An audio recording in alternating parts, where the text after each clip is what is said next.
We had one individual join the Zoom platform with the name that came in as Erica Kimball. We are unable to tie that name to one of the speaker cards, so I'm going to ask you to unmute so that we can identify you and get you associated with an item. Oh, I'm sorry. I registered a Erica Silvestro. I'm sorry, I didn't change my name. Okay, we will find you and get you into your item. Thanks. I think I withdrew my request to speak, though. I was just trying to watch the meeting, so I apologize. Okay, you're welcome to stay here in the Zoom platform, but if you'd like, you can also watch it on YouTube, which has the benefit of being like a DVR if you want to scrub forward and backwards in time. Oh, okay. But we'll leave you in here, Erica. Thank you. Sorry. No problem.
Good morning, everyone.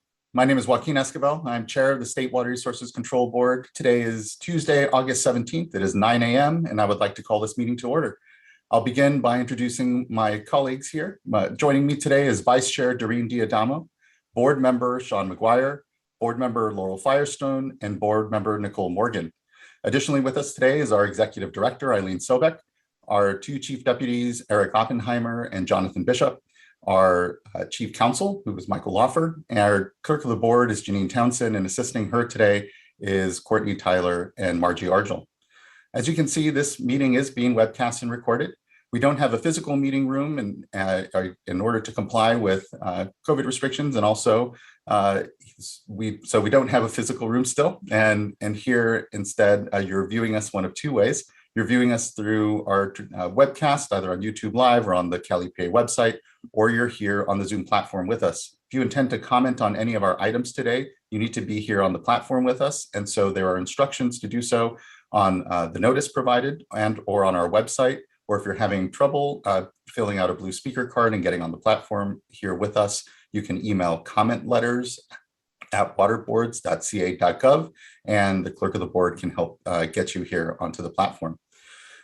With that, until you're called up to speak, you will be muted and your camera will be off. But when your item is up and it is your turn to comment, you will be invited to unmute and or share your camera. With that out of the way, we can move on to public forum. Public forum is an opportunity for anyone wishing to address the board on an item not pending before the board to do so. And this morning we have two public commenters and would first like to call up Chris Milan.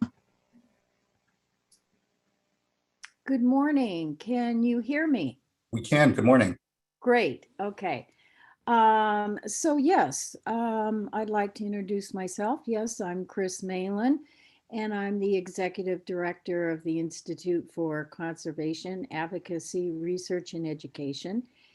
And I've been coming before this board for over 20 years, talking about the Napa River and North Coast streams, mainly concerned about stream flows and loss of the public trust. I was wondering if I could share my screen for a PowerPoint. Would you allow that? I apologize, Ms. Malin. I believe in order for us to have presentations, you'll need to have submitted that to the clerk of the board prior. But Mr. Laufer, otherwise, are we able to help allow screen sharing? For security reasons, we do prefer that it be mailed in. If you want, you can quickly, Ms. Milan, send the PowerPoint to the clerk. Would that be through the comment email? You would be Yes. able to respond. You received the credentials to join the Zoom meeting. So Yeah. if you'd like, you can simply go ahead and reply back to that email with your PowerPoint. Oh, okay. So are you going to turn me off while I go do that? Yeah, why don't we do have two public forum speakers, as you pointed out, Chair Esquivel. Maybe we should switch over and do the second speaker at this point. That Okay. works. Thank you, All Ms. right. Malin. I appreciate I'll try that. to do that. Thank you so much. Okay. Uh-huh. Thank you, Ms. Malin. And so for now, we'll move on to Frank Farkas. Hello. Good morning. Good morning. Sorry, but I had to drive to the doctor, but I'd like to address the board. And may I start about the subject? Yes, please. Thank you. Okay, I'm the treasurer of Villa Marina East 5 in Marina del Rey. We've been paying a permit fee since, I'd say about 1996. When I became treasurer, I noticed that we were categorized in the top tier, paying nearly $10,000 a year. And after about a year and a half of investigation to see why we had to start paying in the first place, I discovered that we were not discharging anything for the last 5 or 10 years. Plus the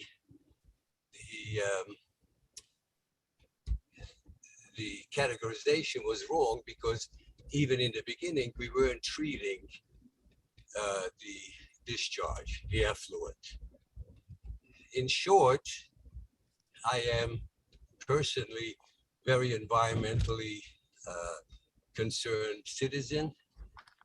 Our community is made up of a lot of what you would call concerned citizens, and although we admire the work that you all do, and it's all very altruistic and Micah? I'm on concerned Zoom, with climate, okay? the bureaucracy must have taken over, because I sent multiple emails to everybody on the board, including Augustina Hiro and I can't name them right now, I'm in the car, but at least a dozen of the board members, and I have yet to receive a response. So we feel that we should not be charged at all, but if we are, we should be categorized in the third category. So my problem is that nobody responds. What's going on? I admire your work, but something's wrong with it, with the response and the way it's being handled. That's all I have to say, and I hope somebody responds to my emails. Yes, thank you, Mr. Farkas. I appreciate that. I imagine your issue is likely with one of the regional water quality control boards and/or to do with your permit at the regional level. Number We'll make 4, sure regional, and follow up directly with you. We have your email address, so we'll be able to respond directly board to. Number 4. You okay? You're in Region 4. Yes, I appreciate that. Mr. Laufer, I think we have Mr. Farkas's email address, and so we can make sure that the regional board is responsive to his concerns here. We will do that, and at least one of the individuals that Mr. Farkas named, we can follow up with, since we actually now have a name to tie with it. So we will do that, and one of us up here will follow up with Mr. Farkas. Thank you, Mr. Farkas. I appreciate you flagging the challenge with the regional board. Thank you. Thank you. Ms. Malin, have you been able to email your presentation? Can you hear me now?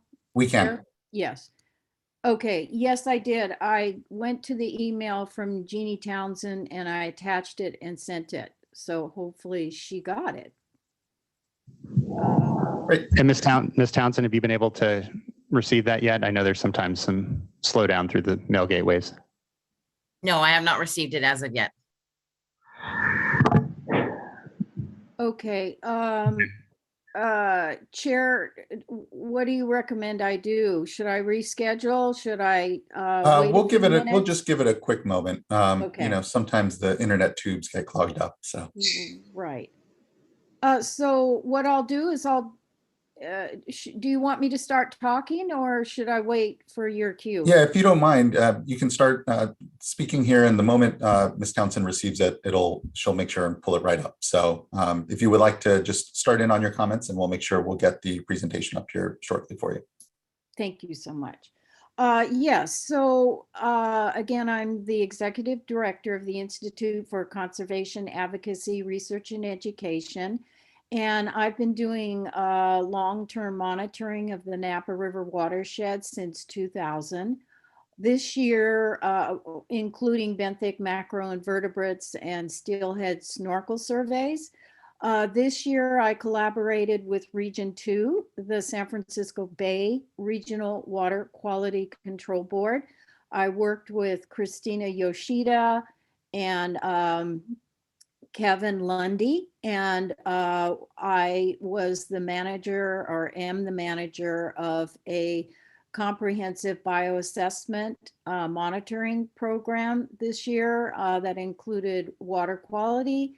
It included benthic macroinvertebrates, and for the first time ever, a total basin algal sampling. So I assembled 2 scientific teams, and we got our permit through the Department of Fish and Wildlife. And we began on May 13th. When we got out into the watershed, well, it took us a year to get our sites, you know, to work with the property owners, fill out all of their permitting that came with the state parks and the private property owners. So it was a lot of time involved. When we launched into the field, our first site was already dewatering and didn't meet the protocol for the state bioassessment monitoring the swamp program. So we had to pull our teams, which was difficult. And so I had to develop and come up to speed quickly with a surveillance program so that I didn't send out 2 teams and didn't have water.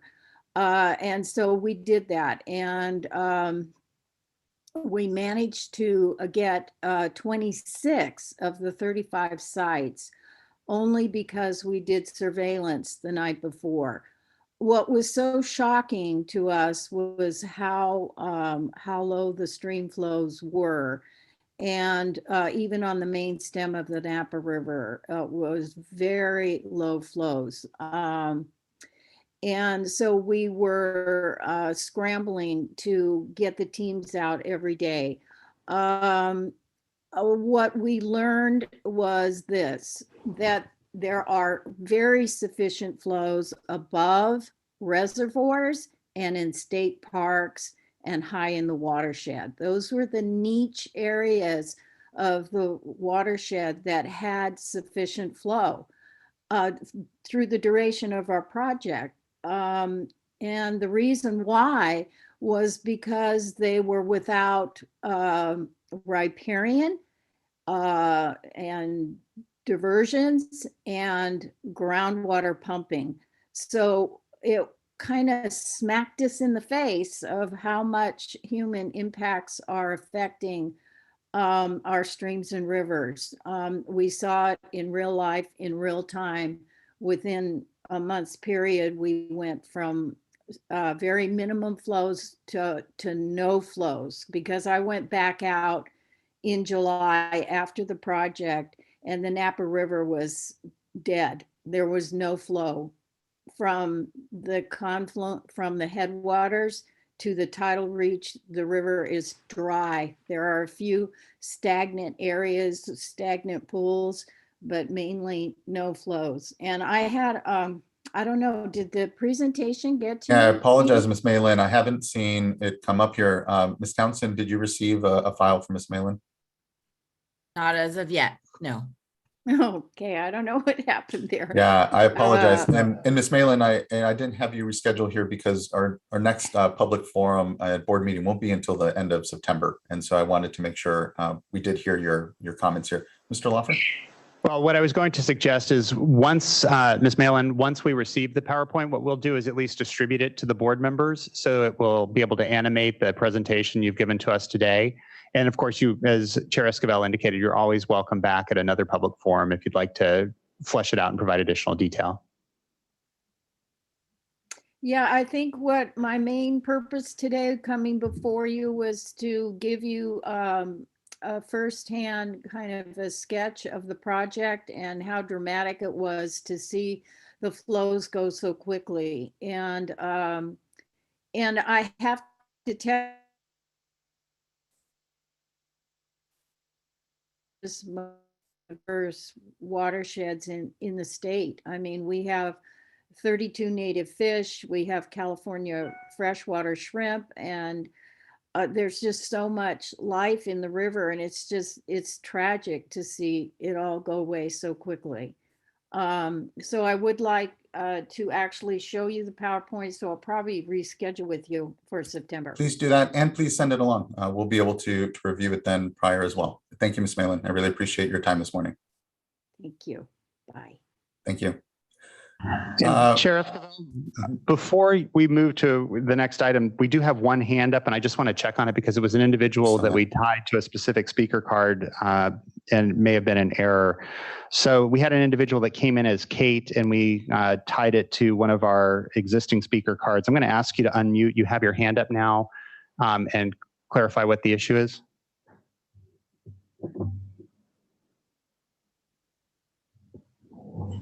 Hello. Hi there. Hello. Can I speak? Well, we're trying to confirm that this is Connect Lowry. Yeah, so introduce yourself and just go for Yeah. it. Go. Nick Ken- Lowry. Look. Yes. Hello, Mr. Lowry. Connect. This Just is so my you know, brother, your Ricky. item. Hey, just so you know, your item is not up yet. I believe you guys are looking to speak on the Shasta River item. So we still need to go. You know what? through a Last couple time more. these kids waited for 3 hours and did not get to speak. So I'm gonna have the kids speak because everybody else is an adult here. So go ahead, Kinetic. Okay. So the water is being diverted out of the Trinity River, and it's hurting the salmon because the Trinity is one of the biggest tributaries to the Klamath River, and the Klamath River houses many salmon. And as I said before, the water is being diverted and it's hurting the salmon. And recently, we've had a 2021 fish kill, a juvenile fish kill, actually. And my dad, who was part of the last fish kill that happened, the 2002 one, him and his poor cousin Scott had to clean up dead fish for 3 months. His cousin Scott said he had nightmares about the smell. And so I would like to kindly ask if you would help the salmon and try to stop water diversion. Your turn. As a rock person, what do you ask him? How can you help us save the salmon?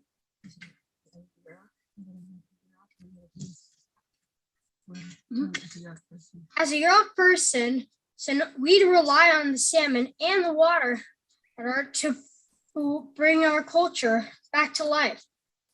Recently, over thousands of years ago, the York culture was running away from settlers, invaders. 100 years ago. Anyway, so we need to bring York culture back, to help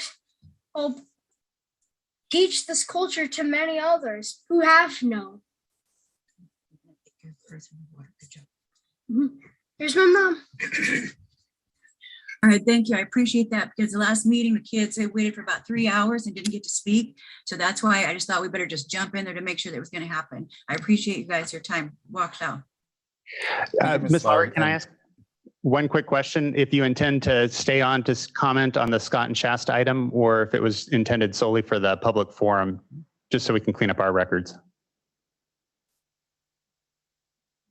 Hold on a second. Let's get you unmuted again.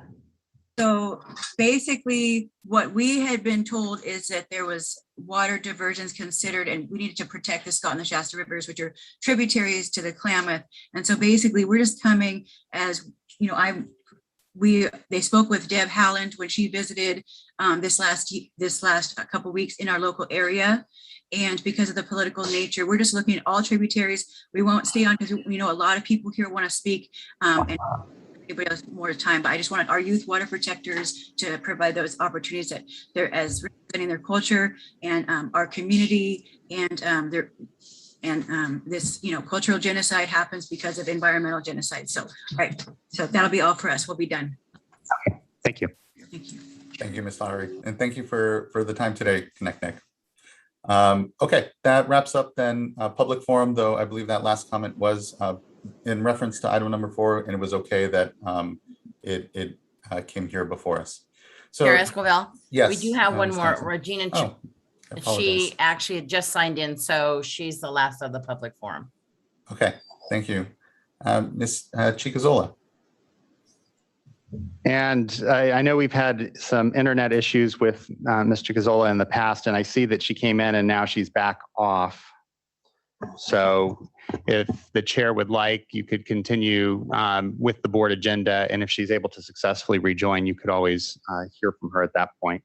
Yeah, thank you, Mr. Luffer. Yes, Ms. Chicazola, if you are able to hear us here, you can always call in as well if there are connectivity issues. We do provide a call-in number to help with that. Thank you, everyone, for your time this morning on Public Forum. That wraps up Public Forum and allows us to then go to our first item on the agenda today, which is consideration of the board meeting minutes from the prior board meeting, the August 3rd, 4th board meeting. Board members, any comment on the minutes, adjustments, and or otherwise, I entertain a motion. I'll move to adopt the minutes. Thank you, board member. Second. Thank you. Ms. Townsend, can you please call the roll call vote? Certainly. Board Member Firestone. Aye. Board Member Morgan. Aye. Board Member McGuire. Aye. Vice Chair Diadamo. Aye. Chair Esquivel. Aye. Thank you. Thank you as well.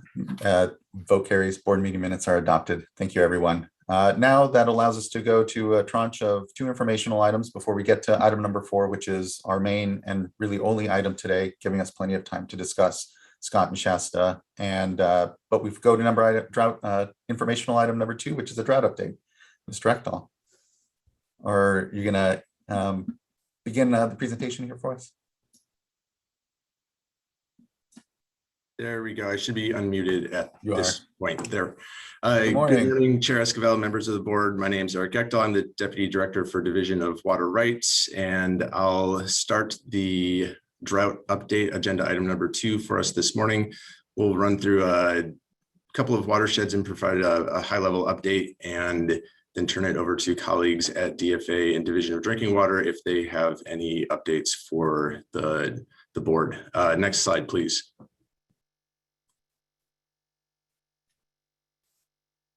We'll review Bay Delta, Mill and Deer Creeks, Russian River, Scott and Shasta, although that is the subject of agenda item number 4. We'll also provide a brief update on some recent enforcement actions and go forward. Next slide, please. So going into the watershed specific updates, next slide. We'll start with the Bay Delta. On August 3rd, the board adopted emergency reporting and curtailment regulations. That package was submitted to the Office of Administrative Law on August 6th, and the 10-day Office of Administrative Law clock started the next day. We anticipate the effective date of the emergency regulation will be August 19th and anticipate issuing curtailment and informational orders for the enhanced reporting requirements on August 20th. We also have scheduled or are in the process of scheduling a webinar to provide compliance assistance for that enhanced reporting requirements, as well as the completion of some of the reporting elements associated with the curtailment regulations. We've tentatively scheduled that webinar for August 31st, and we should have some additional information available shortly via our LIRIS email update system, as well as on our website. It's not quite up yet. We just kind of finalized the date in the last day or so, but we hope to get that out very soon.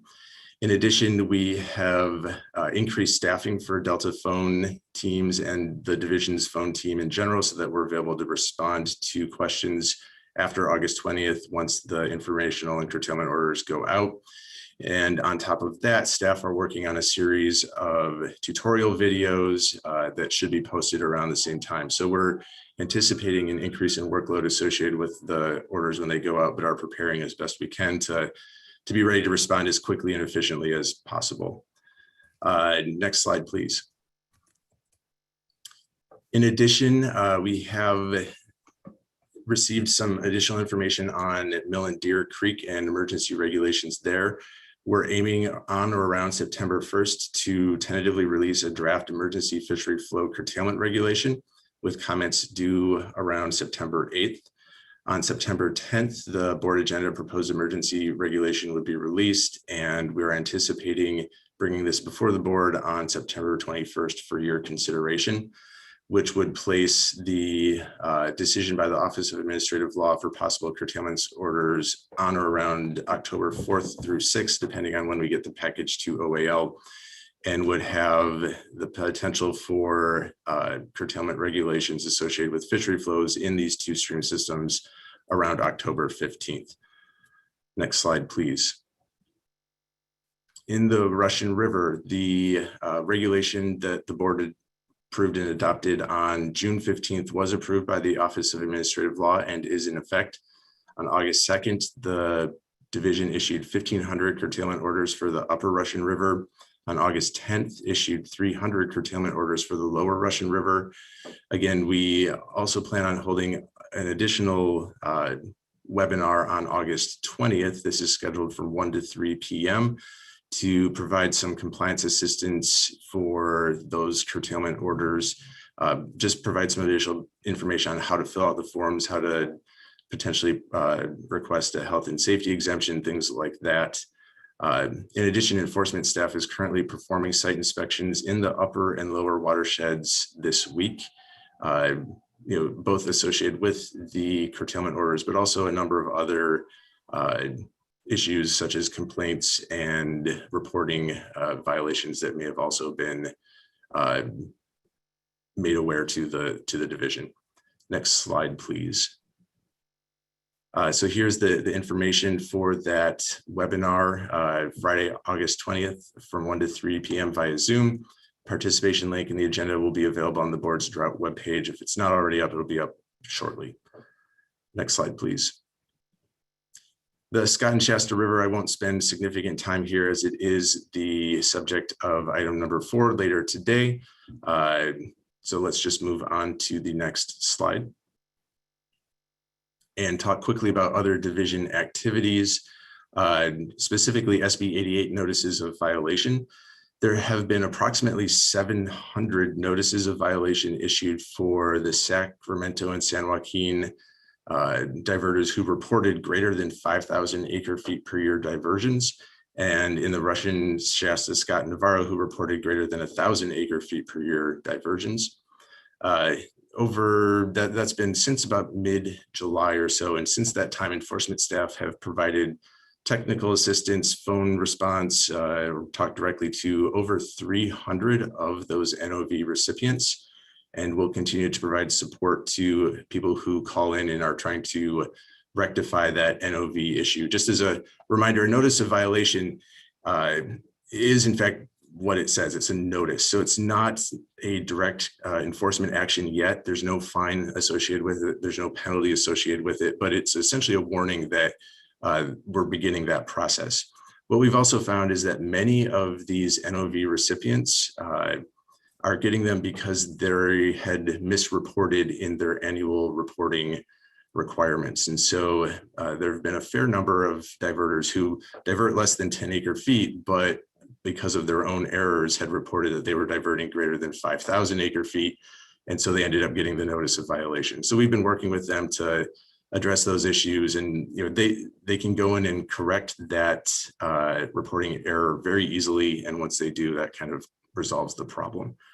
And as a reminder, we do have a list of all the user reported right holders in apparent violation of SB 88 available on our website. So of the 700 folks that have gotten this notice, that's a small fraction of the about 8,000 yet that are still out of compliance. So a fair number yet to go, but those tend to decrease in size as we go down the list.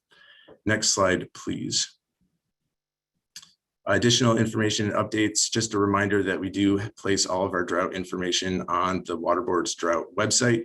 And for everyone who's interested, we again strongly encourage to subscribe to our email subscription list. That's how we do provide most of our information and updates and just general check-ins with stakeholders and the regulated community. And with that, we'll go to the next slide and I think turn it over to any colleagues from Division of Drinking Water or Division of Financial Assistance if they have any updates. Good morning, Chair Escobar, board members. Darren Polhemus, Deputy Director for the Division of Drinking Water. Wanted to give you a quick update on a couple things Division of Drinking Water is doing. We've responded to an outage in the community of Woodville. This is a larger community now, population a little over 1,600, over 400 service connections. They lost their well. Interesting statistic is the well level dropped from February to July over 127 feet as a static measure. So severe lowering of that forced them to go to a backup well, which varies back and forth between nitrate contamination. So the community is in water, but bounces between 11 and 12 and then slightly under the nitrate limit of 10. So we're working to address that community. Next, I wanted to mention that we are now receiving data through our information orders. As all brand new things, there's a lot of QA, QC challenges working with the dischargers to make sure the data coming in is correct and finding how to better describe our instruction sets to them and go on. So still more work to do there before we feel like we're confident and can report out on that aspect of it. And finally, I wanted to mention we did add 4 community water systems in the lower Russian River to our informational order set. So following the Division of Water Rights actions, we've included them now, and they will be joining the reporting group. So that's it for me. Thank you. And not hearing any update from DFA this round. I see Joe on there, Eric. Hi, Eric. Yeah, thanks, Chair Escobar. Yeah, a couple things to follow up on with what Darren was talking about with Woodville. So something for the board to be aware of, we had prioritized providing bottled water to systems with populations less than 1,000. Now, Woodville is in the area served by self-help enterprises. So we're working with them to amend the funding agreement to allow us to support bottled water for that community. We also had a couple of communities in the Lake Shasta area that needed some hauled water support. So we're providing that. Again, we're coordinating with, of course, Division of Drinking Water and Department of Water Resources. So we're able to come in and provide the initial hauled water, and then DWR is looking at what support might be needed for a capital project. We also have another project in the Clear Lake area that we recently approved to essentially lower their intake of the water system into Clear Lake. That's all I have. Great. And then we do also have representatives from the United States Bureau of Reclamation and Department of Water Resources Kristen White from USBR and Molly White are here. They don't have any slides, but are ready to provide a quick update. And Kristen, I'll turn it over to you first. I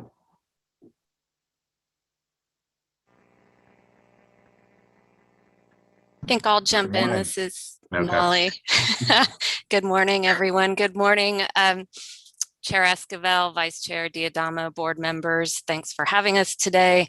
I'm Molly White, and I'm Water Operations Manager for the State Water Project with the Department of Water Resources.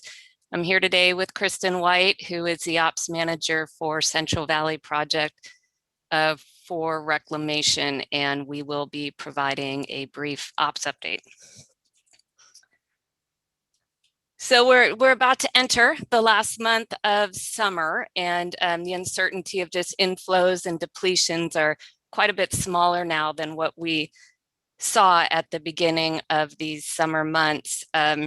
We had our latest operations forecast that was provided in the most recent drought contingency plan update, which was released at the end of July. And right now we are tracking to that plan. So far in August, our operations have been fairly typical for an August period. Operations primarily controlled by our system-wide depletions and delta salinity. We've seen depletions decrease starting at the end of July into August. Now that the peak irrigation season has been tapering off, daily, we are getting together with the Central Valley Project operations operators to just assess any real-time changes we can do, especially with respect to decreasing our upstream reservoir releases to conserve storage. And so with this decrease in depletions that we have seen late July into August, we've been able to make some decent release reductions from Shasta and Oroville. So as far as August 15th was the last day of the Western Delta Ag salinity compliance standard pursuant to decision 1641. And then in addition, our Delta outflow requirement for August is back in line with D1641 standards. And the outflow modification ceased at the end of July under the temporary urgency change order. And then also with this change in delta salinity requirements, Reclamation has also had the opportunity to reduce releases out of New Melones in the past week. They've been substantially reduced. So we are updating our drought contingency plan this month, expect to release that at the end of August, and it will include an updated operations forecast through the end of the year. And lastly, the projects just haven't ruled out the need for a TUCP later this fall, but do recognize the board's request for the lead time to allow for the public process. And then with that, I'll kick it over to Kristen, who will provide a Shasta temperature update. Great, thanks, Molly. And thank you, board, for having us here to provide this brief update today, this morning. As everyone knows, this year has been very challenging with regards to Shasta or Sacramento River temperature management. We think a lot about 2014 with this year with regards to temperature management, but this year is drier than it was in 2014, and our cold water pool volume was smaller than it was in 2014. So definitely significant challenges that we've been facing this year. Despite our very dry and very hot conditions that we've had this summer, we have continued to follow the temperatures that were outlined in the May temperature management plan with some minor exceedances due to those extreme heat days. Our May plan indicated that the first side gate would be pulled August 8th. This is kind of a significant point because it marks kind of when we're starting to pull from the coldest area of the reservoir. So our plan had said August 8th. It was actually pulled August 6th, so about 2 days off. Unfortunately, once we pulled that first side gate, we did see evidence of some significant leakage of the warmest water through the middle gates. Leakage is pretty normal for the TCD. It was actually designed to leak because of to equalize pressure. However, we hope that the leakage isn't pulling the absolute warmest water, and it did start pulling some of that extreme warm water. That resulted in the second side gate having to be pulled last Friday. So we're watching that. Normally, this warmer water leakage can be mitigated by a curtain that we put in front of the middle gates. That's what we did in 2015. However, because of where the elevation of the reservoir was this year versus the timing of when we no longer needed the middle gates to pull the warm water for blending, we could not install that temperature curtain due to safety concerns for the crew that would have to get out there and install that. So that was an unfortunate situation that we were dealing with this year that we did not have back in the last drought. While this is similar to 2014 with the leakage situation, the reservoir is about 10 feet lower than it was, which changes what the hydrodynamics that affect that leakage. I know this is a little counterintuitive, but as the reservoir continues to drop, that warmest water coming through the middle gates also decreases because there's less pressure pushing that warmer water through. So we're continuing to look at any operational options that we might be able to do to lessen the impact of that leakage until the water gets off of those middle gates and that's no longer a concern. We'll be keeping our technical group, Sacramento River Temperature Task Group, up to date with any options we can identify. So given this evolving situation, we are continuing to work with that technical group, Sacramento River Temperature Task Group, to estimate the remaining cold water and how long it might be able to provide suitable temperatures in the Sacramento River. As far as the storage, we continue to, similar to the drought contingency plan that was released a few weeks ago, we're continuing to project about 1.1 million acre feet at the end of September. However, conversations are ongoing with the fishery agencies as to the best timing of the release of transfer water. We had planned on a large volume of transfer water being released in October. However, the Upper Sacramento River Scheduling Team, which is a sub-team under our Sacramento River Temperature Task Group, is evaluating some various patterns between September and all the way through November to determine how we can lessen any impacts on both red dewatering and temperature. Lastly, I'll note, although this is a little bit out of our field, the expected temperature dependent mortality as calculated by the NIMS Southwest Fisheries Science Center seems to still be within the range of the May temperature management plan. However, the Sacramento River Temperature Task Group is still continuing to evaluate the expected temperature dependent mortality with the various schedules that are being considered. And we look forward to having more of an update at future board meetings when we have additional information about our end of season operations. Thank you, Ms. White and Ms. White. I really appreciate, I know the ongoing challenges that the projects are having and just the unprecedented circumstances we all find ourselves in. I guess my question, Kristen White here is, where does that leave us with Shasta after those transfers are contemplated? And has there been any discussion, given just how catastrophically low things will be now, the fact we have to be preparing for a dry winter? Is there a discussion about maybe withholding those transfers past a certain window here in the winter when we can have some greater certainty that we will have relief? Or what sort of prudent steps are we thinking of or discussing? Yeah, that's a great question. That volume of transfer water was made available throughout the summer with the intent to sell it to South of Delta, primarily South of Delta purchasers, for securing their water supply, which, as you know, most of those water users got zero allocation this year and are in desperate need of water supply. So I don't have a policy answer for you as to a reclamation policy, but I think the intention is to move the transfer water that was purchased to the purchasers. The big question that we have right now is on timing of how we might be able to do that and lessen the impacts on any red dewatering and temperature. Yeah, I appreciate that. I guess it's because my mind goes to the fact that we need to be preparing for what conditions we may find ourselves next year, and knowing that the time we have now is one of discussing what our various options are. I know that there's a lot to try to figure out on the system here, but I think we need to continue to make sure that we are planning for a dry winter, and not finding ourselves in situations where we without really, again, we need to make sure we're having conversations here that really provide us some options. I think knowing that we have to prepare for what is a worst case scenario, we can say next winter, and just, I guess, wonder what other sort of activities the projects may be doing. I appreciate the operations update for things now, but what are some of the activities we could be taking on now in the weeks and months ahead that prepare us for the potential of a dry winter?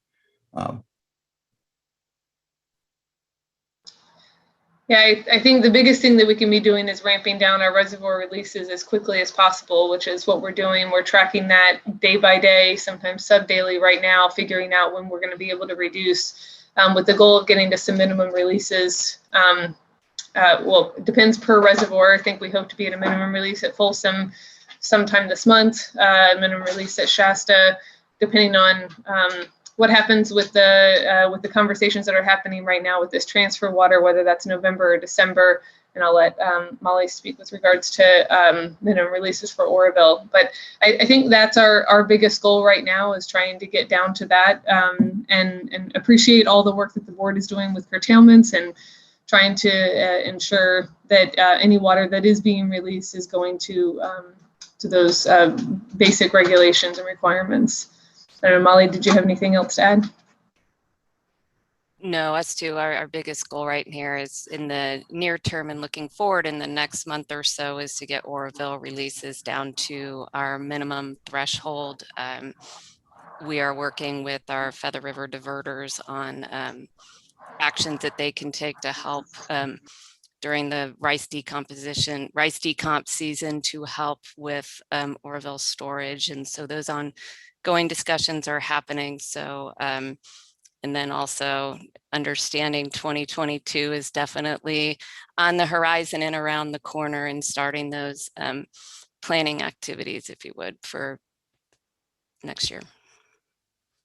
Yeah, I would just emphasize, I think those planning activities are some of the more critical work that all of our agencies, including all the water agencies that are dependent upon the major projects here, to anticipate a dry winter, plan accordingly, and hopefully we get to have alternative plans that should a good amount of water materialize, we default to. But I think, or we fall back to, I think our default here again has to really be a dry winter, and undertaking the planning and serious discussions that go on with really anticipating that. And I know that there are a lot of challenges with the project, so I just appreciate just the honest discussion here, and again would emphasize that those planning activities are really critical now, as we take advantage of the time we have before we see how this winter materializes for us.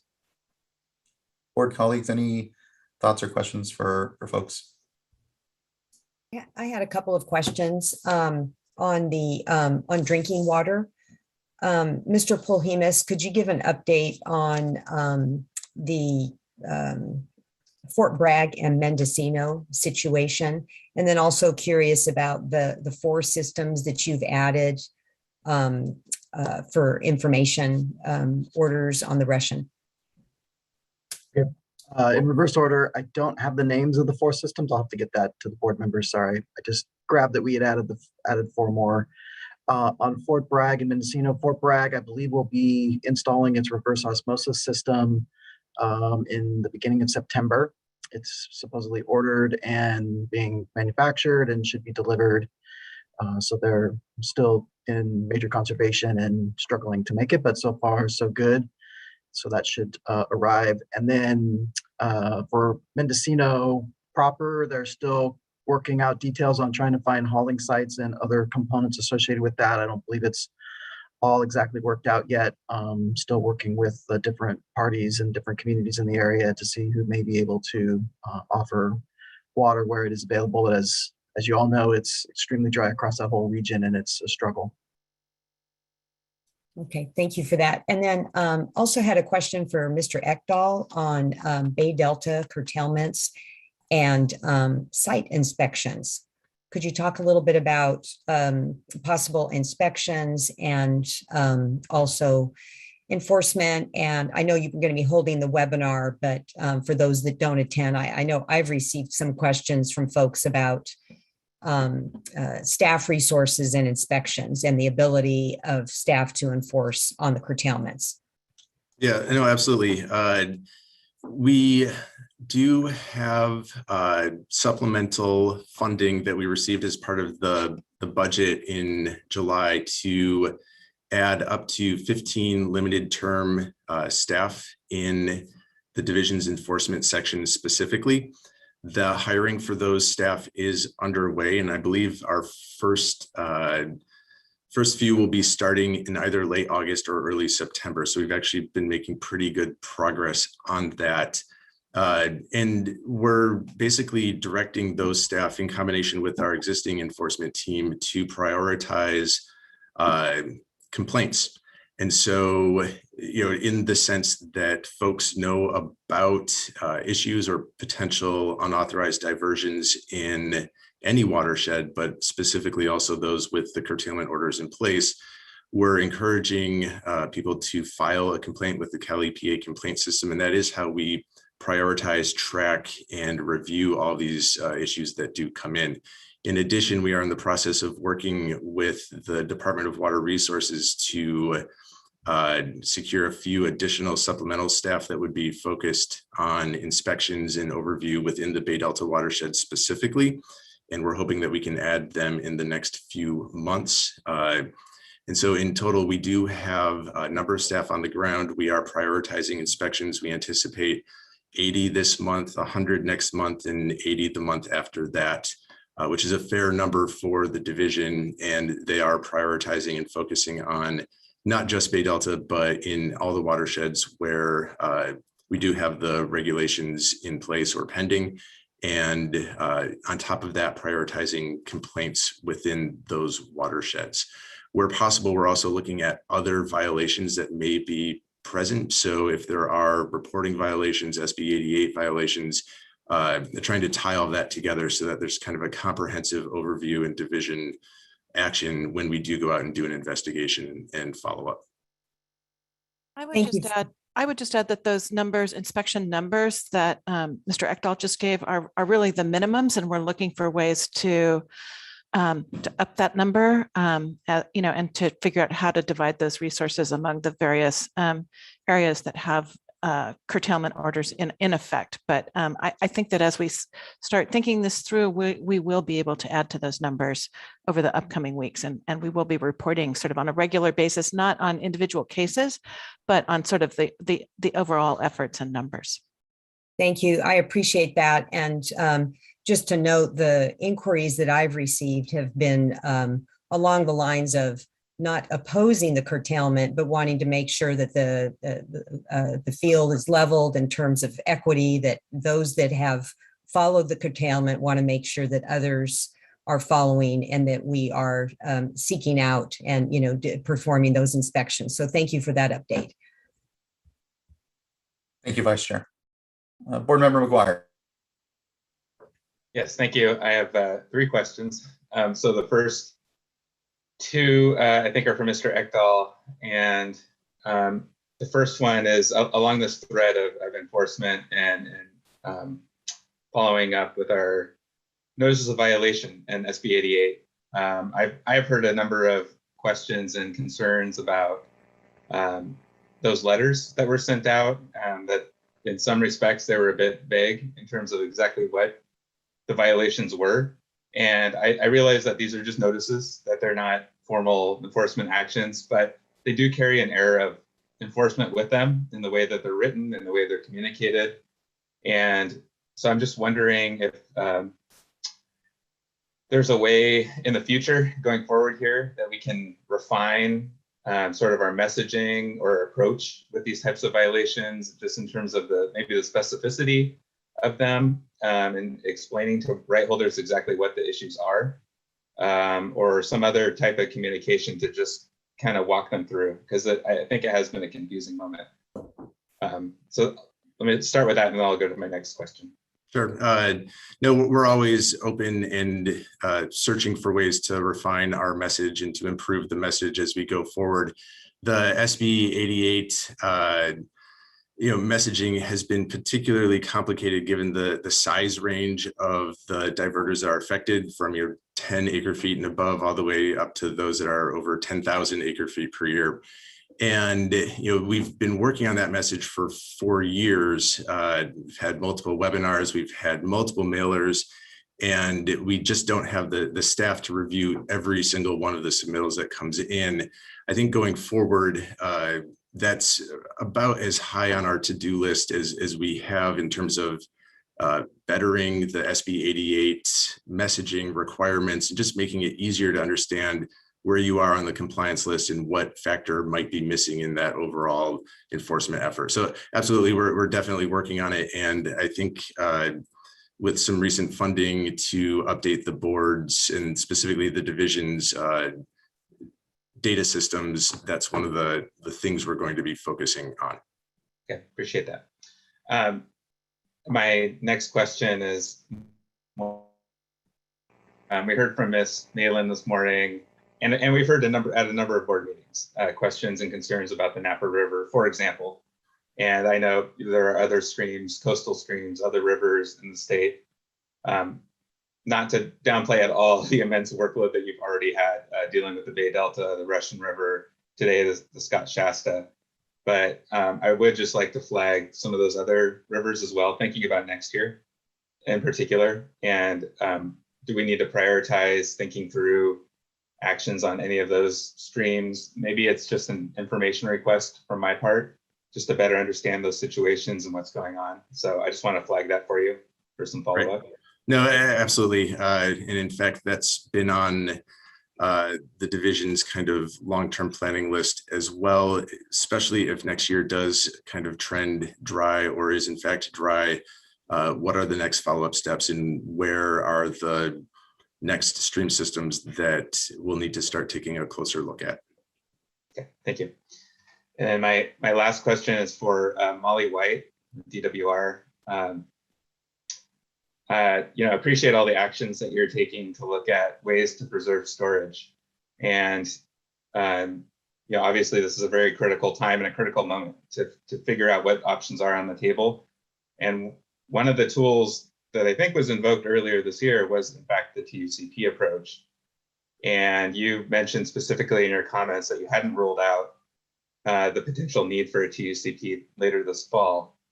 So I was wondering if you had any more information on when that might be rolled out or when you might decide that you need one in terms of timing. And or if not today, if that's something you could follow up a bit later with us on. Well, first, yes, so definitely we will be following up with the board, even with our weekly coordination meetings with board staff through the water operations management team. We are just engaging with reclamation. We continue to do so to discuss a fall TUCP and modeling efforts that are needed just to look at potential conditions that may support the need of a TUCP. But as mentioned, it's not ruled out, but it's not a certainty at this point either. But yeah, we'll be providing additional information looking forward. Understood. Thank you. That's it for me. Thank you, board member, and thank you, Ms. White. Board member Firestone. Hi, thanks. Okay, I have a couple of questions. I think first for Kristen White. A couple of questions. One is just, I think you mentioned that temperature dependent mortality was still in the range, and hopefully you're still, yeah.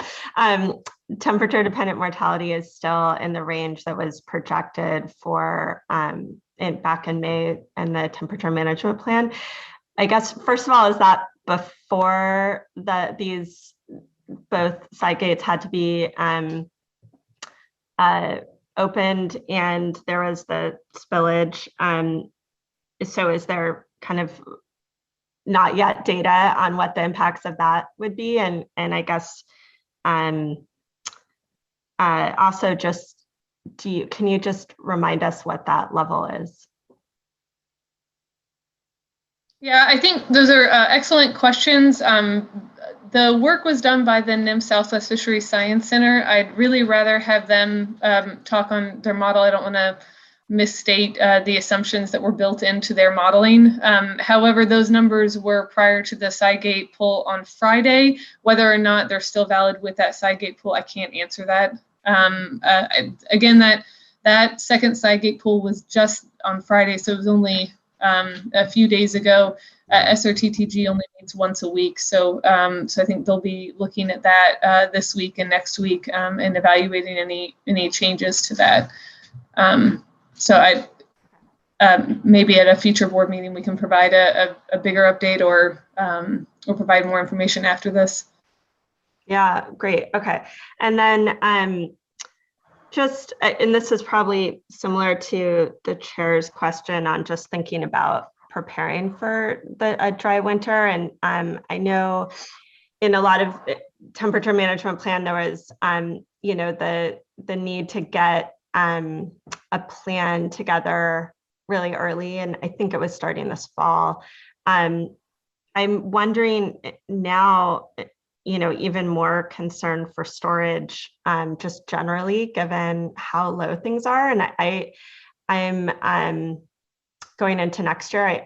It's pretty alarming, right? The levels that we're dealing with now, and just the prospect of continued dry years or not, or even just relatively dry, you know, not really wet years coming. And so I'm just wondering, is there a storage level that you all are already thinking of for targeting before we go into, like, you know, making sure we have before we go into this winter, and just thinking about next year? Are there already levels that you all are looking at in sort of your contingency planning and just planning for this coming year?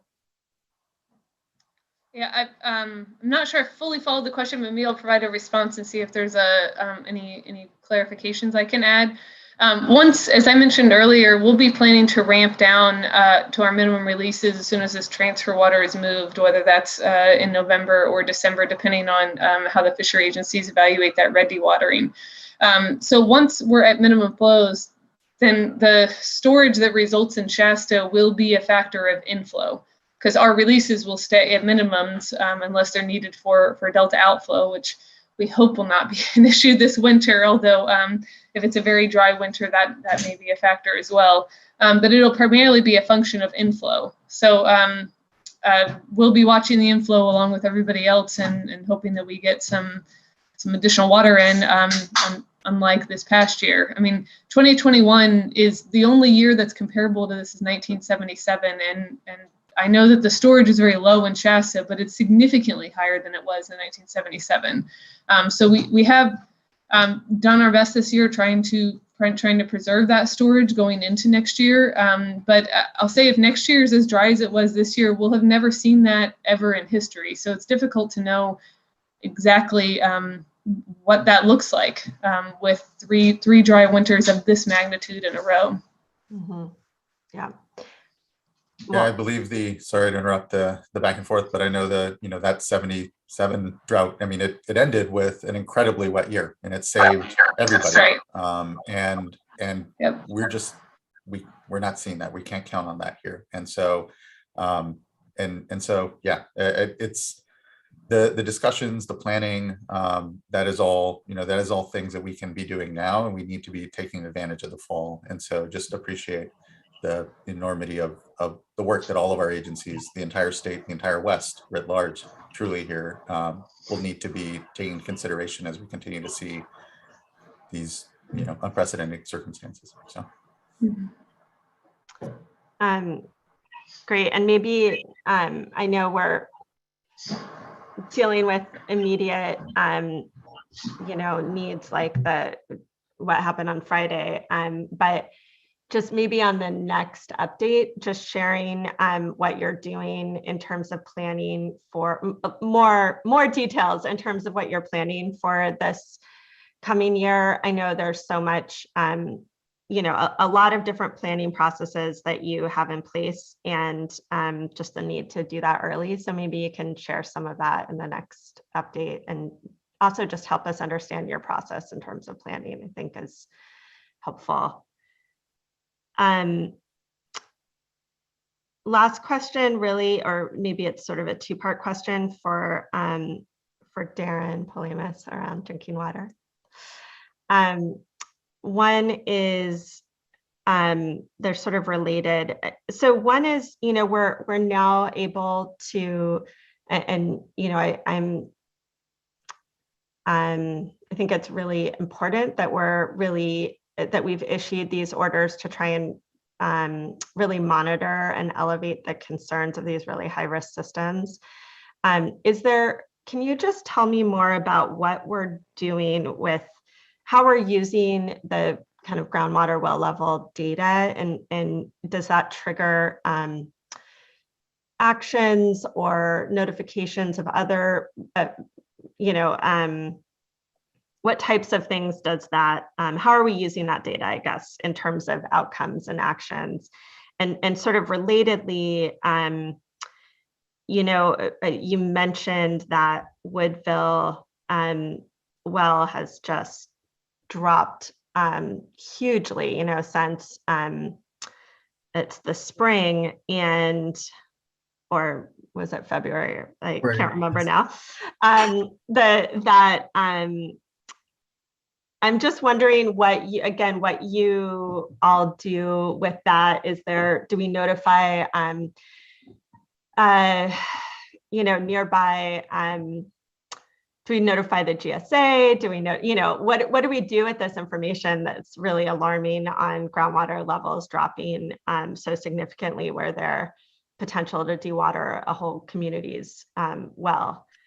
Yeah, I think the conversation for the GSA and all of the groundwater users and managers in the area will be a bit later. For us at the moment, monitoring the levels is to try to catch a system before it goes critical, like this one did, where they had to switch over to another well, so we can try to take preemptory actions with whatever those may be, getting ready with a bottled water program so it is ready, making sure that we can try to find treatment if they can get that on a well.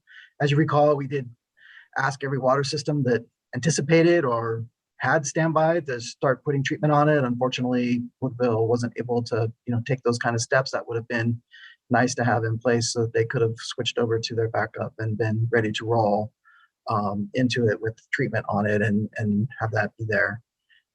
There's concern about this well as well. It's higher than the other one, but it's in the same vicinity as the others that have drawn down dramatically. So there.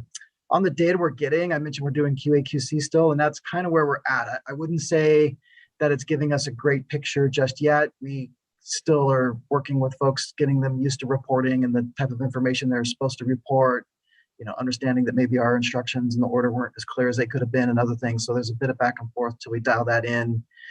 We had some pretty strange numbers come in for some systems that we knew couldn't be true. And so we're reaching back to them and trying to understand what that means.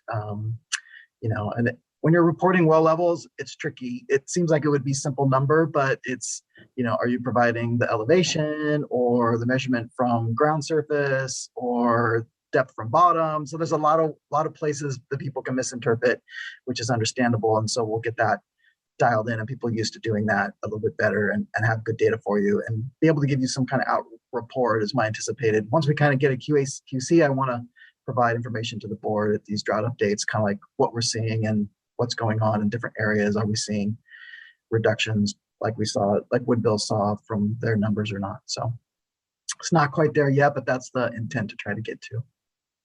Great. Yeah, and just in terms of sharing some of these impacts that we're already seeing, it seems like and I get where, some of these are planning agencies, like GSAs, although they're also supposed to be management, that we, between GSAs and counties, I know there are, and we saw this at the last drought, that folks are going to be trying to replace and drill deeper wells, especially for ag use that's hit so hard with the surface water cuts, that I know there's a lot of concerns that, if new large capacity wells or even existing capacity wells are really are drilled near public water system wells, that there are concerns around impacts on how it would impact those public water system wells, both levels and quality. So I guess I would say, if there's a way to flag, those concerns and impacts with the local counties, which are the permitting agencies and GSAs, so that we can make sure they're aware of these impacts that we're already seeing and concerns around that before they authorize more, and just make sure that there's going to be as much protection as there can be, even as folks are tapping their groundwater supplies, which is also important. Yeah, so our division and staff is working with the Water Board Sigma team here, who's working with Department of Water Resources to definitely make sure that as we review the GSPs that are been submitted to Department of Water Resources, that we provide comments about that very thing, that the GSPs need to take into consideration where public supply wells are, and what modeling may do to what modeling they have and how that will impact community water systems. I'm not intimately familiar with it, but I have been told that around Woodville it is several large ag wells that are likely the cause of the drawdown for the community. So how that factors in, and this is obviously a very telling canary lesson about what's to come in the future if we aren't very careful about how we manage these resources. Thanks. And if I may, Chair Escobar, I did get the answer to Board Member Diadamo's question. Staff are always quick, and the names of the communities, the 4 communities in the Lower Russian River that were added to our drought monitoring orders are Occidental Community Services District, Austin Acres Mutual Water Company, Austin Creek Mutual, also known as Spring Hill, and then Camp Meeker Water System. Mr. Polhemus, do we have a place on our website with a running list of the systems that we've requested informational orders from?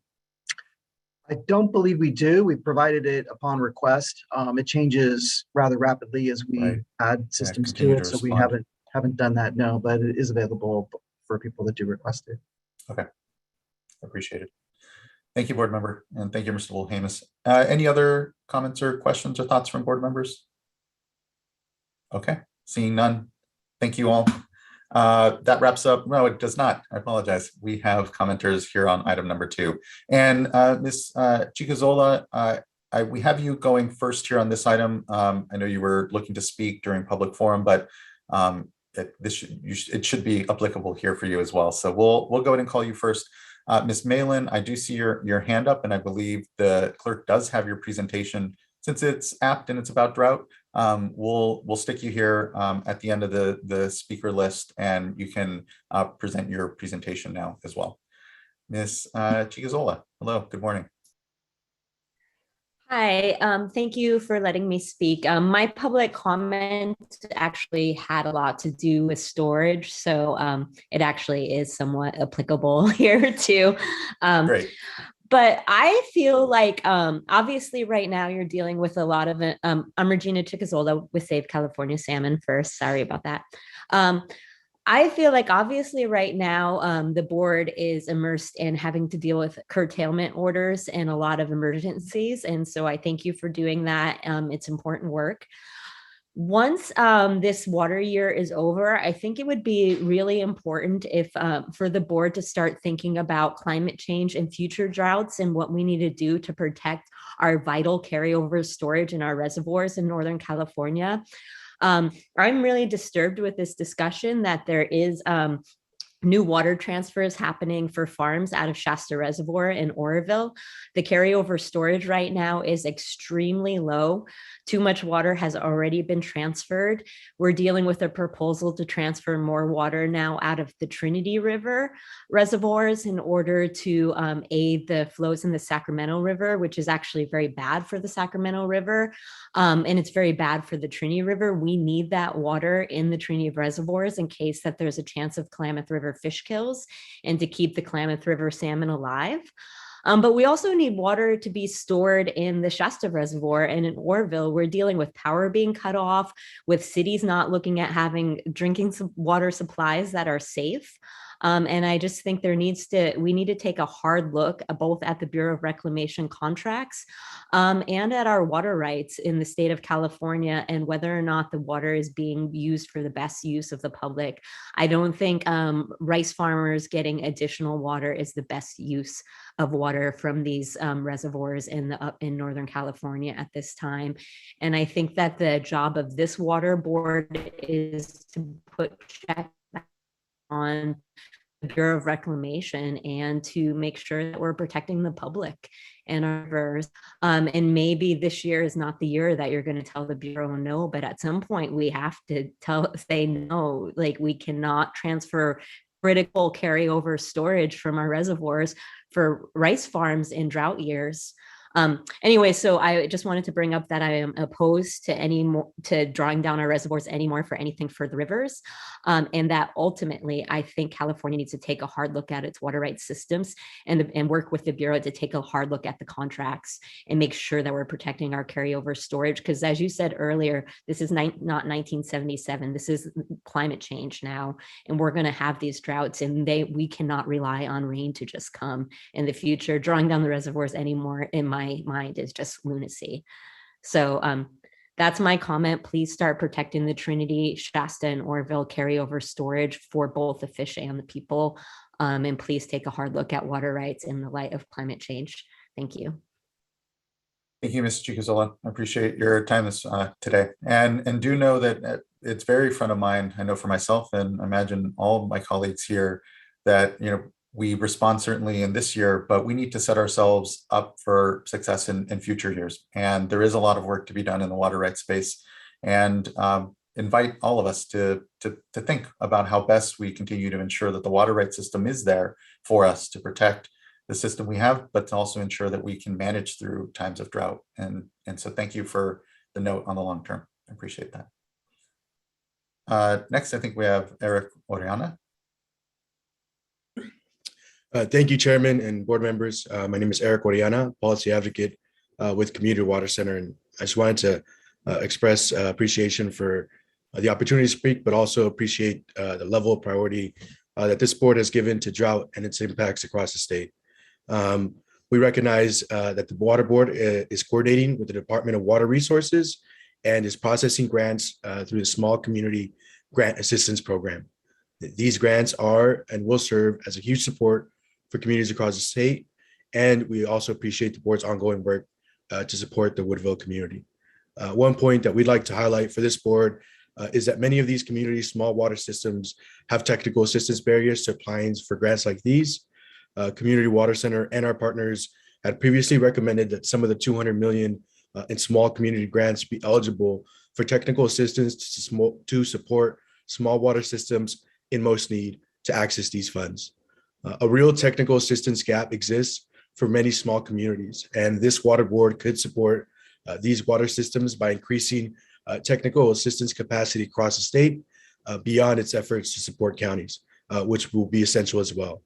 We would like the board to provide updates on technical assistance and outreach efforts and consider more resources to support emergency efforts. Lastly, we'd like to learn more about what this water board's priorities are for the development of Governor Newsom's directive for groundwater management principles and strategies to mitigate drinking water impacts. As part of the emergency drought order, Governor Newsom asked for the Department of Water Resources and the water board to work together on these strategies. This past week, Community Water Center supported a senior citizen whose domestic well had gone dry to connect to resources. And just to paint the reality of what's going on across the state, this elderly Californian was infected with COVID-19 at a time when they had no running water in their home. And we regret that these principles were not in place now as groundwater pumping is increasing across the state. We asked the board to work with the Department of Water Resources to implement principles and strategies that are protective of all drinking water users, and appreciate again the opportunity to share our comments. Thanks a lot. Thank you as well, Mr. Orellana. Yeah, and I recall Mr. Springhorn coming in and providing us just a quick overview, I believe, of the schedule that our staffs have outlined for the work around developing these groundwater principles, drinking water, groundwater principles. We'll have to have folks come back in and give us an update here soon, and perhaps hear best part of our drought update. Our next board meeting, I don't think is, we have one tomorrow, but then afterwards we will not be reconvening until late September. We'll make sure and definitely have something by then. So thank you, Mr. Orellana, appreciate it. And I believe there may be a, an event or two, webinar or two that may be happening before then. So we'll make sure that information is getting out to folks. So appreciate it. Okay, that wraps up folks that we had here for comment on our drought item. Thanks everyone for the good discussion and time here to rest on what is, I know, a significant amount of work going on as we all respond to the immediate crisis and prepare certainly for continued dry conditions. Next, we'll move on to, oh, yes. Chair Escobar, did you want to give Ms. Milan an opportunity? I apologize. Yes, Ms. Malin. Did you want to go ahead and present here?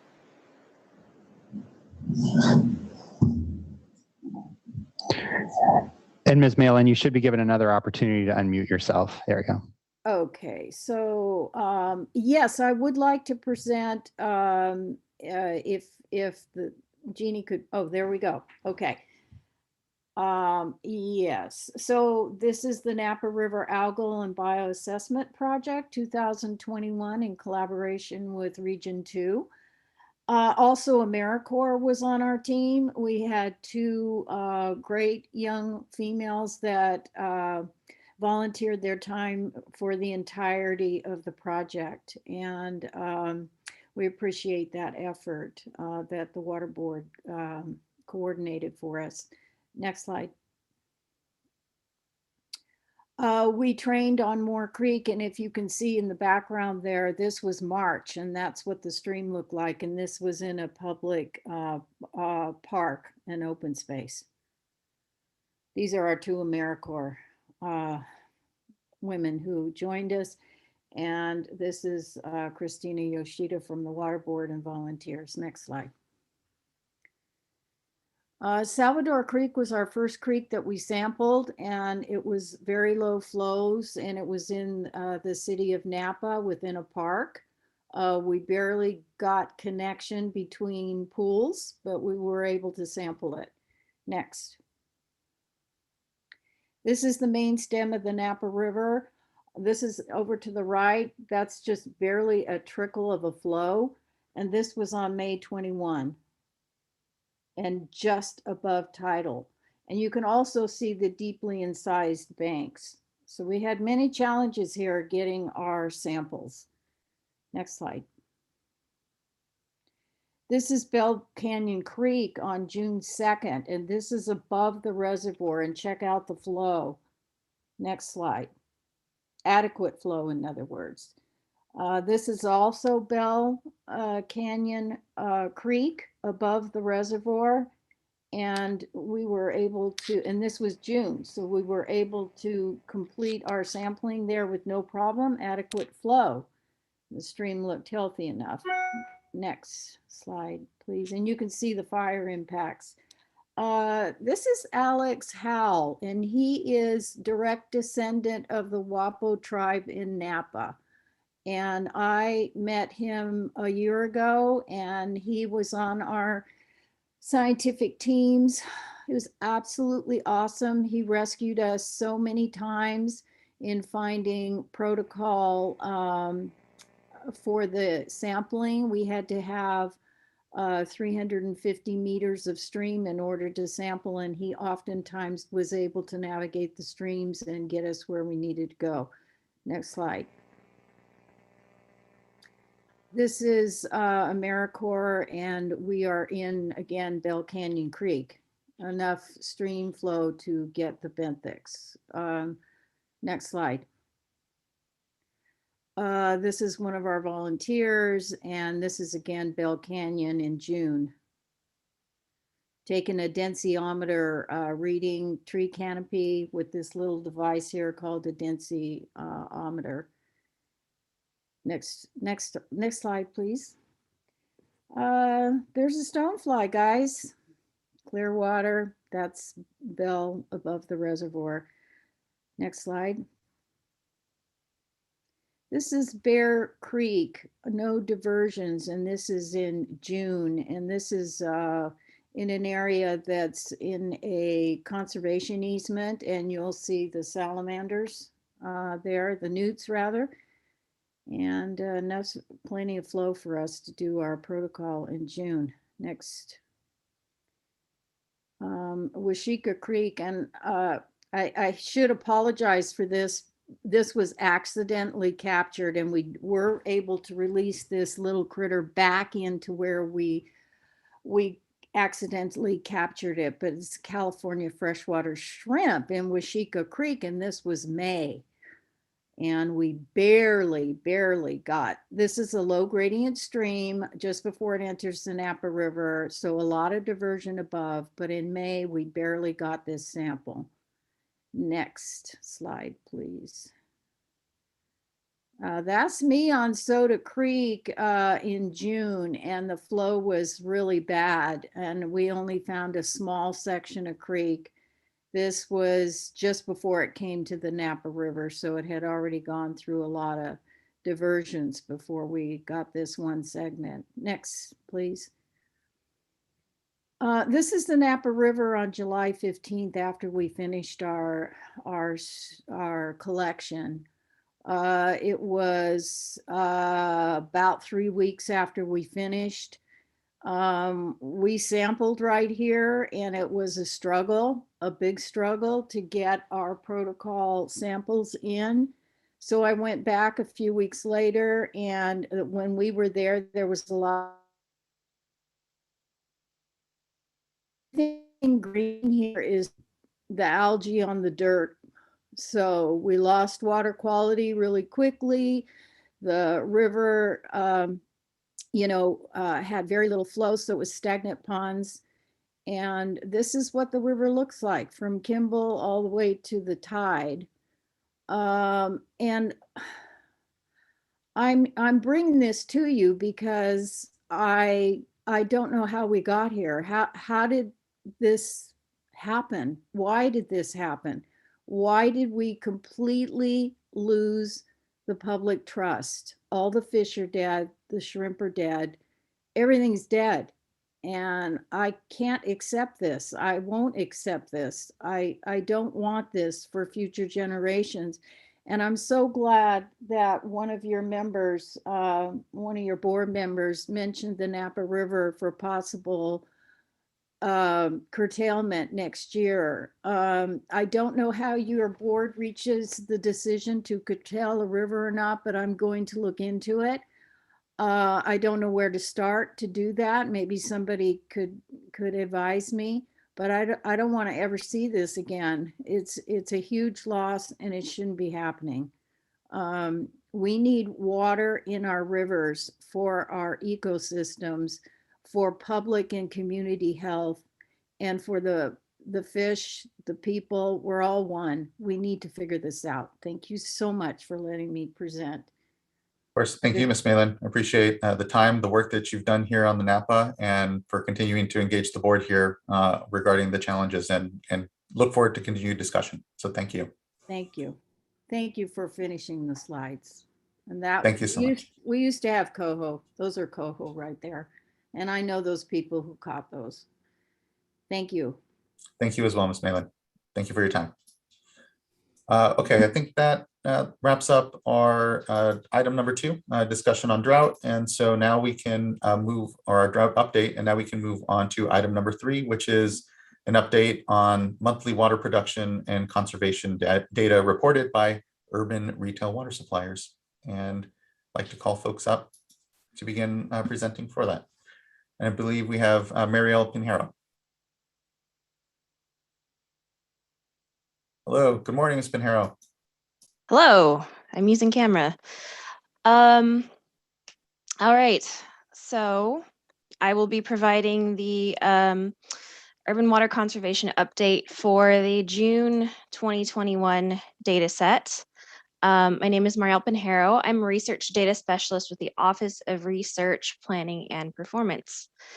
We've been tracking this data since mid-2014, so gosh, 7 years now. Next slide, please. So first, a quick update on the conservation activities data set. This has been voluntary, but we're receiving less reports where no information was provided. So I'd like to thank the reporters for that. This chart is a breakdown of the various categories of strategies that agencies utilize to address local water shortages. The information is only gathered from agencies that report that they are currently experiencing a shortfall of more than 10% of their supply. As highlighted in past board meetings, agencies have generally resorted to a mix of communication strategies and local rules on water use limitations as the most common strategies to address water shortages. The number of reported actions in these categories has seen an uptick, particularly since April, when the first 2 California counties had a drought emergencies declared. Another category that has seen an increase is the water demand category, which covers actions that attempt to lessen water demand with strategies such as water use audits, rebates, and drought surcharges. Next slide, please. A more detailed breakdown of the individual conservation actions shows that the most frequently utilized actions, such as email and some of the limitations on water use, don't tend to change from month to month, although the percent of agencies reporting that they're doing these things is increasing, as noted in the previous slide. We expect the proportions of reported actions in these categories to increase even further, given the governor's 15% reduction executive order.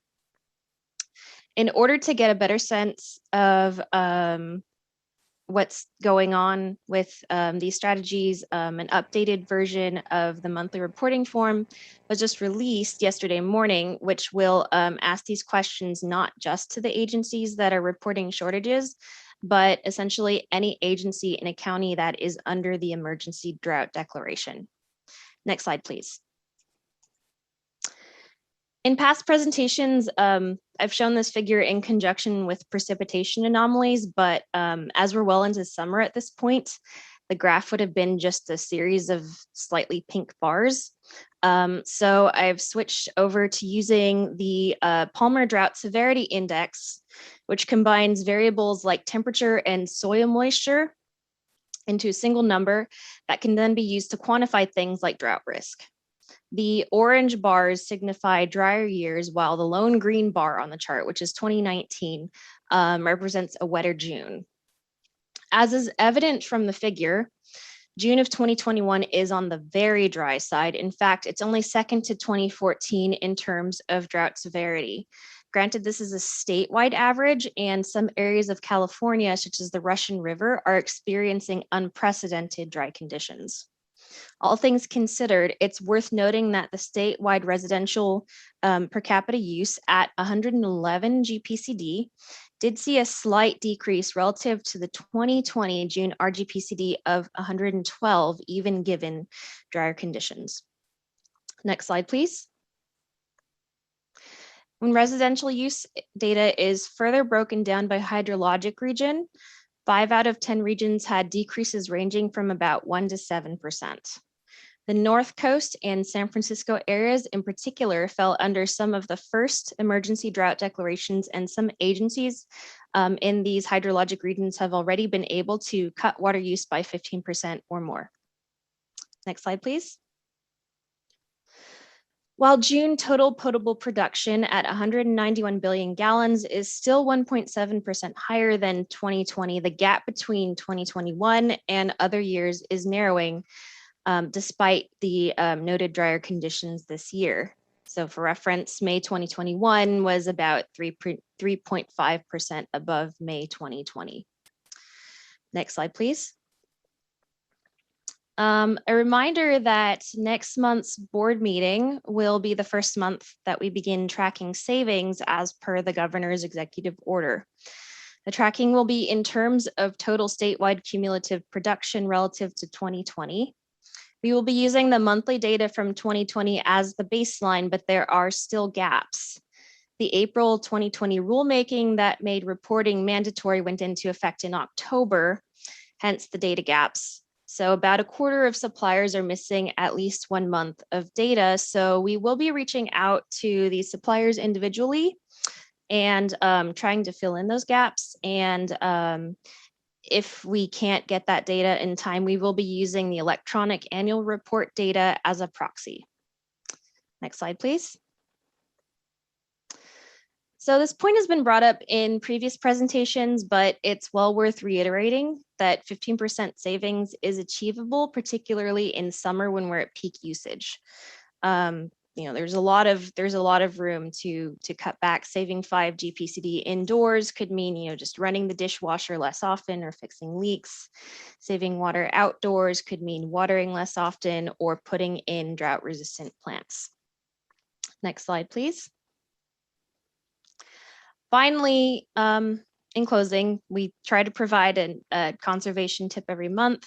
We just like to remind Californians that while we're all trying to save water right now, we shouldn't accidentally kill our trees in the process. So it's important to take a tree's age and species into account, as well as where and when to water. As with other types of outdoor irrigation, watering in the morning or evening will minimize water loss and allow your tree to fully absorb the water. Mulch around the base of the tree will also help to regulate temperature, retain moisture, and release nutrients into the soil. Young trees need water closer to the base to help them establish root systems, while more mature trees require deeper and slower watering at the edge of the tree canopy. And that is my presentation. I am ready to respond to any questions that the board members might have. Thank you so much, Ms. Pinheiro. I really appreciate the coverage here and providing a tip here, but particularly around the need to ensure that we maintain our trees. And tree canopies are really important given the increased heat that we're seeing. And so we have to be mindful of not stressing out our trees and otherwise allowing conservation to have some negative consequences here. It's as always about balance. So I appreciate that, Ms. Pinheiro. Any questions from or comments from my fellow board colleagues? I'll just be interested, and we'll note obviously in the data that we'll see here at the board meeting on the 21st or 22nd. Just to, we look at the last drought and it took time for conservation to begin to ramp up. It didn't happen overnight, but Californians again have been continuing to conserve a significant amount. And here though, know that it'll take some effort to get us to the sort of conservation and ramping up to the sort of conservation we saw in the last drought, but so critical that we continue to get the message out and help Californians understand that they can help contribute to our successful managing through this drought by looking at their personal usage, even as we certainly look at the system level impacts here at the board and otherwise help drinking water systems manage through difficult conditions. So I appreciate it. Other board colleagues, questions or comments? Yes. Board Member Morgan. Thank you. I just wanted to thank staff for the report and the additional tip at the end. I had actually not considered the damage that cutting back on my outdoor water use earlier this year would have on my trees. And I quickly learned that I needed to install additional drip emitters for each tree and to water them by hand during the heat waves to not stress them. Just as the board chair was just saying, trees are very important for a variety of reasons, including for providing shade for our homes, which in turn helps us to use less energy. So just really wanting to thank staff for the great report and excellent tip at the end. Better. Thank you, board member. Any other comments or questions? Okay, seeing none. Thank you again, Ms. Pinheiro, and look forward to future update here on conservation. That wraps up item number 4 and means we can now move on to item number 3, and means we can move on to item number 4, which is our consideration of a proposed resolution to adopt emergency regulations in the Klamath River.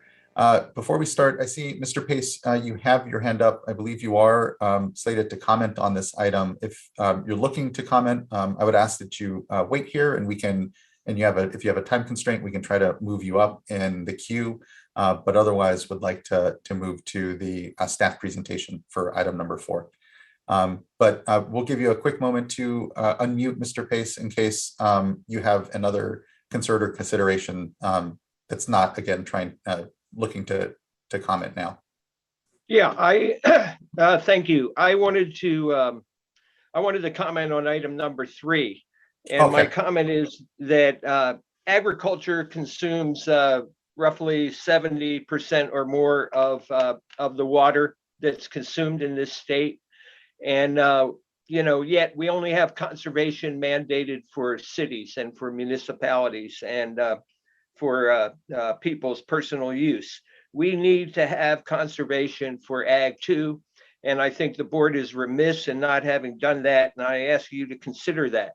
These are no longer emergencies. This is the new reality, the new climate that we have to deal with. And I think you need to start looking at it as a new reality and adjusting water rights. It is unreasonable to have the same water rights exercised, the same amounts exercised in a dry year and a drought, a multi-year drought, as it is during wet years. And I think I encourage the board to start to deal with that reality. That's a long-term reality that we need you to deal with. That's my comment. Thank you. Thank you, Mr. Pace. And I apologize. I should have called on you when I first saw your hand up on the last item. No problem. Yeah, no thank problem. you. And You're doing a great job. Thank you. And we'll take your comment as part of then item number 3. And now officially we'll move on to 4. So thank you. Oh, yes, Ms. Vice Chair Giudama. Sorry, I'm looking for the raised hand here. Yeah, thank you, Mr. Pace. So I just thought that I would use this as an opportunity to direct your attention to the Department of Water Resources has some good information on the agricultural water management plans that are required of irrigation districts of a certain size, and requires plans be submitted for efficient water management practices. So I just thought I'd use this as an opportunity to direct you to that, and for other members of the public as well. Thank you, Vice Chair. Appreciate that.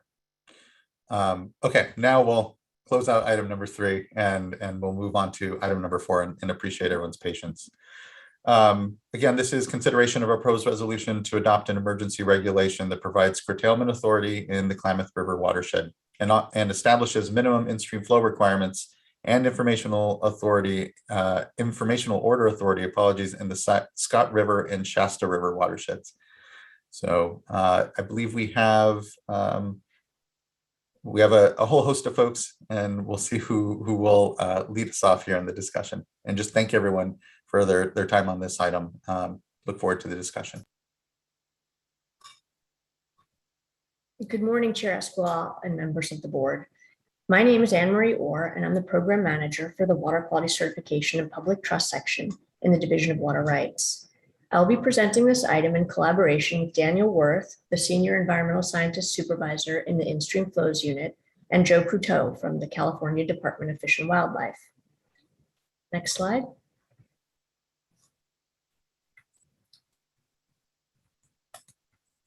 This slide shows the outline of what we plan to cover today. Items in blue are those that will be covered by the Department of Fish and Wildlife. Next slide. I want to take a moment to acknowledge those at the water boards that have been working long hours to bring this regulation before you today. As you can see, it's a highly collaborative effort, and as I will explain later, it extends well beyond our organization in meaningful ways. Next slide. Most of California and the Western United States is in severe drought.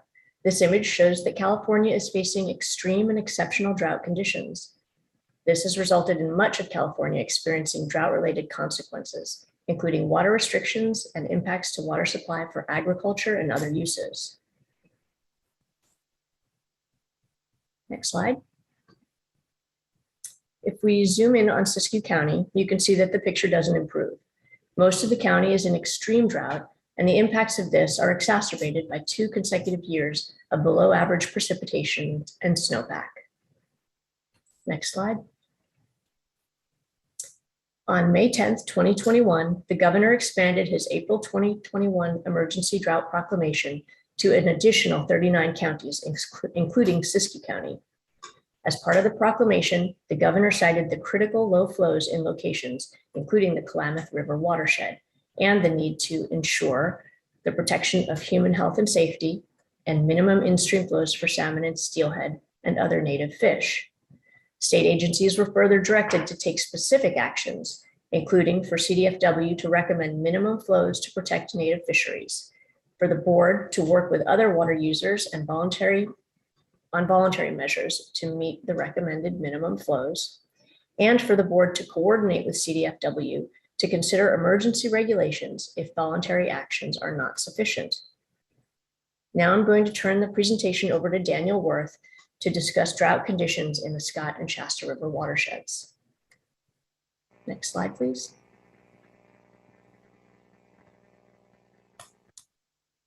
Thank you, Anne-Marie. Today I'm going to provide a brief overview of current drought and stream flow conditions in the Scott and Shasta River watersheds. Next slide. This figure shows flows at the USGS Scott River near Fort Jones gauge over the past year. This flow gauge is located about 10 miles upstream of the outlet of the Scott River watershed and represents the observed or impaired flows of most of the watershed. When I refer to impaired or observed flows, it means the flow that exists at a specific location with factors like diversions or reservoir storage occurring upstream and affecting the flows observed at that location. The flow record at this gauge goes back to 1941. The orange dots in this figure show the median daily statistics for the 79-year flow record. The median daily value means that flows were above the orange dots half of the days on record and below the orange dots on the other half of the days on record. When we analyze statistics of this year's flows between October through the end of July, we see that this year's flows are the 3rd lowest ever. You'll also notice on this graph that during last fall and again this summer, flows below or near 5 CFS occurred on multiple occasions. Next slide, please. This figure shows additional information at the Scott River gauge near Fort Jones. The red line on this graph shows the Scott River emergency drought recommendations that CDFW submitted to the State Water Board on June 15th of this year. These flow recommendations will be discussed further throughout this presentation. Again, I want to emphasize that this gauge station near Fort Jones monitors impaired flows, meaning what is observed after diversions. The purple line is the average observed or impaired flow for all years at the Fort Jones gauge. The blue cloud shows the range of flows during recent drought years. The dark blue line is the average of the recent drought years, and the orange line represents this year. Looking at past recent dry years can help us forecast what may occur over the next year if conditions stay dry. A couple of things to point out on this graph are, first, there's a lot of variation of when fall flows start to rise, which is largely influenced by when the first big rain arrives. Second, last September through December, if you focus on the orange line, was a particularly bad year, even compared to other recent dry years. Rains were very late to arrive last fall. Finally, the fall flows are also heavily influenced by groundwater pumping and surface diversions that occur throughout the year, which can dry certain river reaches and can lower the groundwater levels, delaying the rise of flows in the fall time period. Next slide. Now we're looking at the USGS Shasta River gauge near Wairika, which is near the outlet of the Shasta River watershed and represents impaired flow of the watershed. The flows in the Shasta have a different pattern than what we observed in the Scott River. Typically, we see flows rise rapidly in the fall when irrigation season ends. The flows rise rapidly in this watershed because this watershed has many large springs that discharge significant water volumes year-round. And when the diversions shut off in the fall, the flows bounce back up much faster than they do in the Scott River. The fall flows are much less dependent on the arrival of rain compared to what I discussed in the Scott. You also notice that when irrigation season starts around April 1st, the flows drop very rapidly as water is diverted out of the river. The current water year has the second lowest October to end of July flows observed on record in the Shasta River watershed. Next slide, please.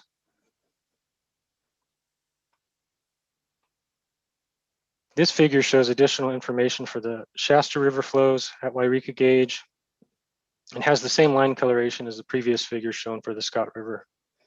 The red line is the emergency drought recommendations submitted to the State Water Board by the Department of Fish and Wildlife for the Shasta River. For much of 2021, flows have been the lowest or near the lowest on record in the Shasta River watershed. Next slide.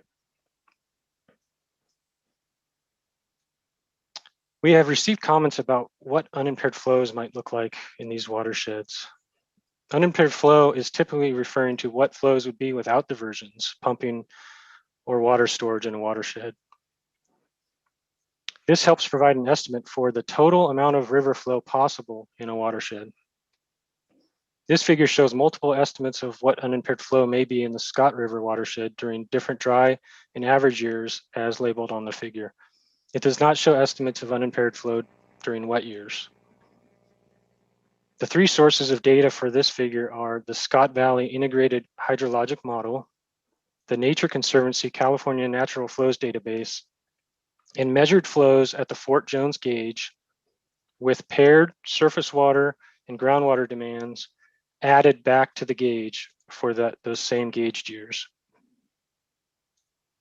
All of these unimpaired flows are estimates, and each of them contains some uncertainty. Next slide, please.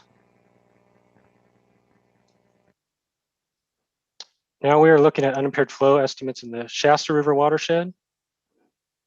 The three sources of data for this figure are a study by Diaz and Knoll that estimated unimpaired flow for calendar year 2000, the Nature Conservancy California Natural Flows Database, and measured flow at the Wairika gauge with paired surface water and groundwater demands added back to the gauge. As mentioned on the Scott River slide, all of these are estimates and each of them contains some uncertainty. And in the Shasta, we do see a pretty wide range of unimpaired flow estimates. Next slide, please. Now I'm going to talk about water rights and water demand in these watersheds. Both watersheds have many surface water diversions and groundwater wells. The purple dots on this slide represent adjudicated points of diversion associated with the Scott River adjudication, which includes surface water rights, as well as some groundwater wells in the watershed. The green dots represent water rights that have reported information to the State Water Board's ERIMS database, many of which are adjudicated rights. So there is some overlap between some of the green dots with the purple dots. This map does not capture all the groundwater wells in the watershed, nor does it capture all the points of diversion from the French Creek and Shackleford Creek adjudications. Some water rights have multiple points of diversion that are shown on this map. Next slide, please. This figure shows surface water diversions in the Shasta River watershed. The map does not show groundwater well locations. Both watersheds have more groundwater wells than surface water diversions. Next slide, please. This figure shows average daily surface water and groundwater demand in cubic feet per second, or CFS, for each month and for each watershed. These demands are based on surface water and groundwater demand data from dry water years. In wet water years, when there is more water available, water diversions can be much higher. The surface water demands are average water year 2018 and 2020 reported data from our eRIMS reporting system and from WaterMaster reporting. The table also shows groundwater demands that are based on remote sensing and modeling studies from each watershed. Both watersheds have high water demands. And you'll notice in the blue box that the Shasta River has much higher surface water and total demands than the Scott River watershed. Now I'm going to turn the presentation back over to Anne Marie. Thank you.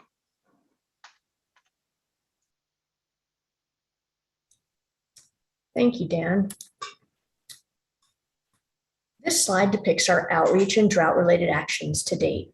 It is difficult to pinpoint exactly when the actions leading up to the release of this draft emergency regulation began. We've been meeting with interested stakeholders for over a year now, since March of 2020, about flow conditions in these watersheds as part of bi-weekly stakeholder meetings organized by the North Coast Regional Board. We've also been engaged for over a year in government-to-government consultation with tribes. This effort has been informed by ongoing long-term efforts in the Shasta River under the California Water Action Plan and will be useful in informing long-term efforts on the Scott River resulting from CDFW's May letter recommending minimum in-stream flows and requesting the board initiate a long-term flow setting process. On March 22nd, 2021, the State Water Board sent letters regarding ongoing dry conditions to all water right holders and claimants in the state. This letter encouraged the recipients to plan and prepare for potential water shortages later this year, and reminded them that accurate and timely reporting of water use data will help to provide critical information needed to manage the state's water resources. On April 20th, 2021, the Deputy Director and CDFW representatives presented at the Siskiyou County Board of Supervisors regularly scheduled meeting regarding current dry conditions in the Scott River watershed, fisheries and water management concerns, and funding opportunities to help address these challenges. On June 1st, 2021, the State Water Board sent notices of water unavailability to 102 water right holders, accounting for 158 of the 803 water rights in the Scott River watershed, urging them to stop diverting amid worsening hydrologic conditions. On July 1st, 2021, the State Water Board and CDFW staff hosted a public meeting on potential drought response actions for the Scott and Shasta River watersheds. We also solicited comments during that meeting. Over 150 people participated in this meeting. On July 16th, 2021, the State Water Board staff released an early draft of the emergency regulation for public comment. On July 20th, the State Water Board and CDFW held a second public meeting to describe the draft drought emergency regulations, presented responses to past comments on the CDFW flow recommendations, listened to comments, and answered participant questions. Approximately 200 people participated in this meeting. Staff received approximately 100 comment letters regarding the draft regulations. Throughout the July through August timeframe, the State Water Board staff held multiple meetings with representatives from the agricultural community, the Water Master, and environmental groups to provide support for development of collaborative voluntary actions to enhance flow and habitat in these watersheds, and to solicit input on the drought emergency regulation. On August 6th, the State Water Board released the draft emergency regulation and proposed resolution with the Water Board agenda package for today's meeting. And then on August 12th, the Water Board released the notice of proposed rulemaking and an informative digest and fiscal statement. Next slide, please. We'd like to express our sincere appreciation for the active participation by tribes, landowners, non-governmental organizations, and other stakeholders that actively helped us shape this proposed regulation. In response to early feedback from these groups, this slide shows some of the improvements that we made to the draft regulation early in the process. We added flexibility to update the minimum required flows if new scientific support becomes available. We provided for the ability to allow the use of inefficient ditches for livestock watering if hydrologic and fisheries conditions allow. We also added additional options for local cooperative solutions. The concept of annual water use reductions by groundwater users, and the ability for such users to compare current water use to 2020 instead of just comparing to this year. Also, a diverter with multiple water rights may make use of a more junior right by curtailing a more senior right.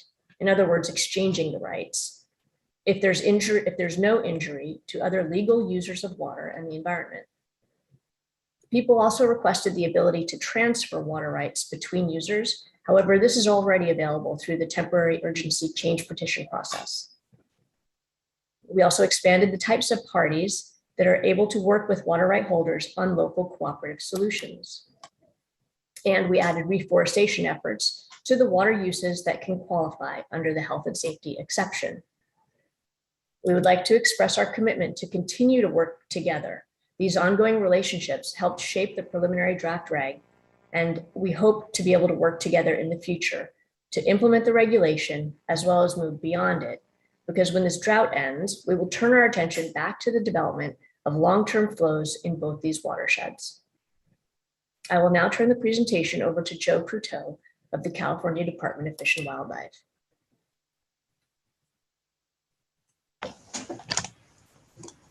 Hello, thanks, Anne-Marie. Can you see and hear me okay? Or from somebody? Can, thank you. Good morning. Good morning.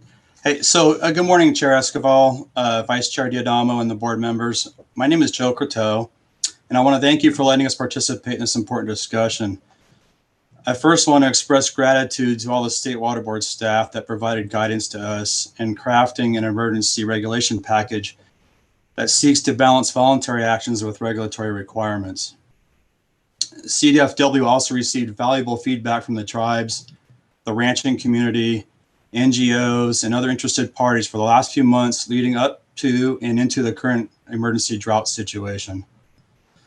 So real quickly about me, I'm a program manager with CDFW. I work in Wairika. I have primary responsibilities for restoration, environmental permitting, juvenile salmon monitoring, and fisheries restoration grants in Siskiyou County.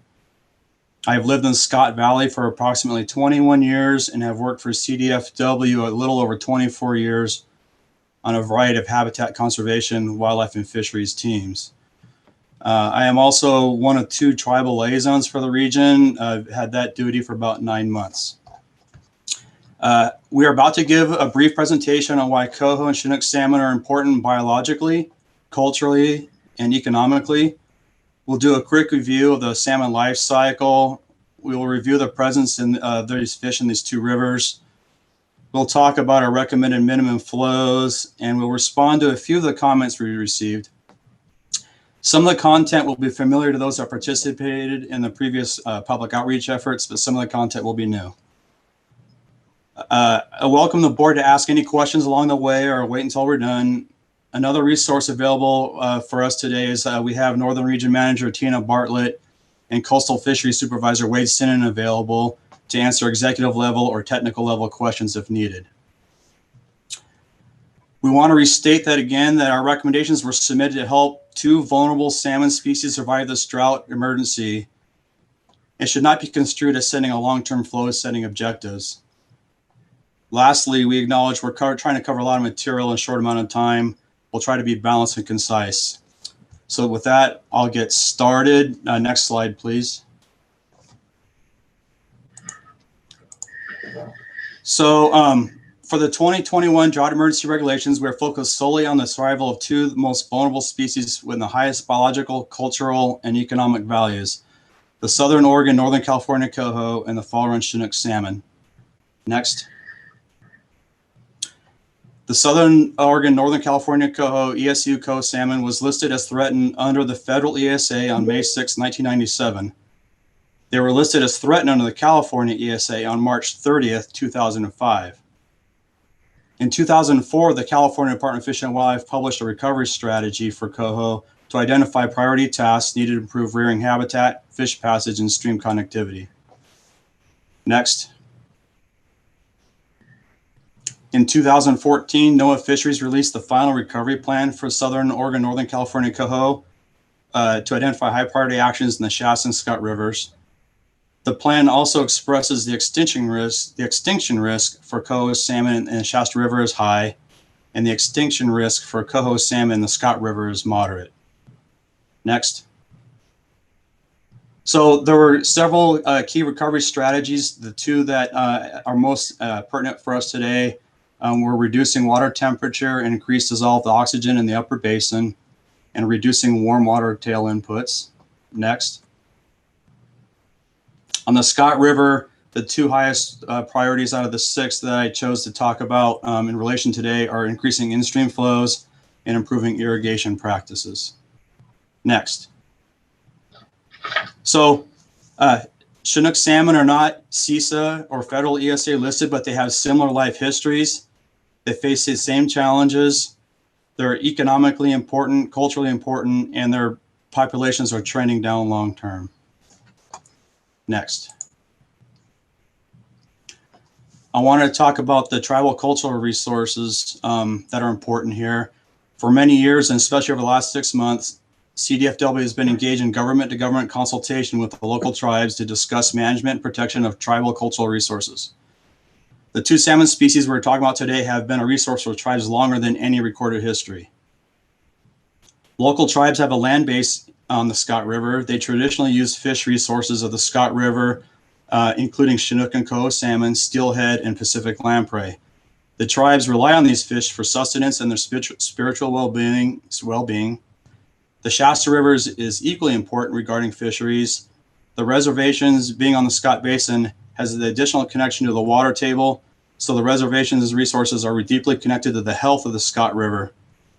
Shackleford runs right through one of the reservations and is considered one of the most productive coho tributaries in the Scott Basin. Tribal economics are also important. Reduced salmon populations has resulted in reduction of traditional food, which has resulted in increased food and healthcare costs. Reduced fisheries results in lower allocations for tribes and few opportunities for recreational anglers to contribute money to the local economies. And super important here is tribal health. Traditionally, average Karuks consumed 1.2 pounds of fish per day. Today, fish consumption is estimated to be less than 5 pounds per person per year. Consequences of this loss for traditional diet, the rate of heart disease has increased by 39%, which is 3 times the U.S. average. Diabetes rate for the Karuk tribe is 20.1%, nearly 4 times the U.S. average. Culturally, reduced fish stocks reduce ceremonial opportunities, the inability to pass on harvesting traditions, and access to traditional foods and medicine. Next.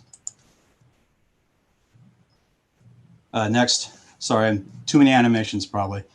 First of all, the economic relevance of especially Chinook salmon. The Scott and Shasta rivers combined produce roughly 20% of all the Klamath River fall run Chinook. Next. Adverse or positive impacts to jobs, businesses, and tribes depend each year on the Klamath River fall run Chinook salmon allocations adopted by the Pacific Fisheries Management Council. Next. The production of Klamath River fall run Chinook impacts tribal, commercial, and sport fishing regulations. And lastly, one more, next. Each year, there is an accounting of economic impacts from direct expenditures, labor income, impacted jobs, and total economic output to the tune of millions of dollars annually. Next.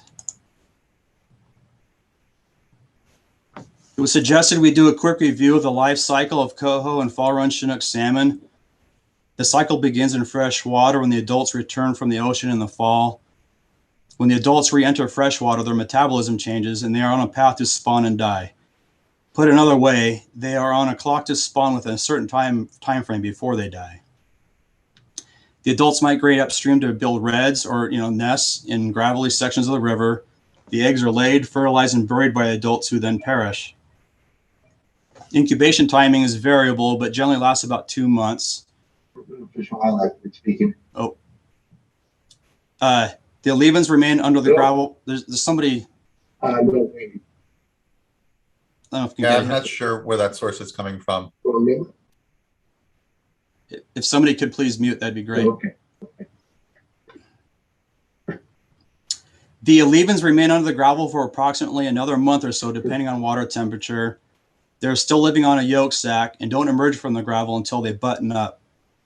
Most of the Chinook salmon fry then immediately start their way back down the river to the ocean. The majority of coho fry and a small percentage of Chinook fry will then go into a spring distribution, seeking out cold water to rear over the summer, primarily up in the tributaries or near springs. Each spring, we estimate out-migration of 0+ Chinook, sometimes called Young of the Year or YOYs, 1+ Chinook, and 1+ coho salmon using rotary screw traps. As both species grow bigger, they enter a par phase. Juvenile is fully feeding on invertebrates. They begin to smolt in the silvery phase there. Metabolism is changing back to get ready for going back to the ocean. As they move downstream and enter the estuaries and then the ocean, most coho salmon spend an additional 1.5 years in the ocean and return at age 3. Chinook salmon return to the ocean at ages 2, 3, 4, and 5. So that's why we track them a little differently. Next slide.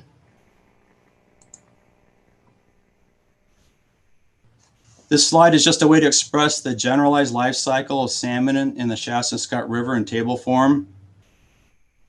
Things to consider: Chinook adults start showing up in September, approximately 1 month ahead of the coho. Chinook tend to be main stem spawners, and coho tend to be tributary spawners. If coho can't get access to their traditional spawning habitat, they may use some of the same spots the Chinook did and potentially bury or exhume Chinook redds. Since coho spawn later, their redds are also more at risk of main stem winter scouring events if forced to spawn in the main stem. Out-migration of juveniles occurs from late winter into midsummer. Distribution of oversummering fish happens during the fry and par stages. And so I'd like to do a quick couple take-home messages from all this. There are various life stages of Chinook and coho salmon in both rivers year-round. Next. There are Chinook and coho salmon juveniles migrating and rearing in both rivers year-round. This is why we're offering up and requesting minimum flow recommendations year-round, including this summer. Lastly, even though coho are known to mostly use upper tributaries as rearing, we confirmed yesterday that there are juvenile coho salmon rearing in the main stem Scott River at the confluence of Kelsey Creek and under the Kelsey Creek Bridge, approximately 7 miles downstream of the Fort Jones gauge. So with that, before I move on to our talking about recommendations, I'm just going to pause real quick and see if there are any questions about fish or biology.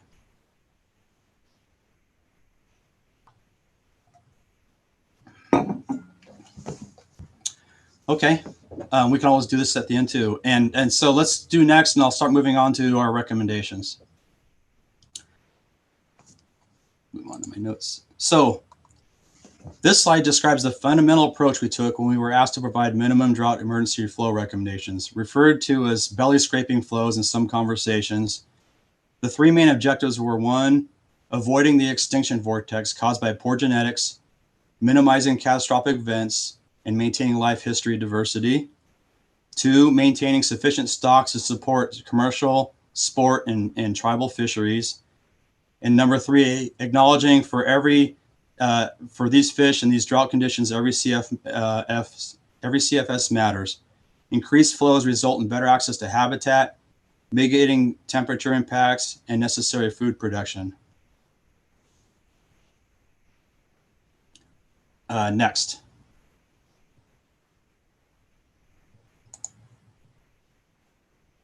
It was recommended we summarize where the flow recommendations came from, and including the fundamental approach I just showed you. Starting in the Scott River, it has been suggested by some that we are too narrowly focused and not considering all the best available science. We took a close look at the history of the 1980 Scott River adjudication, including a summary of the 1970 petition and our department's efforts to summarize and address saltwater flow needs. Everything between the first bullet and the last bullet on this slide were included as enclosures to our June 15th letter to the State Water Board to provide context and support for our recommendations. The Klamath National Forest Right has a very clear intent to provide a minimum standard only in the driest years to sustain a viable fishery. It wasn't established as some kind of goal as a sufficient measure of success. I will also note that we are scientists from bottom to top, and while we lean strongly on the Klamath National Forest Right, we made some difficult choices and adjustments based on our experiences and notes in this river system. Next, please. So this figure is very similar to the one Dan Worth displayed a few minutes ago. We're displaying it again to emphasize context for our recommendations. The red line, which is straighter and squarer and more prominent, is our flow recommendations for a 12-month period.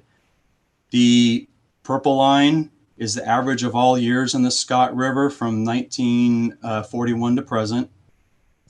The gray line and some of the light blue lines are given as context. The gray line is the average of all impaired driest years. And then the dark blue line that's near the bottom there is this year. It has like an end point in mid-August, which is yesterday. And that is the trajectory we're on now. Something I would like to note is that since about late July, the flows have increased slightly above average. And the main point I think I wanted to make out of all this figure is there's been an argument made that because of the low flows, we can't achieve the recommendation, but we need to really acknowledge that that's an impaired low flow, not a natural low flow we're looking at the bottom of the screen. Next slide. Moving over to the Shasta River. The Shasta River is primarily a spring-fed system compared to the snow precipitation-fed system in the Scott River. There's not an established low flow target to meet fishery needs on the Shasta River at any of the gauges. What we did have available to us was a flow needs assessment contracted by CDFW McBain and Trust 2014. They used regional regression models, standard setting methods, riffle crest measurements, 1- and 2-dimensional hydraulic modeling, habitat mapping, and photo documentation to summarize in-stream flow needs. This assessment was included as an enclosure in our June 15th letter. The DS and Knoll technical memorandum submitted in 2007. I want to note Dan made a point that it was being year 2000. That's when it was modeled. The memorandum was dated 2007. That's when it was submitted to the North Coast Regional Water Quality Control Board. This memorandum summarized modeled unimpaired flow and temperature values along selected points along the Shasta River. Finally, as with the Scott River, our subject matter experts provided input and we made some adjustments based on current conditions. Next slide.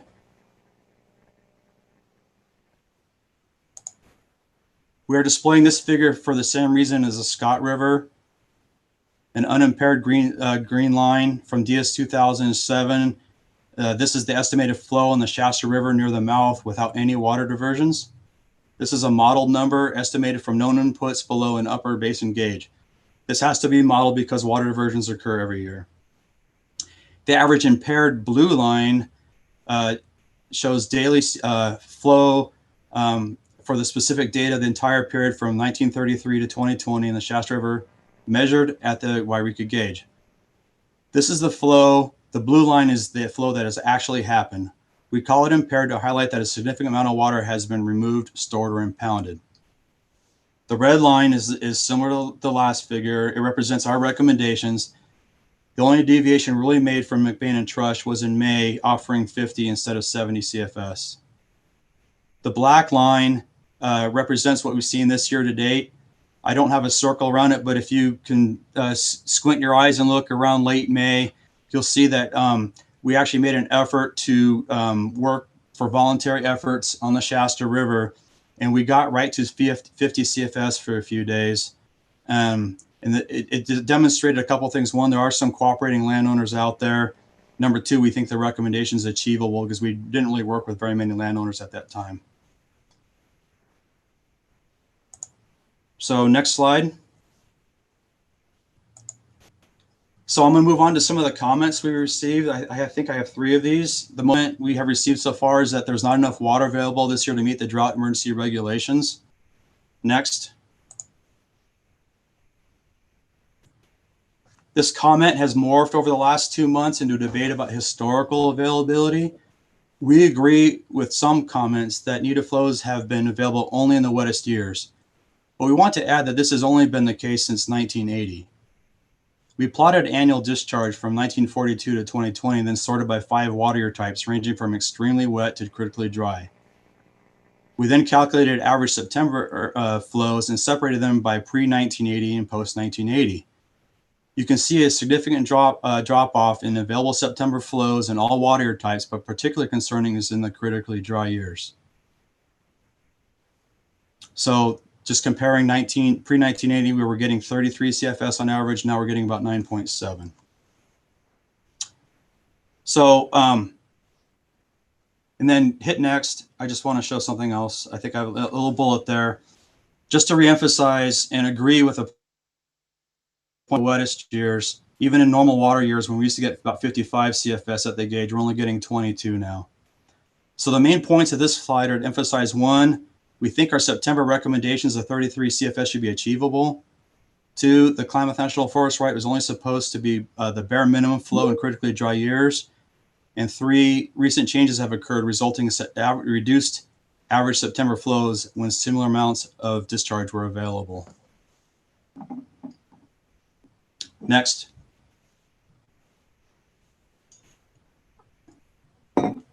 So here's a,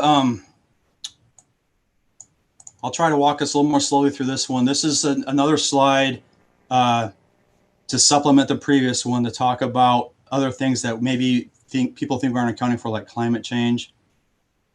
Please bear with me as I try to explain, and then I'm happy to pause to field any questions. The left y-axis represents annual discharge in acre feet at the Fort Jones gauge. The right y-axis represents average September flows in cubic feet per second. We added a dashed line to show you where 30 CFS is. If you look on the right, we got a little dashed line there. The x-axis represents a sort of all water years from wettest to driest from 1942 to 2020. So just trying to break this figure down a little bit, focus on the blue line. It represents annual volume from 1942 to 2020 at the Scott River gauge, and then plotted from most to least. The black bars represent September flows, mean September flows from 1942 to 1979. The red bars represent mean September flows from 1980 to 2020. The purpose of this slide is to draw attention to the pink and gray highlights that demonstrate that prior to 1980, the 30 CFS bar for the Klamath National Forest right was met in most years at a fairly low annual flow.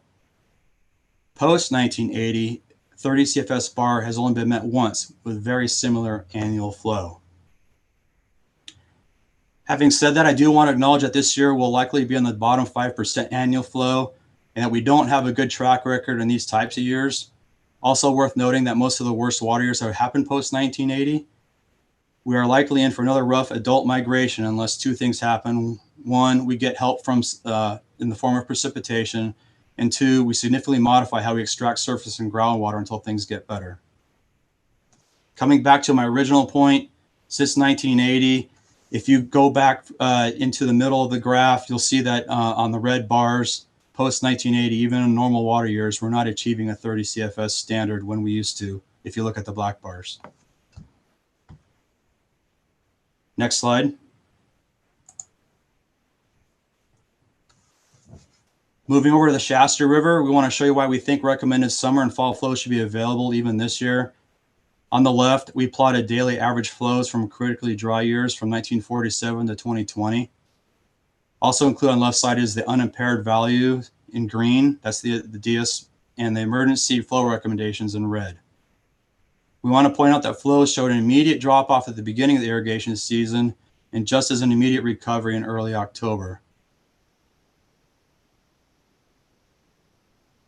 Moving over to the right side, we zoomed into September and October, and during the same critically dry years, the mean on October 1 has been 85 CFS, and on October 15th, it has been 116 CFS. The year 2020 demarcated in purple, really hard to see here, but about in the middle of the slide, there's a purple line. Last year, we had 80 CFS on October 1 and 90 CFS on October 15. Next slide. We want to show you one more way why we think there's water available in the Shasta River. The CDEC gauge at Grenada is at River Mile 25 upstream of the Grenada irrigation pumps. From about June 19th to July 17th, that gauge has showed an average flow range of 66 to 101 CFS. At the same time, the Wairika gauge is near the confluence of the Klamath with flow values ranging from 4 to 20, approximately 20 CFS. Today, I checked this morning, the Grenada gauge is reading approximately 81 CFS and the Wairika gauge is reading approximately 20 CFS. It is difficult to confirm the amount of water extraction upstream of Grenada, but our assertion is you cannot look at these two graphs and consider available inputs from the Little Shasta River and say there's no water available for our fisheries in the mid to lower reaches of the Shasta River. Next slide. Next comment have been getting is we should be more strategic than using a single measuring device at the bottom of each watershed as the test. Next slide. For decades, we've used the reference gauges in these rivers to help us predict habitat conditions, predict adult and juvenile migration, inform restoration, conduct surveys, and develop reports. Next. These gauges are partially a wholly reference for scientific purposes, and at least in the Scott is a test for certain priorities. The Fort Jones gauge was assigned very specific water rights in 1980 after years of information sharing, debate, and court decisions. Next. Our recommendations were built on a premise that we need to have enforceable recommendations, and we use those gauges as benchmarks. We would ideally rely on these gauges to support some volunteer efforts, such as 1707 dedications. Next. On both rivers, but particularly Scott, there are not enough gauges or water master tools on all the important tributaries that can help us be more strategic. Next. Funding, access, and political will to conduct updated evaluations has not been available to us. And lastly, one of our enclosures to the June 15th letter of the State Water Board was a 1974 DFG summary of streamflow needs for Salmons and Scott River. It was focused on key tributaries. Next. I want to show you real quick why we thought about our fall recommendations on the Scott River. We compared gauge flows to the field notes for 2020 and offered some tough scientific choices. In our June 15th letter to State Water Board, we briefly described when important reaches were disconnected, connected, reconnected, and when certain reaches were accessible for adult salmon. The river was flatlined until mid-November last year. We got a small storm event that connected Shackleford to the main stem for a few days and flatlined again until mid-December. Anticipating that 2021 will look a lot like 2020, we offered what we considered bare minimum flow requirements for migrating adult salmon. Next slide. This slide demonstrates how Chinook respond to flows during the time period of September 1 through October 31. Next, and that's in the, go ahead next. So this is the time period to grade out when our Chinook salmon are trying to get up into their spawning habitat. So next. This first comparison is 2009 versus 2010. The poorer of 2 years shows that the flows in the Scott did not exceed 30 CFS until November. Next. The next comparison is 2014 versus 2015. Recall 2014 was also a critically dry year, but we were able to get enough of flows in mid to late October to move adult Chinook above the weir. We were fortunate to have a couple of rainstorms in mid-October that year too that helped out. Next. The last comparison is 2018 through 2020. The different results are pretty obvious here. The Chinook don't do well unless we get some flows in that by the end of October. They're trying to get in through that whole time period. Next slide. I'm going to bounce back to the 1974 report to the State Water Board and point out that we had other information available to everybody. In response to the 1970 Scott River petition and informed the 1980 Scott River adjudication, CDFG staff summarized Scott River basin conditions for salmonids and provided minimum flow recommendations in the main stem and key tributaries. They set up tributary profile stations, flow measuring stations, and thermographs on the Scott main stem and key tributaries. Next slide.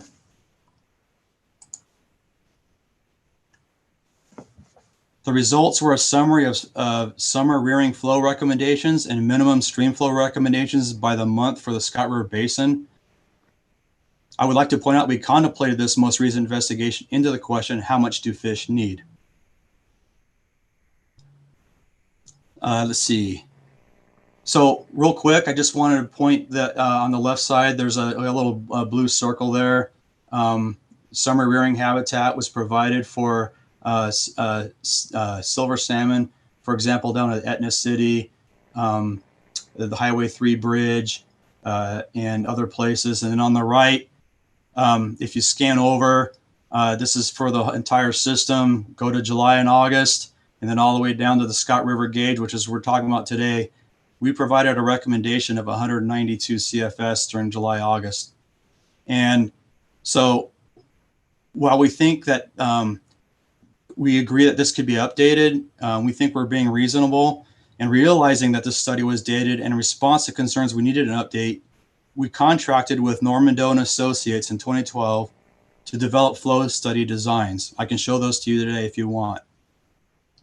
The public meetings for this process turned into unproductive protests, even though we were trying to develop a more strategic or surgical approach to the Scott River flow needs. All the plans that are developed were posted on our website in 2013 and are still available if we want to have a discussion about being strategic. That was 8 years ago. We need to figure out something immediately for 2021. All of this to say we consider other scientific possibilities and opted to recommend a stream gauge measurement at Fort Jones Gauge as a barometer for upstream watershed conditions. Again, we think we're being reasonable. Next slide. This is the last major comment I think I'm addressing. Coho salmon in the Scott River are trending in the right direction, even in the face of drought conditions. Next slide. Coho salmon populations are generally tracked as 3 separate brood years and have been monitored for the last 4 generations. Next. Brood year 3 has increased from 80 fish in 2009 to 727 fish in 2018. Next. Brood year 2 has increased from 153 fish in 2008 to 1,671 fish in 2020. Next.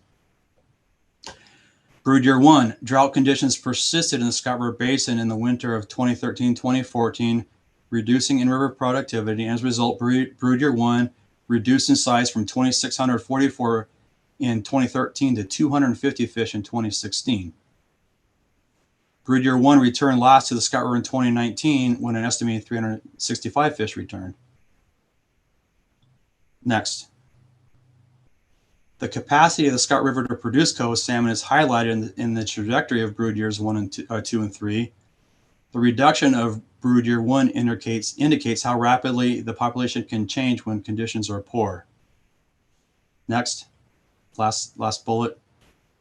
Brood year 3 is on deck to return this fall. The question is, what conditions will they come into when they show up? Next.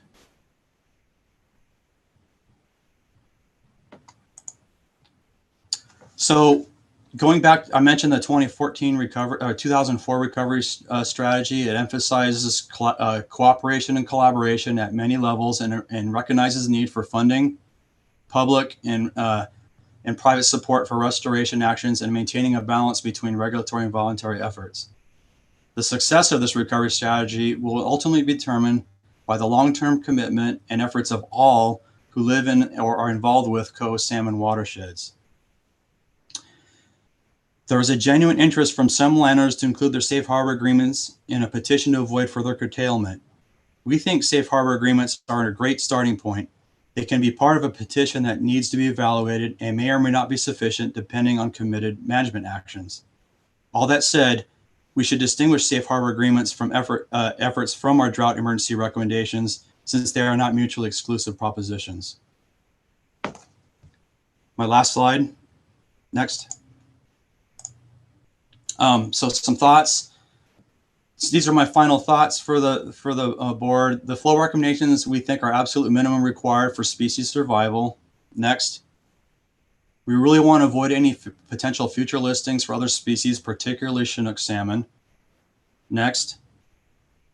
We're looking at all life stages of our two most vulnerable species to maintain stream function. Next. We are interested in implementing cooperative solutions that have equal or better conservation values. They should be specific, measurable, achievable, relevant, time-bound, and binding. And that concludes my section, everybody. And I can take questions now, but we probably need to get through the rest of their presentation. So thank you, everybody. Just off the top here, and I know we will have time for discussion here, and we'll hear public commenters as well, which I'm sure will reflect on some of the discussion here. Just thank you for the incredible partnership here. I know it has been a very collaborative effort that both of our agencies have been undertaking in the watershed, and it's reflected in the discussion and the discourse. And I think that what we can all agree is that there is the need for more information to be better decision makers off of that information, but we have emergency needs this year. But hopefully, the collaboration that's gone on is a momentum-setting event here with us and amongst us, and commit to next year as well, and not allowing there's a lot of pressing need and concern here, and I think we have the opportunity to ensure that we keep folks in a collaborative space, and I think a focus on the data and information that makes us better decision makers in the watershed, and helping landowners and helping all of us be that in this space, and not have a false dichotomy between voluntary efforts and the work that the state agencies have to do here.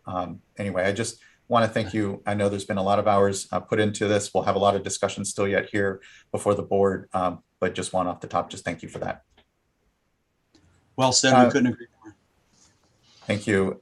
I do, since I did take the opportunity here to make some comment, other board colleagues, are there any questions here off the top and or comments that you'd like to make?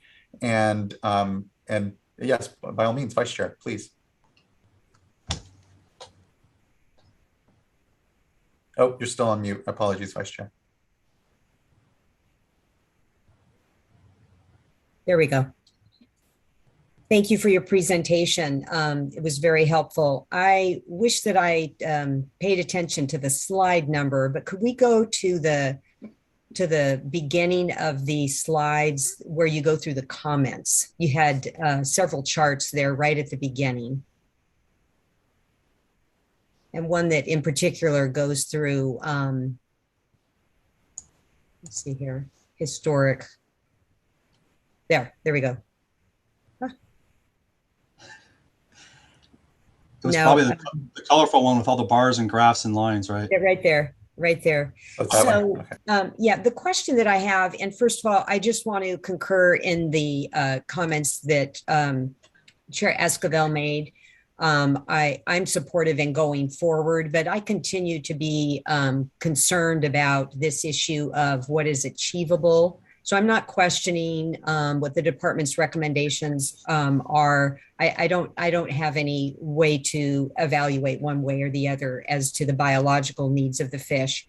But this issue here of historic period versus post 1980, this seems to be an area that I'm just not terribly comfortable with. So I do appreciate that the resolution has language in there that we're going to continue to look at these flow issues, but also your commitment from the department in continuing to look at these issues as well. So I'm not looking for specific answers, but just big picture, generally speaking, with this significant change within these two timeframes, is it due to an increase in diversions, climate change, or a change in agricultural practices, or perhaps all of the above? So I know that agriculture used to, and I don't really know the cutoff period, but agriculture in the past did have fairly inefficient practices, and those practices have changed. And so just wondering, in light of the fact that you don't have unimpaired flow information, is it possible that a significant amount of this changeover post 1979 was related to agriculture switching over from flood irrigation, where you end up with return flows that find their way back into the river?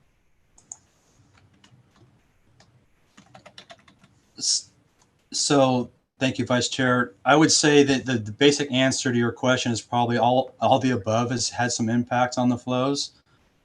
When you see the map that Dan Worth put up there of all the points of diversion and wells that are in place, there's definitely a high demand for water. Having said all that, I think times have changed. This may be a new normal, and we need to figure something out, because we can't as the only trustee agency not do anything and we need to figure something out in these drought conditions. So and every CFS matters to us. So we agree. There's some uncertainties out there. Okay. Thank you for that. I think just going forward, trying to, maybe better understand the system and these different factors that might be at play. So thank you very much. Thank you. Thank you, Vice Chair. Can I just ask a follow-up on that? course. Was there something in 1980 that changed in particular? Like, why is that the cutoff that you're looking at? That was the year of the adjudication in Scott River. It was a pretty significant change. There was a 1970 petition to the adjudication, and for 10 years, a lot of back and forth between our agencies. And there were some concerns about groundwater use at the time. But yeah, 1980 is the year of the adjudication. Interesting, thanks. Thank you. Any other board member colleagues here? Okay.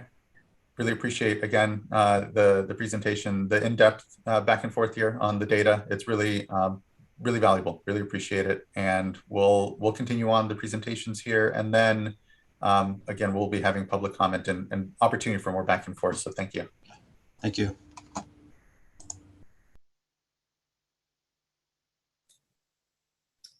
Okay.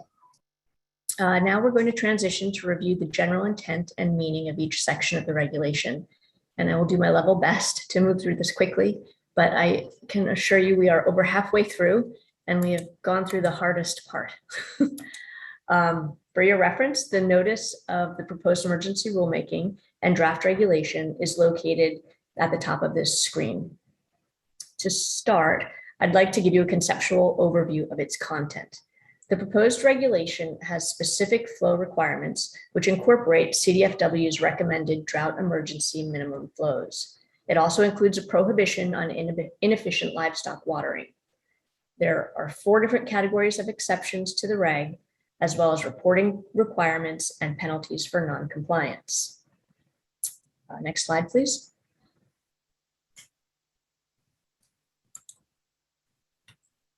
These next 2 slides show the California Department of Fish and Wildlife emergency drought minimum flow recommendations for both the Scott and Shasta watersheds that Mr. Croteau just discussed. The way this reg is drafted, the Water Board may issue curtailment orders upon a determination that flows are likely to be reduced below the recommended minimum flows on this slide for the Scott River and the ones on the following slide for the Shasta. I want to emphasize that both of these flows are recommended to provide drought emergency minimum amounts, and They are only intended to limit the damage to salmonids in this dire situation. Next slide, please. So these are the flows for the Shasta River. I also want to note there's some flexibility built into the regulation whereby the water board may determine not to issue curtailment orders or to limit the issuance or to suspend previously issued curtailment orders based on notification from CDFW or NIMFs that the target species and life stages that the flows were crafted to protect are not present at the anticipated time. Further, CDFW may coordinate with NIMFs to request that lower alternative flows or flows measured at different locations will provide equal or better protection for the pertinent species life stages. Next slide. Curtailment orders to meet drought emergency minimum fisheries flows in the Scott and Shasta watersheds will be issued taking into account the water right priority in groupings from lowest to highest priority. Both of these watersheds are adjudicated, and the prioritization follows those and integrates waters not addressed in the adjudications. I also note that groundwater diversions are included in the prioritization due to the interconnectedness of the two sources. The prioritization further differentiates between appropriative and overlying groundwater rights. And if you'd like to review the specific prioritization detail, please see the draft reg at section 875.5. Next slide, please. At times when the emergency minimum flows are not being met, initial curtailment orders will be sent to each water right holder, agent of record, or landowner as applicable in the order of water rights priority. All notices regarding curtailment orders will be announced using the Scott Shasta email subscription list and webpage listed here. We strongly encourage affected and interested parties to subscribe to this email distribution list, as all drought notices and updates regarding curtailment will be sent to these subscribers. And you'll see this again at the end to write it down, but it will also be posted on our website. Next slide, please. Local cooperative solutions may be proposed to the water board as means other than curtailments to meet drought emergency minimum flows or to provide equivalent or improved fishery benefits. Examples of other fishery benefits would include actions which include cold water refugia, localized fish passage, or red protection. We included this provision to provide flexibility, since local communities may be able to identify alternative means to best share limited water based on local information. Additionally, individuals and local groups have worked for years to make significant improvements in protecting in-stream uses. These provisions allow flexibility in the reg to build on those efforts and provide the public with the flexibility to manage water in more equitable and potentially less impactful ways. Additional provisions in this section include annual reductions in groundwater diversions and the allowance for an individual with multiple water rights to substitute one for another. With regard to the process, note that any proposed cooperative solution must be approved by the water board prior to implementation and require either recommendation by a fishery agency or binding agreement with relevant entity and evidence. Approval of a petition may be subject to appropriate conditions, including monitoring and reporting.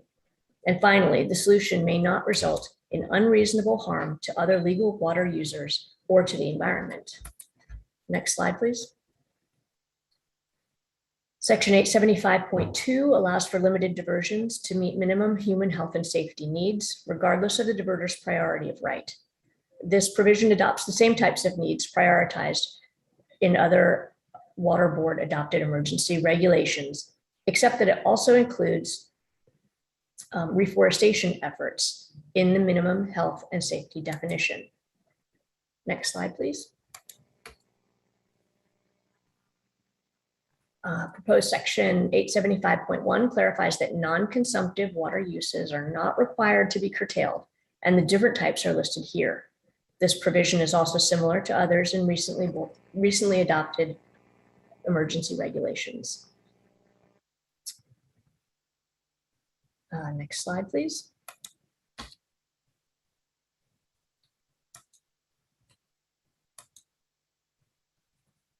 This provision allows for minimum diversions for livestock, watering to continue after receipt of a curtailment order in light of the particular importance of livestock in the Scott and Shasta watersheds, and in light of the need for livestock to access drinking water for survival.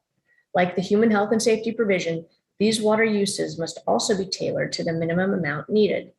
Diverters that want to apply for this allowance must self-certify that their diversion is necessary, conveyed without seepage, for example, through pipes, wells, or line ditches, and that the diversion amount does not exceed the amounts and the provisions included in Water Code Section 697, which details the amounts considered reasonably necessary for water right applications.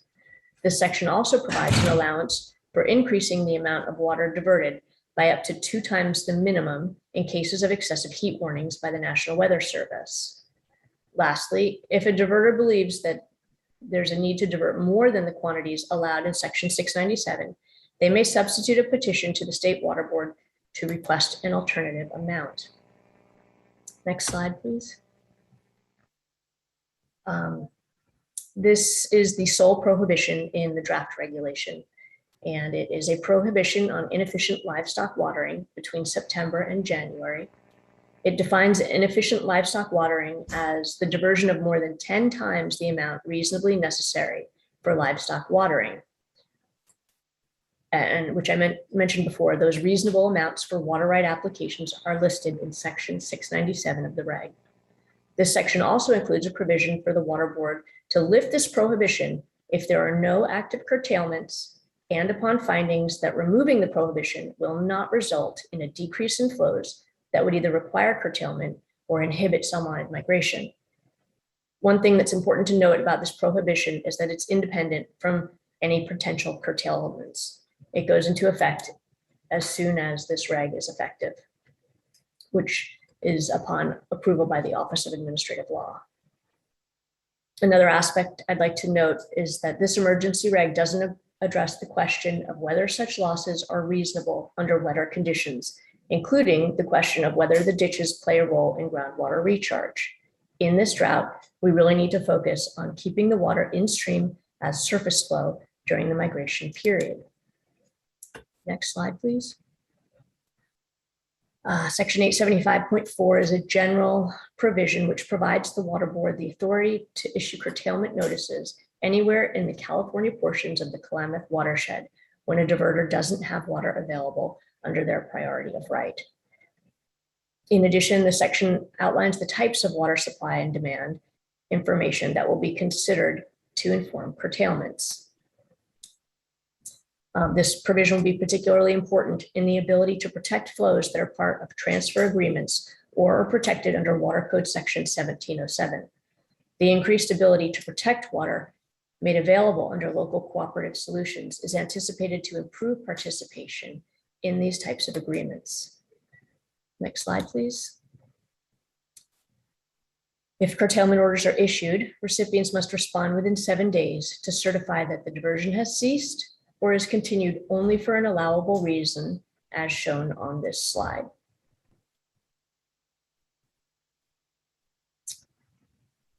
Next slide, please. The Water Board may issue information orders to do some or to some or all of the landowners, diverters, or other water right holders in the Scott and Shasta River watersheds, requiring them to provide additional information related to water use. Any information orders will likely focus on water users with the highest potential to impact stream flow. Next slide, please. With regard to compliance with the regulation, I'll just note that to the extent of any conflict between applicable requirements, the diverter must comply with the most stringent, and that failure to meet the requirements of this reg or a curtailment order is considered a violation of the Water Code, subject to administrative civil liabilities of up to $1,000 per day. Next slide.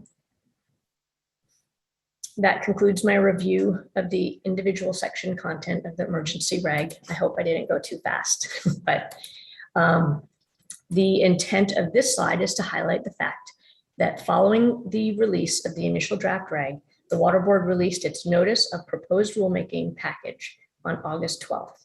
And that Included in that package was an informative digest containing a great deal of supporting information. For example, the finding of emergency and the basis and need for each provision of the regulation, as well as the fiscal impact statement. Next slide, please. The fiscal effects resulting from the proposed emergency regulation are the costs that would be incurred by state and local government agencies to respond to any requirements in the proposed regulation pursuant to Government Code Section 11346. Note that this is not a complete economic analysis that would be required for a regulation in a non-emergency basis.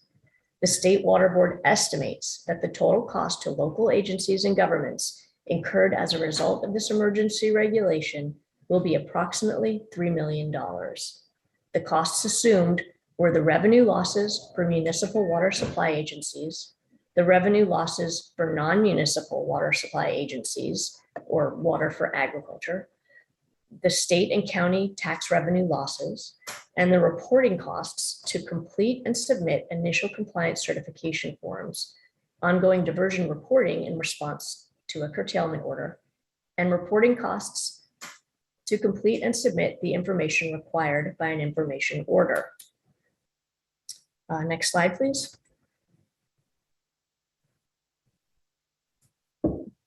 Potential sales tax losses were based on Water Board calculations of the estimated annual reduction in water supply for agriculture, the estimated amount of crop acreage and yield affected by the reduction in water supply due to the proposed emergency regulation, the estimated crop value per acre, the resulting revenue loss from the affected crop acreage, and a 7.75% combined state and local tax on the revenue loss from the affected crop acreage and total yield. The total revenue loss for agricultural crop sales is not a component of the fiscal analysis, but it was calculated in order to develop state and local tax revenue losses and is conservatively estimated to be approximately $1.5 million.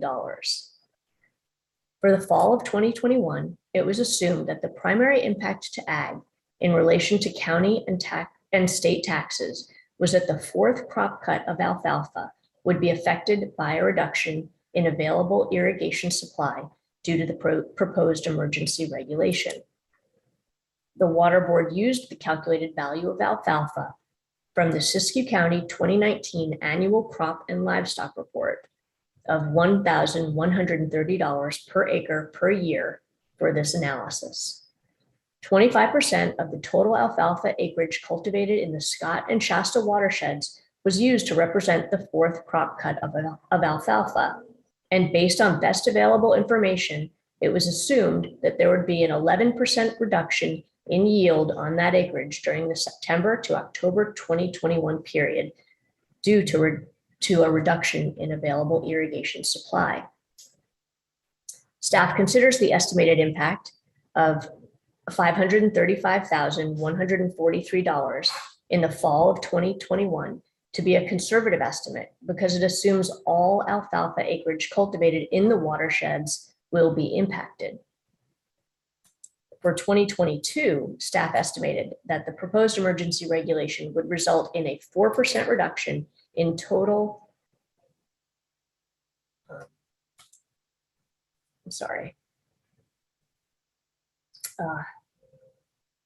lost my place from it.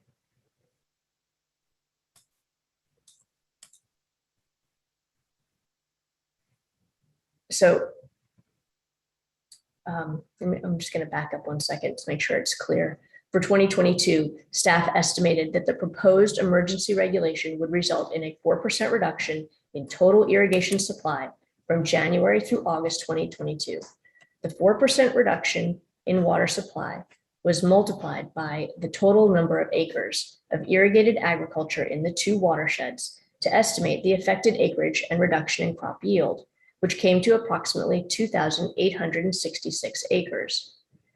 Based on the total crop revenue and total crop acreage from the Siskiyou County 2019 Annual Crop and Livestock Report, the average crop value was calculated as $351.10 per acre per year. The loss in crop sales revenue in 2022 is estimated to be approximately $1,006,000. Staff considers this cost estimate to be conservatively high because there's a lack of information on alternative water supplies, and the calculations for lost tax revenue from agricultural sales assumes a total loss of crops instead of just reduced yield. Next slide, please. Now I'll provide an overview of the comments received on our proposed emergency reg package and our responses. This list displays the names of the different organizations that submitted comments.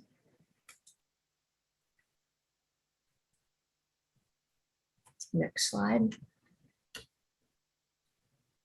We have reviewed all the comments received and found 5 primary themes as noted here. I'll review each of them in more detail in the following slides.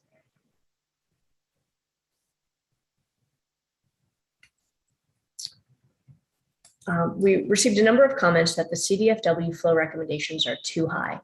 I think Mr. Couteau did a good job earlier of demonstrating that the CDFW flow recommendations are based on best available science information. That said, we also added provisions to the reg to allow CDFW, in coordination with the National Marine Fisheries Service, to propose lower flows if scientific information becomes available to support the possibility of lower flows or location-specific targets that would provide equal protections. We also want people to consider the timing that the regulation would go into effect, which at soonest would be early September, and that there may be a time lag between when the curtailments are implemented and when in-stream flows rebound. I will also note that it's expected that the rebound will be slower in the Scott River watershed than the Shasta River watershed due to reliance on groundwater, temperatures, and precipitation for reconnection, as well as modeling that demonstrates that earlier curtailments are more effective at impacting the stream flow rebound. Next slide, please. With regard to local cooperative solutions, we received comments that people are appreciative of the flexibility and creativity in allowing for these within the regulation. We also received comments asserting that voluntary actions and local cooperative solutions without regulation will better serve to address this drought emergency. On the other hand, we received comments expressing frustration that the voluntary actions and local cooperative solutions have been supported for years, and yet the public trust is not sufficiently protected. We also received comments asserting that tribes should have government-to-government consultation on the proposed local cooperative solutions, and that others have a desire for notice and ability to comment and appeal related decisions. To this, our response is that the drought emergency requires quick action and that there are opportunities for parties to object to the petitions and decisions related to these agreements included in section 875 F2. Commenters also questioned how the local cooperative solution process works. And to help stakeholders better understand how the process works, we plan to create a local cooperative solutions webpage, which will include frequently asked questions, proposals submitted, approved proposals, and other related information. Next slide. Several of the comments that we received pertain to local cooperative solutions related to groundwater. First, there may have been a misunderstanding regarding the 30% net reduction being a criteria for any and all local cooperative solutions. To clarify, the 30% net reduction provision relates to a groundwater option in the Scott watershed, not broader participation on local cooperative solutions. There was a concern that the 30% or 15% net reduction of water use is not sufficient to support fisheries, and a request to delete the provision. This provision is supported by hydrologic modeling results for the Scott Basin and by the conservation target in the June drought proclamation in the Shasta. Further, I would like to direct people to review the digest for detailed supporting information. There was also a concern that the most efficient users will have the most difficulty meeting 30% reduction, which is targeted at reducing next year's water use by 30% when compared to prior use. To address this concern, we moved the date back to 2020 such that the reductions this year would not penalize the amount of water needed for this provision. Staff considered uniform water duty standards in developing the emergency regulation, but this approach was not possible within this short time frame. This approach may be considered in the future. Agricultural efficiency improvements often do not result in dedicated water to in-stream uses, even when public funds are expended. Rather, these improvements allow for the farmer to grow more with less water and increase flexibility and resiliency to respond to shortages, including when water is needed for fish. We also received a recommendation to require monitoring and more specifically metering of wells. And I note that all local cooperative solutions are subject to monitoring and reporting requirements. And though each proposed solution will have tailored requirements.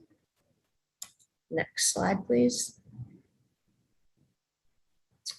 Livestock watering is the next category of comments. Commenters expressed appreciation for the provisions, allowing for minimum diversions for livestock watering. And other commenters also noted that livestock producers with unlined facilities will face challenges in limiting diversions to minimum diversion amounts.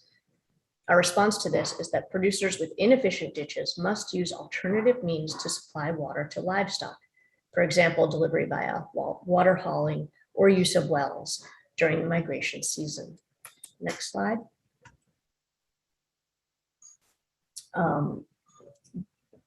Additional livestock watering commenters questioned how the producers are expected to provide water for livestock before certification or petition approval. So I will clarify that minimum diversions may continue before a decision on a self-certification or a petition is made. The last comment is that section 875.7 will still allow unreasonable amounts, in other words, 10 times what is necessary, of diversion for livestock for water right holders that did not receive curtailment orders.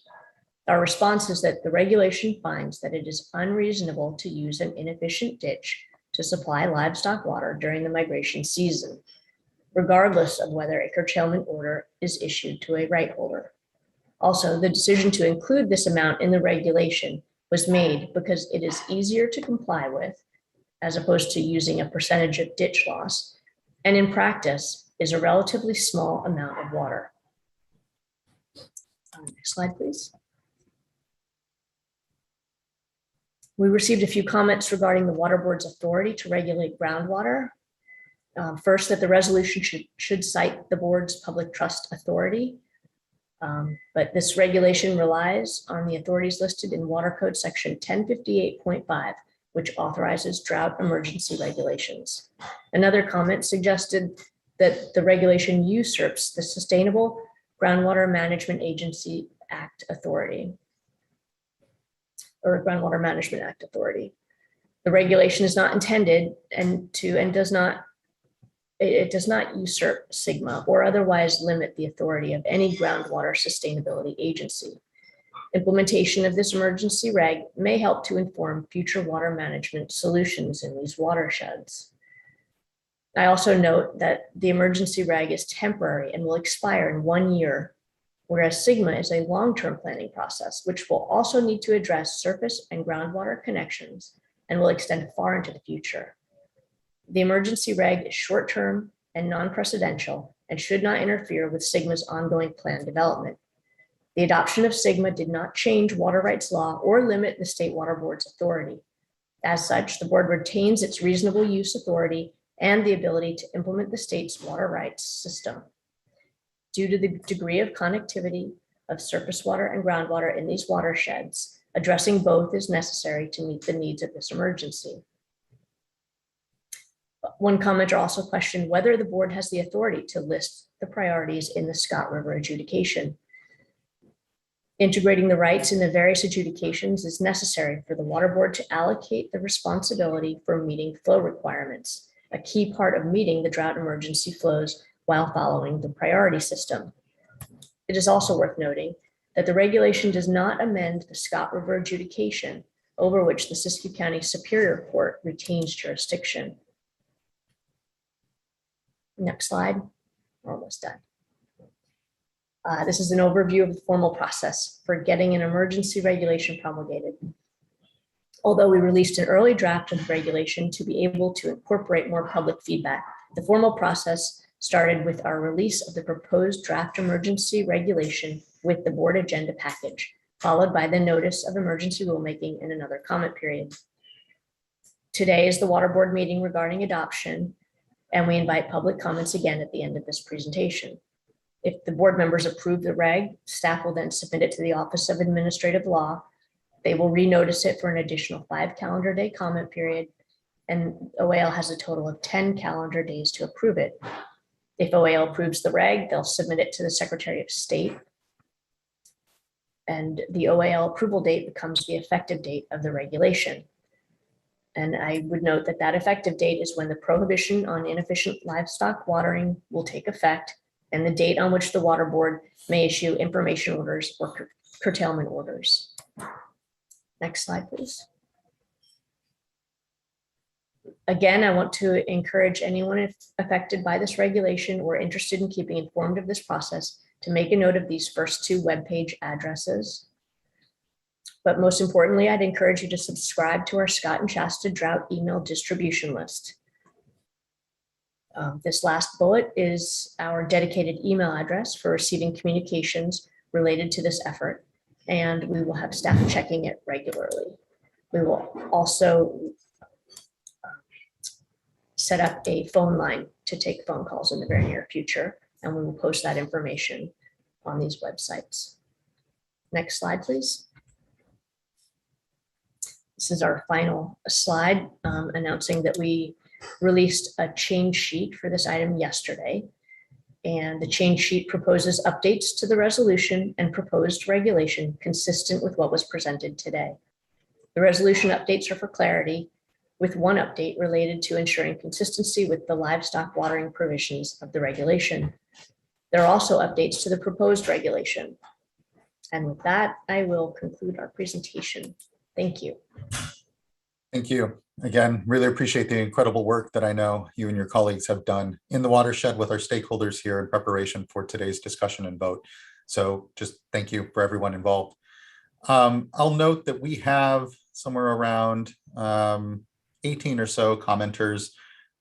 We're at 12 noon now. We could take a tranche of folks and then take a late lunch. I'll go ahead and just say that was a good amount of information. Let's go ahead and take our lunch now, and then we can cleanly get into comments and discussion and some back and forth on the proposal. So thanks everyone for your patience.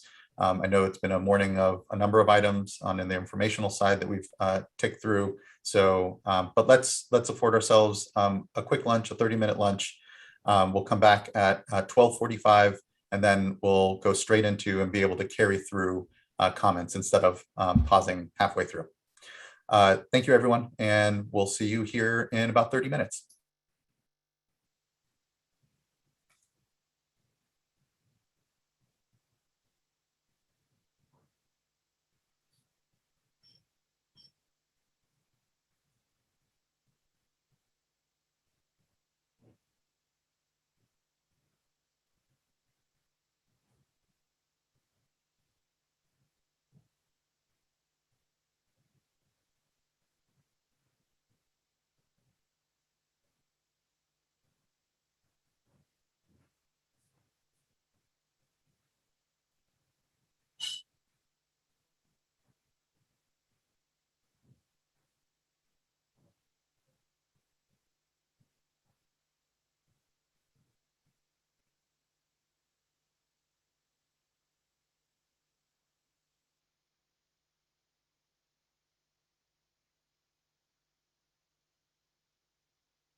Welcome back, everyone. Hope everyone had a good lunch here. We can begin to gather back and we can start to get into public comments. I believe, here I'll take a moment for my screen to come up. I believe our first commenter will be Cedric Twite, and we'll give everyone a moment to pop back on and settle in here.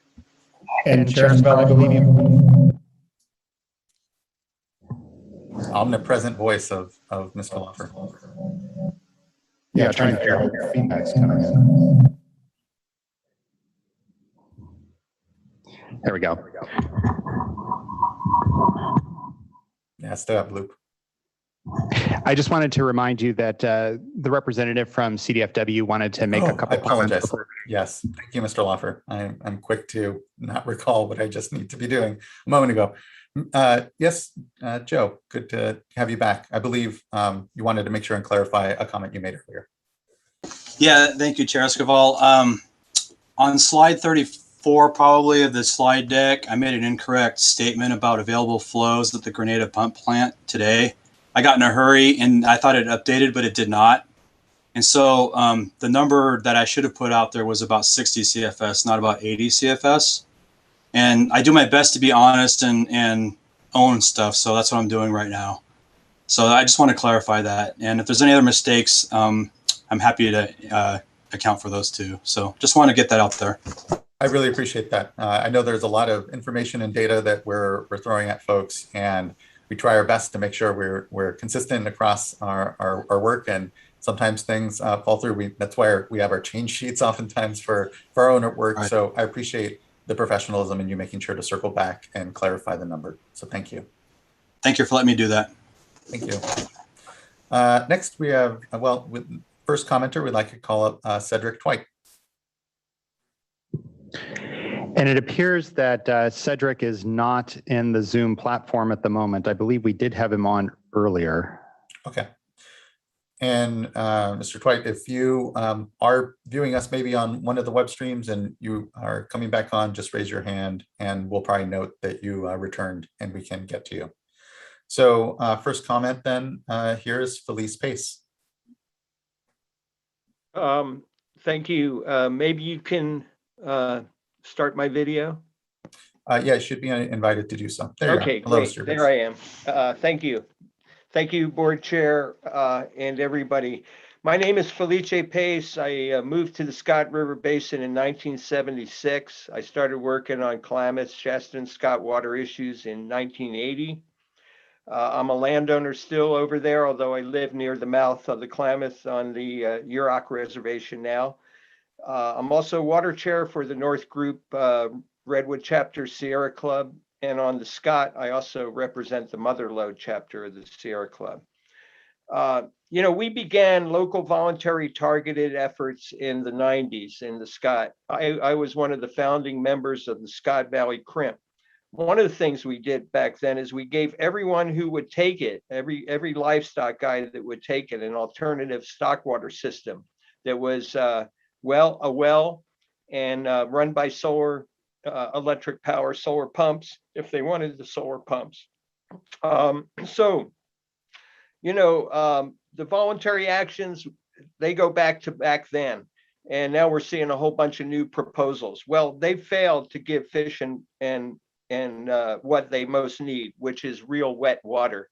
And that's what this is about today, real wet water, not about substitutes, because that doesn't work.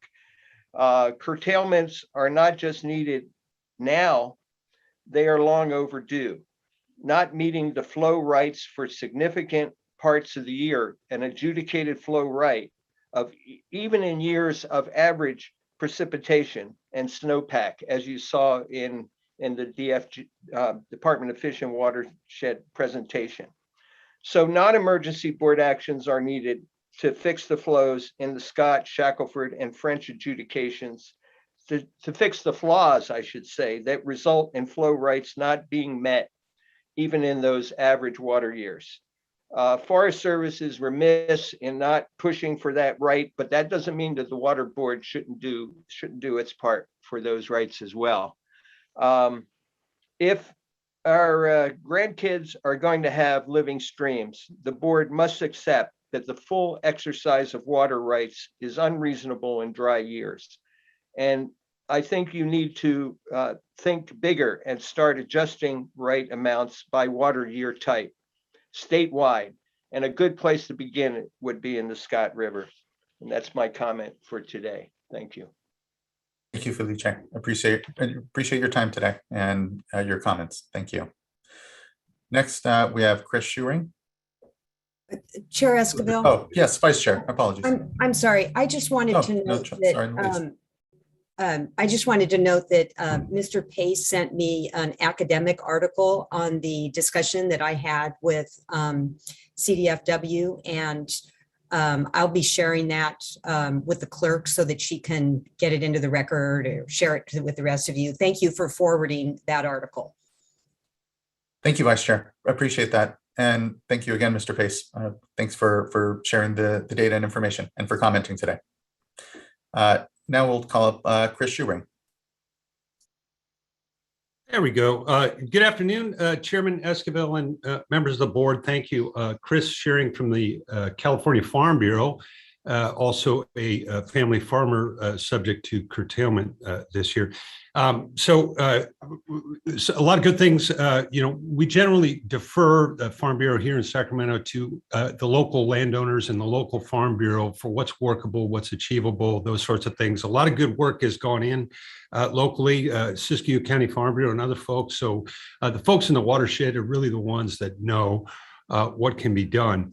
And certainly kudos to the board staff, to Eric Ekdahl and his folks for doing a whole lot of work here with flexibility and trying to find solutions, things that are workable to get us where we need to go in the context of voluntary cooperative agreements and those efforts.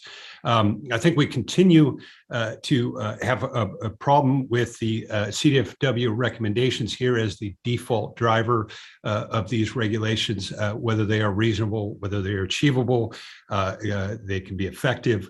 We're not sure, but we certainly think that the board staff is going the extra mile in many ways, at least with respect to the regulations. Couple of quick comments. I don't see a timer on how much time I got here, but I want about 3 minutes, 40 seconds. Okay, great. Thank you. A couple of things up front. I heard somebody earlier talking about the 70% figure of, agriculture uses 70% of the water. That's such an old truism that it's not even worth concentrating on, in my view.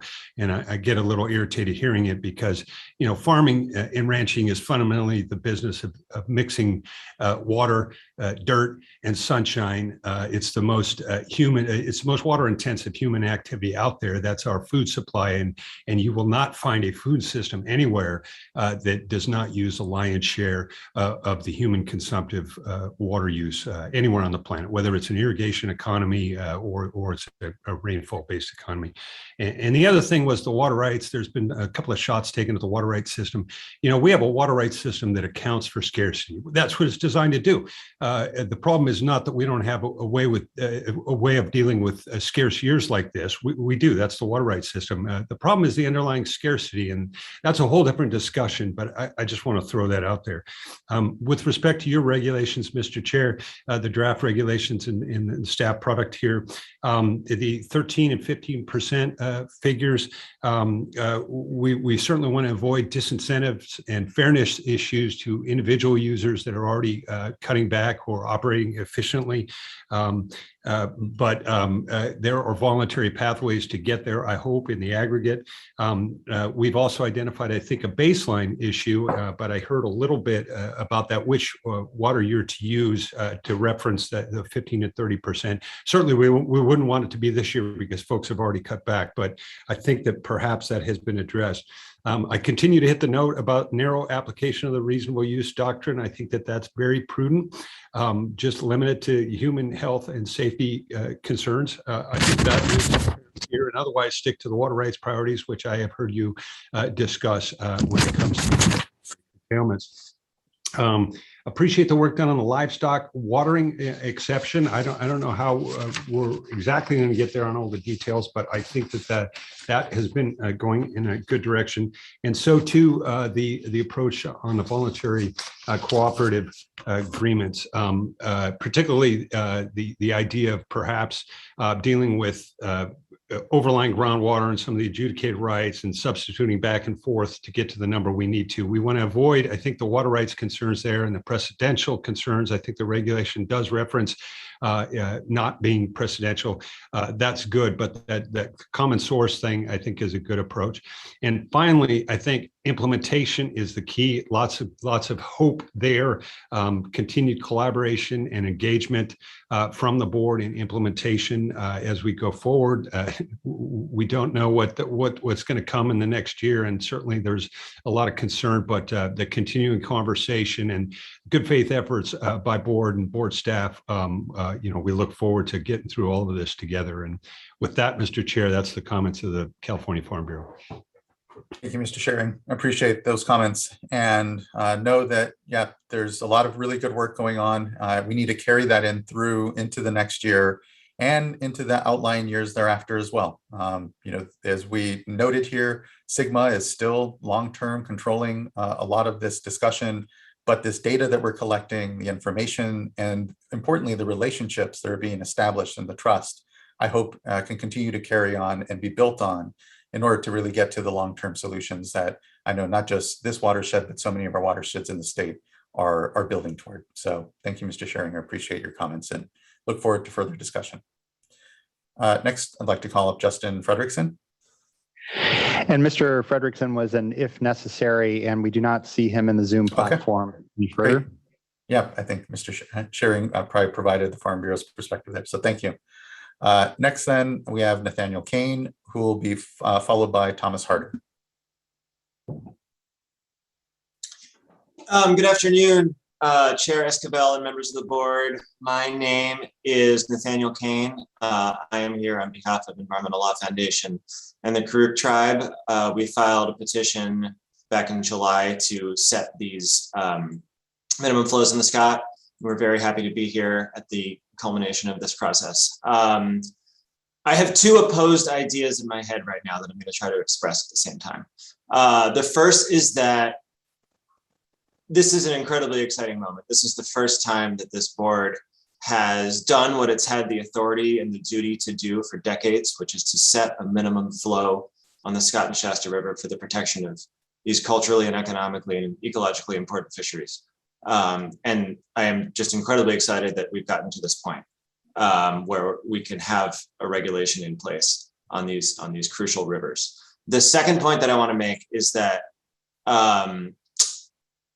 well, actually, before I move on, I also want to call out the incredible amount of work that staff has put in to drafting these regs and responding to comments and working so hard on this and so many other projects this summer. I know it's been an enormous amount of work. At the same time, the other opposed idea that's in my head is that there are some revisions in the latest couple drafts of this reg that I think do not serve the goal of achieving a minimum flow in the river that will protect species survival. And this is especially with regard to the 30% groundwater reduction being sufficient to support a cooperative agreement. We know that groundwater pumping is the bulk of agricultural water use in the Scott Basin, and the hydrology is very clear. When growers pump water, the river goes down. And the lower the water table is, the more precipitation it's going to take in the fall for the river to come back up. And we know that Coho and Chinook in October, and then Coho a little bit later in November and December, need those flows to get upstream, or else we're going to have another stranding event like we almost had last year. And I have read the digest. I do not see evidence in there that supports this 30% reduction being sufficient. The digest appears to rely on a personal communication between staff and one of the consultants about a numeric model for the Scott. None of that is included. It appears to be extrapolating a total reduction from either July or August. It's not clear over the entire season, and saying that if we completely eliminate pumping from July or August through December, that would be about 30%. So we'll then extrapolate that over the whole season.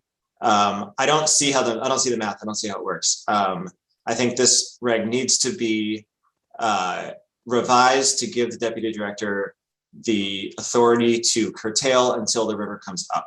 And I think that is the rule that is being established here with regard to surface water diversions, is that every cooperative agreement has to show a benefit. And we can quibble over the language and whether there's too much discretion there. But the fact is that the curtailments and the cooperative agreements have to be tied to a wet water benefit in the river. And that's just not the case with the groundwater. And the groundwater is probably the most important aspect of this regulation. So I really think that needs to be looked at and potentially changed. And then with my last minute, I just want to make a couple of other points. This reg, we really hope, is going to lay the groundwork for a long-term minimum flow reg going forward. And in order for it to be as useful as it can be, in addition to protecting salmon survival this year, it has to generate information that can be used in the future.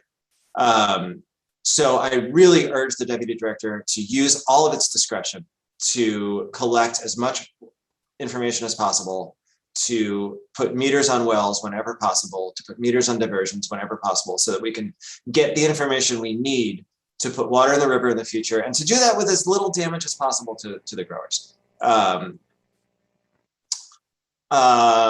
The stock watering issue, this has gone backwards since the first draft. Originally, it was a 50% ditch loss, and now it's at a 90% ditch loss. I don't understand why 90% is even in there. We're talking about 10 times the amount of water loss. And that's at the time of the year when every CFS matters. Every drop of water in that late fall period can go towards salmon migration. And we can't have it be seeping out of ditches. That's unreasonable. And I don't understand the point of including that.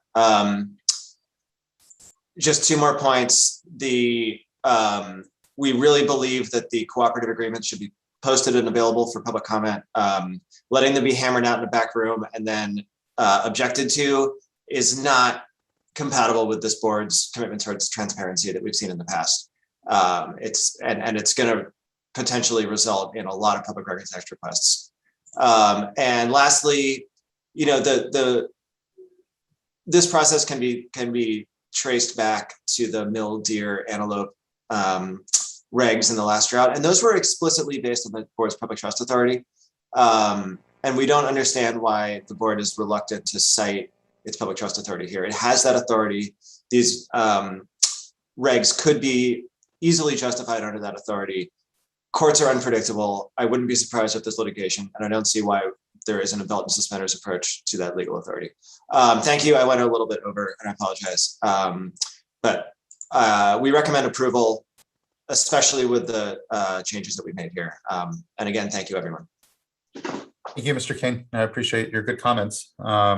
Yeah, I don't necessarily need a response. We have few enough commenters that we can just go through comments, but would just flag that I want to dig in a little more as well on just how the 30% number was developed for voluntary agreements on the Scott. And the posting of agreements, I'm sure there's something, hopefully, maybe just a little clarification that can be made to ensure that those are just posted on our site or wherever as soon as they're received or whatever is the most appropriate sort of time frame here. So thank you, Mr. King. I appreciate those comments. Thank you. Next, we have Thomas Harder, who will be followed by Conrad Fisher. Chair Esquivel, Vice Chair Diadamo, and members of the board. I'm Thomas Harder. I'm a professor and cooperative extension faculty at the University of California in Davis. It is an honor to provide a little bit more information on the model that was mentioned by Mr. Worth. One of the tools that your staff has used to better understand what may be necessary in terms of curtailments to bring up the flows to the levels that have been recommended by the Department of Fish and Wildlife. I want to say thank you to your staff for reaching out to us on this modeling efforts, and just provide a little bit of an overview. The Scott Valley Integrated Hydrologic Model that we have developed at our research group with financial support from the State Water Board through the North Coast Regional Water Board as a follow-up to the RTMDL action plan and the groundwater study plan, is an integrated model that includes the upper watershed with unimpaired flows coming into the basin, largely unimpaired flows coming into the basin. It includes a stream flow model for the main stem, Scott River, and all the tributaries, major tributaries within the basin. A landscape soil water budget model that is to the detail of individual fields and individual soil series. And it includes a groundwater model for the entire basin. It accounts for the various crops. It's a split mostly of alfalfa crops that rotate with grains and pasture, permanent pasture. It accounts for the various irrigation types, both surface water irrigation, groundwater irrigation, the various irrigation tools used, wheel line irrigation, center pivot irrigations. It explicitly accounts for groundwater pumping with groundwater wells largely represented directly in the model where they are located. And it accounts for the for land use management practices. It accounts for the climate variation. The model currently runs on daily and monthly time steps from October 1991 to September 2018, and it's been calibrated for the first 20 years of that period.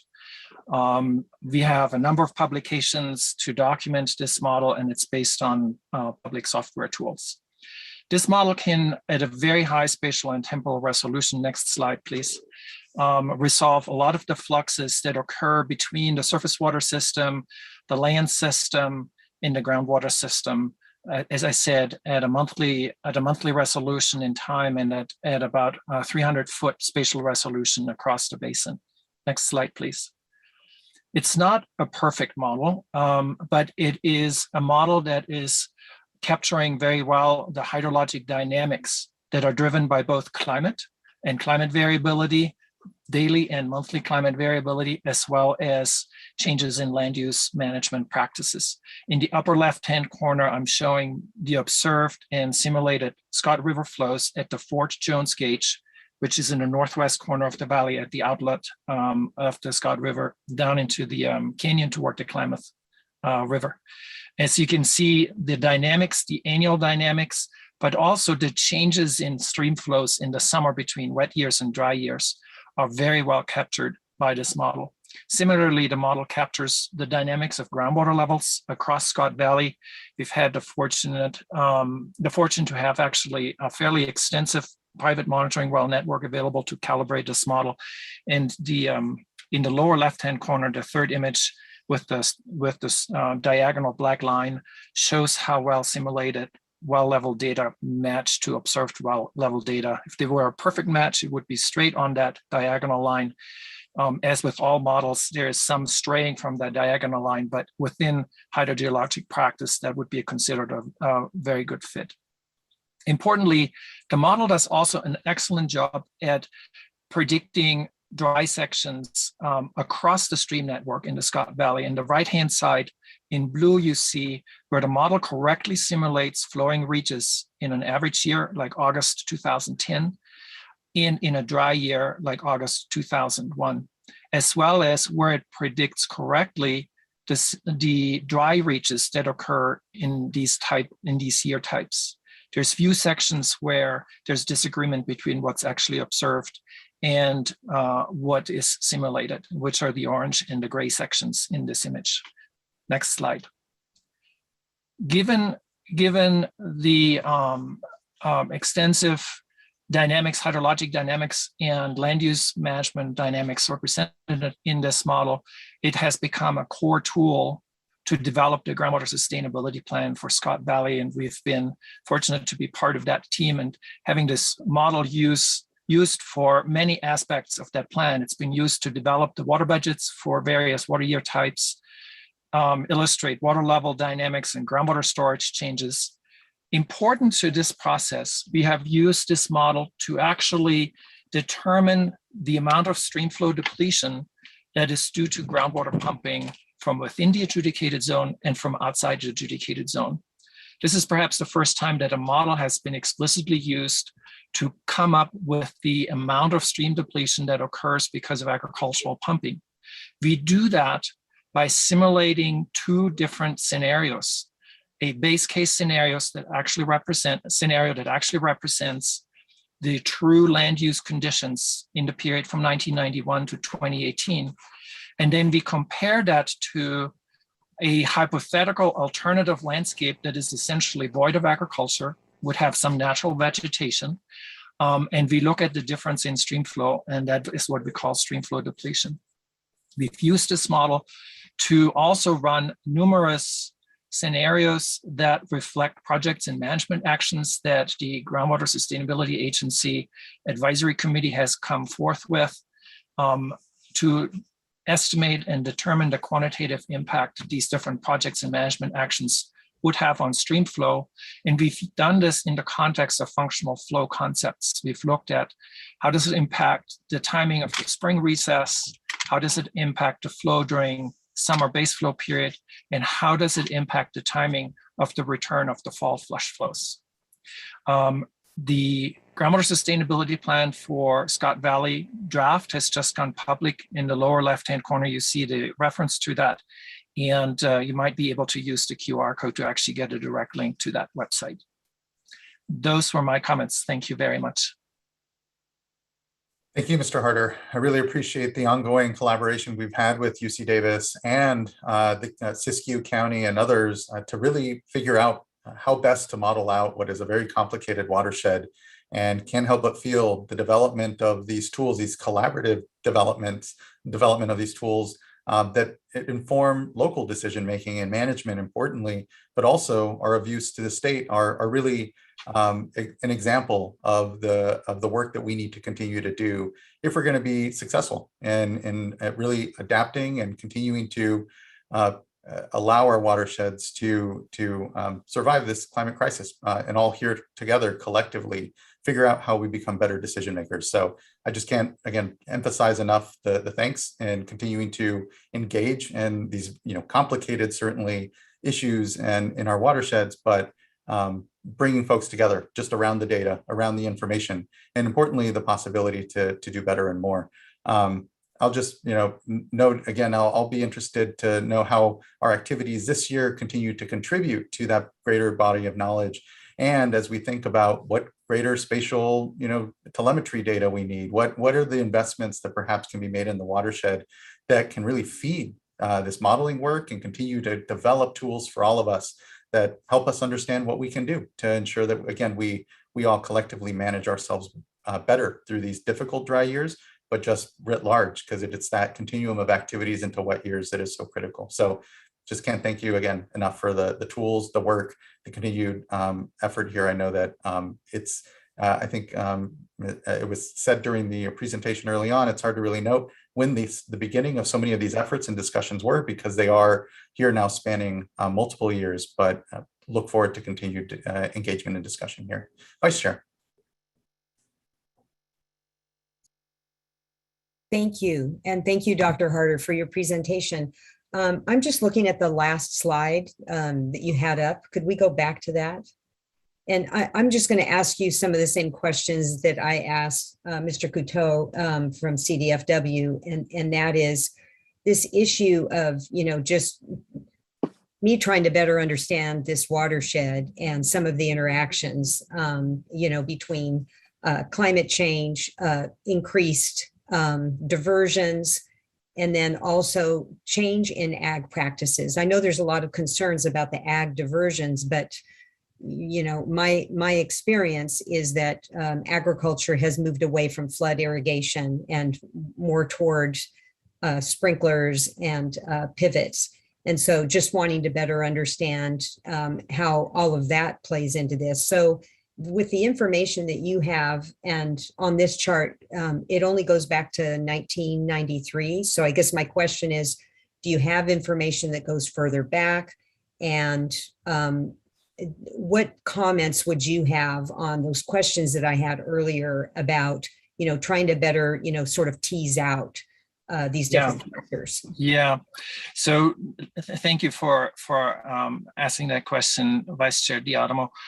And I certainly could bring a little bit more information here on this and what we've done, and provide a little bit of context about the what we can currently help with the scenarios that we have simulated for supporting the development of the groundwater sustainability plan, which was a slightly different process from what you're looking at here with the curtailment orders, and looking both at surface water diversion curtailment and groundwater curtailments. We have very much focused on groundwater in these comparisons on groundwater pumping, and the difference between when there is groundwater pumping versus when there is no groundwater pumping, simply to attribute and quantify what the amount of groundwater depletion is that occurs due to groundwater pumping as required by the Sustainable Groundwater Management Act. What we have not done to any extent is looking at various surface water curtailment scenarios and how they may be helping with stream flow, but that is something that we could certainly do, or that could be done with this model. And we've had conversations, and we'll continue to have conversations with your staff on the possibility to do this perhaps as soon as this winter. But what we have done that includes surface water curtailments is, as part of our internal discussions and sensitivity analysis, we've run a number of different, what we call natural vegetation scenarios, which essentially amount to an unimpaired flow scenario. And what Mr. Worth showed in the earlier slide is how such a scenario then plays out when, in this time period of 1991 to 2018, under those natural mature vegetation conditions. And we've looked at the sensitivity of the model outcomes with respect to what that vegetation looks like and how much it might be tapping into groundwater as a groundwater dependent ecosystem, because much of the Scott Valley would have been a groundwater dependent ecosystem prior to development. Looking back, if you can go to slide 7 or page 7 in this PDF file, as Mr. Courteau pointed out, flows prior to 1980 were never as slow as they were after 1980, or actually beginning in 1977. And what I know, and perhaps somebody from Scott Valley can further clarify, but my understanding is that one of the biggest changes that occurred in the late 1960s and throughout the 1970s was the movement to much more efficient irrigation, from flood irrigation to wheel line sprinkler irrigation. That required pressurization of water, and that kind of then went hand in hand with drilling wells and having a pump that would pressurize that water anyway to pull it out of the ground and then put it into the wheel line. And so that transition happened primarily in the 1970s. There was very little groundwater pumping prior to the 1960s. And it's been since then that we've seen these lower flows. And so clearly there's a relationship between that and the flows, partly because it has allowed growers to do a third cutting, continue to irrigate past July 4th, when often surface water flows would be too low to irrigate with. But also the other change that has occurred as a result of that is that with flood irrigation, as inefficient as it was, it would recharge groundwater when these flood irrigations occur in April, May, and June, and into July. And that recharge into groundwater would later, a month later, 2 months later, return into the Scott River as base flow and support that base flow to some degree. And so it's become kind of a double whammy for the Scott River flows, especially in dry years. And in order to go back to the situation that we see in the 40s, 50s, and 60s, we'd have to go back to these inefficient irrigations to do that.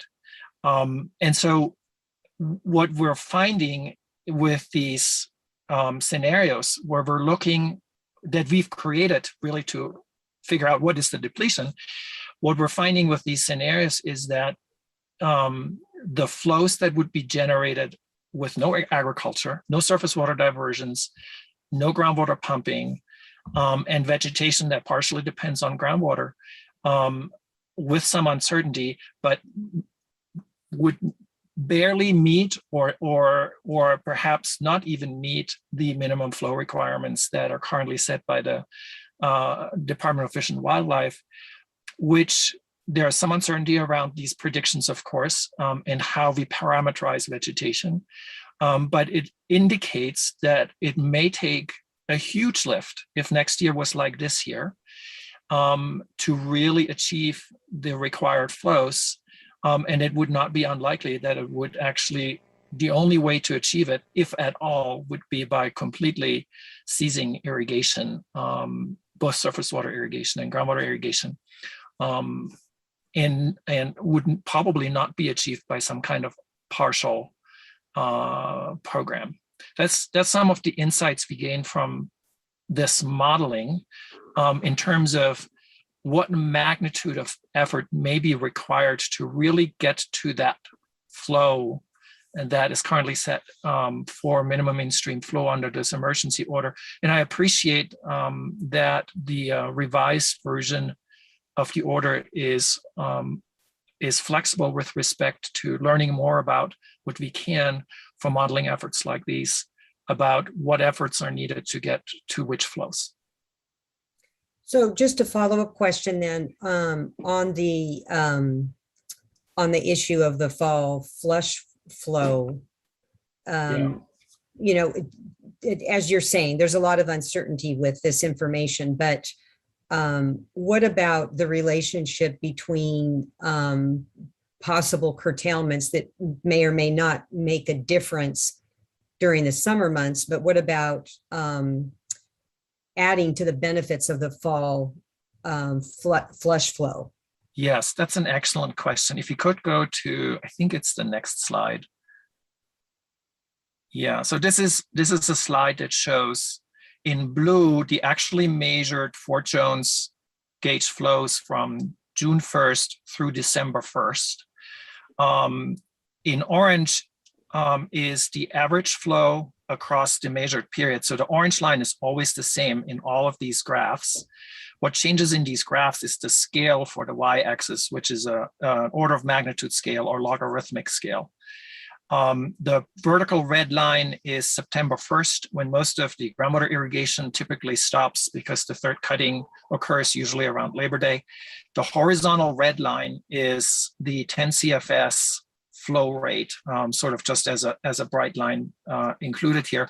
And the red numbered years are all drought years, and in all of those years, summer flows go down to 10 CFS.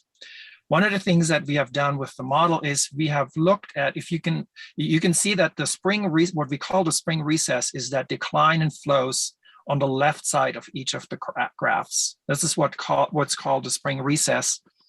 And with some management actions that brings spring recess can be delayed. Similarly, in the fall, we see often a very sudden jump in flows, sometimes sooner, sometimes later.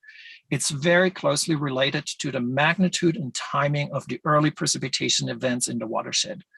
And what we're seeing is that with some management actions like curtailments after July 15th or August 1st, while we don't gain additional flows, additional base flow in that flat part of the blue curve, we do seem to gain a number of days, and it all depends on the particular storm systems that come and the dynamics of the storm system that comes in. We see gains in how much earlier that jump happens after these precipitation events begin to occur, anywhere from 1 day to 10 days, with some curtailments on pumping starting say July 10th or August 1st or August 15th, which are some of the scenarios that we've simulated and results of which are available with the draft groundwater study plan that I showed earlier. But the magnitude that we're looking at with these kind of actions, sort of later in the season, curtailments of some groundwater pumping, and we haven't done this for surface water diversions, but for groundwater pumping, we can see somewhere between 2 days and 8 days, 10 days, earlier fall flush flows. And again, very much depending on what that precipitation event or series of events, that first series looks like in October, November, or December. Okay, thank you. Thank you, Vice Chair and Mr. Harder. Board Member Firestone. Yeah, thanks. This may be, well, I think, Chair Escobar, you are flagging for staff that, I certainly, and I think you said you would be interested in just hearing more about how we got to the 30% reduction for consideration of the cooperative agreements. But I'm wondering, Dr. Harder, if that's something that your model has, is that something your model has can or has looked at in terms of what the sort of the relevance of that amount? So we have done that. Great question. If we can go back to slide 4, page 4. I wanted to put that up because of the link that's there to the groundwater sustainability plan. In the draft groundwater sustainability plan, the appendix 4 that's currently available on the Siskiyou County website at that link that you see below, and you can point your camera to the QR code, which will get you directly to the website. Claire Kuba, who is the PhD student that has done these scenario simulations in collaboration with the advisory committee, has generated a couple dozen different scenarios that look at impacts of irrigation efficiency, impacts of management aquifer recharge during winter and spring, impacts from reduced pumping sometime in the summer. As I said, we looked at July 10, August 1st, and August 15th as cutoff dates for groundwater pumping, specifically on alfalfa, because that's mostly grown near the river and it's almost exclusively grown on groundwater irrigation. And those results are available and show how much can be gained in any one of the years that would be sort of represented by this almost 30-year time period from 1991 to 2018. So we can look at a year like 2014 and look at how these various scenarios that we have simulated would impact stream flow. It is very difficult to raise base flow during the summer of a dry year with any of these measures by much more than 5 or 10 CFS. The biggest benefit in a dry year of these measures is an earlier fall flush flow, which would be particularly beneficial in a year like last year, where that early precipitation event, which occurred the week of Thanksgiving, was enough to generate some stream flow on the most downstream, well, on all of the tributaries, and the most downstream tributary actually connected to the gauging station. But it wasn't enough to sustain that flow and really reconnect the system. And I would imagine, but we don't know yet, we haven't run this yet for a 2020 water year, that under those extreme conditions where we then don't get another rainfall until Christmas, there might be actually some significant benefit from these actions in connecting during that fall flush flow period. So yes, we can look at, we have not looked at the 30% scenario per se. We have done some scenarios where we cut the evapotranspiration by 10% and by 20%. And if you look up those results, that will give you some idea, and I can share those results with the clerk to pass on to board members and point out the relevant tables. It will provide some insight on what can be done, at least with groundwater curtailments. Again, we were not focused on surface water curtailment, and the only surface water curtailment scenario that we have is the one that you see here on the right-hand side, is where we essentially say, okay, what would there be for stream flow if there was no agriculture, if there was mature vegetation that is to some degree groundwater dependent? Did that answer your question? That was helpful. Thanks. Thank you, board member. And thank you, Dr. Harder. And thanks everyone for the extra time to just do a little deep dive here on some of the data. Anything else from fellow board colleagues here? Okay, hearing none. And again, thank you, Dr. Harder. We'll move on now to Conrad Fisher, who will be followed by Glenn Spain. Hi, thank you to the staff for all of your work on this process. My name is Conrad. I'm with Water Climate Trust. My home is on the Lower Klamath Basin, Lower Klamath River. My family came to the Klamath Basin 4 generations ago at a time when anybody who knew how to fish would not go hungry, native and non-native people alike. And that was in the 30s. And I would say this scenario lasted up until about the 70s, and largely due to groundwater extraction, populations of fish started falling.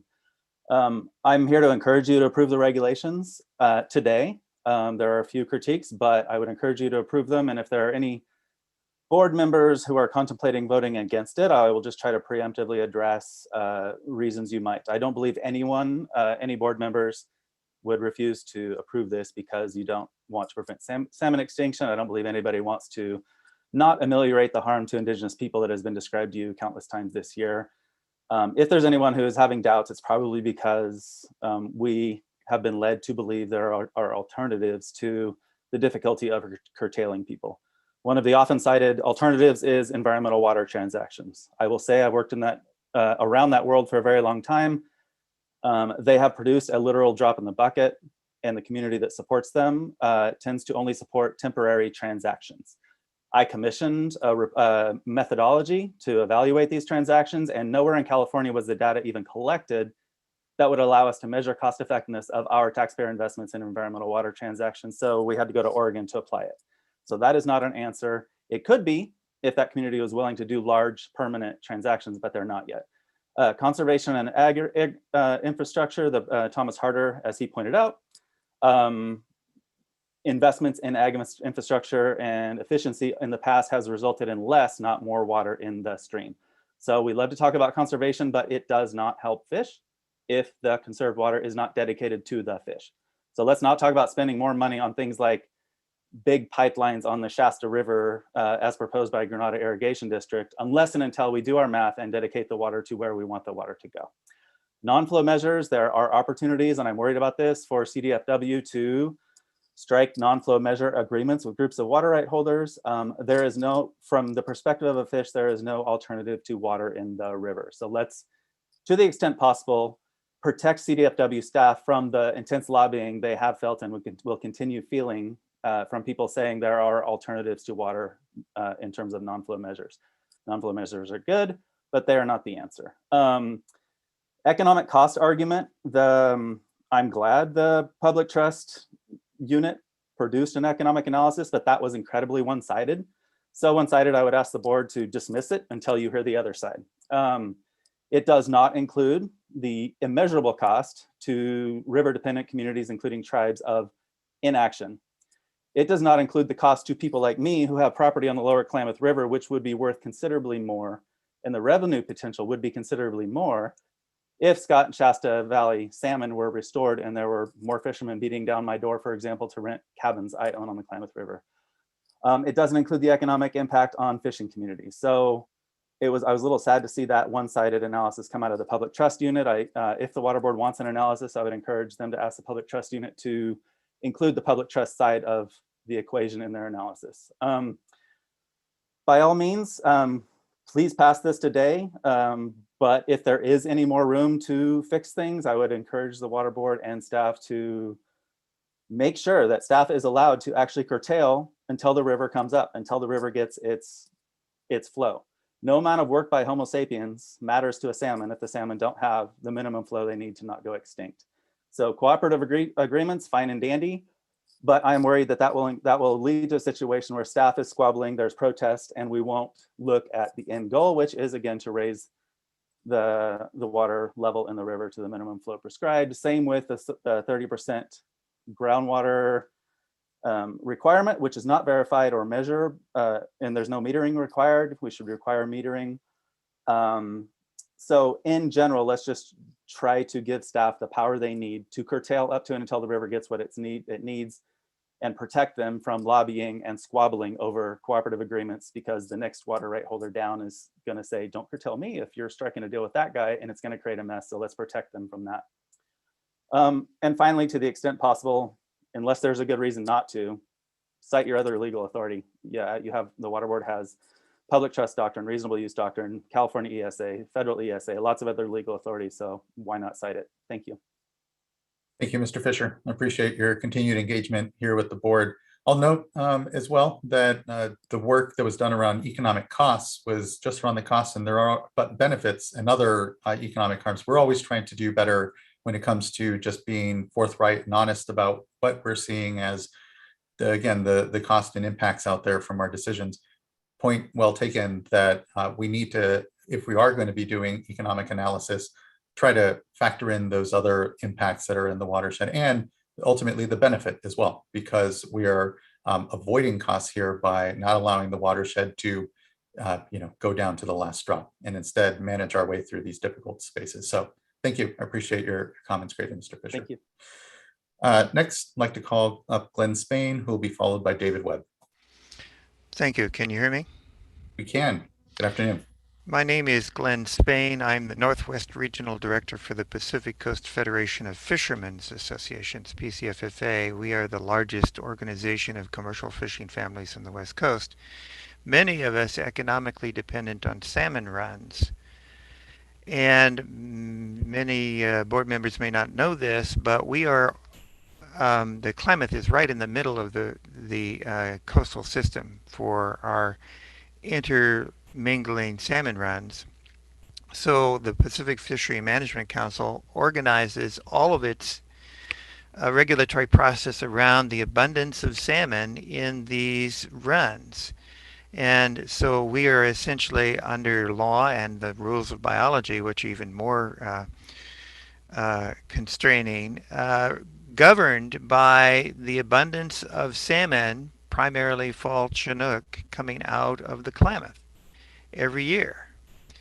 And those abundances have been steadily going down as these stocks have been going further and further in toward an extinction vortex, they call it, which is a polite name for not existing anymore. That's why our fishery in Northern California, our entire West Coast salmon fishery, ocean fishery, is closed this year, and was closed last year because the number of fish that survive in the Klamath and come back to return as spawning adults is below the minimum necessary to maintain the species. And that has happened over and over and over again in the last several years. We're also constrained because of the decline of the coho salmon. The coho can intermingle with other more abundant, primarily hatchery-generated fishery, all the way down to San Francisco and the Bay Area. And if we are accidentally catching any of those, they become a constraint too. So we are doubly constrained by what's going on in the Klamath. The end result has been hundreds of millions of dollars of losses. You know, you're talking about there will be financial impacts of using less water on farms, but there is a tremendous cost of the status quo. The cost of doing nothing about this is borne by our industry and our communities up and down the coast, all the way to Monterey and all the way up to nearly the Columbia River. That is the area in the ocean where Klamath can intermingle, and when we get into a zero harvest status as we're in right now, that closes us down over 600 to 700 miles of coastline. That's exactly what happened in 2006. Since then, nearly every year has been severely constrained, and that has cost us time and time and time again. So there is this cost of doing nothing. And the key to that is to put more salmon in the river, and the key to more salmon in the river is more water, particularly in the Scott and Shasta. So there's this cascade effect that we really need to deal with. And one of the things that we support the regulations. I think this is a very strong step in the right direction. I would refer you to our July 23rd, 2021 comments, written comments. Among other things, we talk about some of the impacts that we've already seen in our fisheries, including the fact that the port of Eureka, which was once one of the most productive ports in the West Coast for salmon landings, has suffered roughly a 96% loss over the last 50 years compared to the baseline of landings 50 years ago. That is directly attributed to declines in the Klamath, not only of coho, but of fall chinook, and the spring chinook, of course, is virtually extinct and may be federally ESA listed as it was state listed. So, you know, and other ports we have the same problem. The biological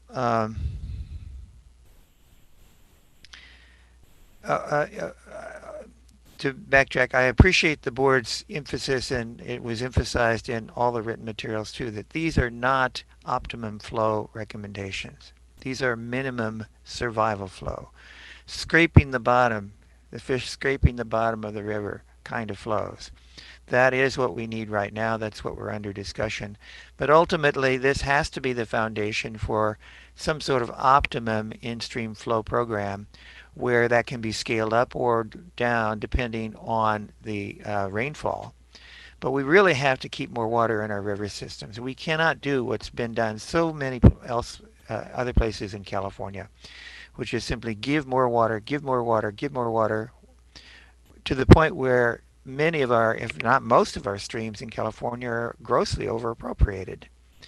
Some people have estimated that the overappropriation in California is as much as 5 to 7 times the number of water rights as compared to the actual available water.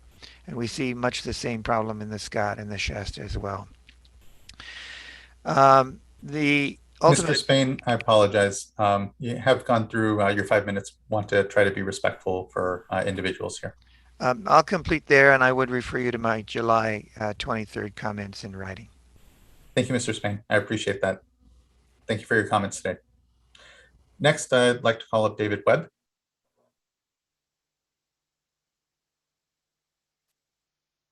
Thank you, Mr. Chairman. And first, I would really like to thank and congratulate both board members and your staff and the staff of your cooperating agencies for the overwhelming and amazing data set you pulled together that you posted online associated with this curtailment effort. It's truly amazing, the overwhelmingly supportive amount of information there is for the actions that you really do need to take today. That said, there is one thing that is of great concern to us, and that was when Ms. Orr was reading early in her presentation some of the language. There were the words, "if the species is present."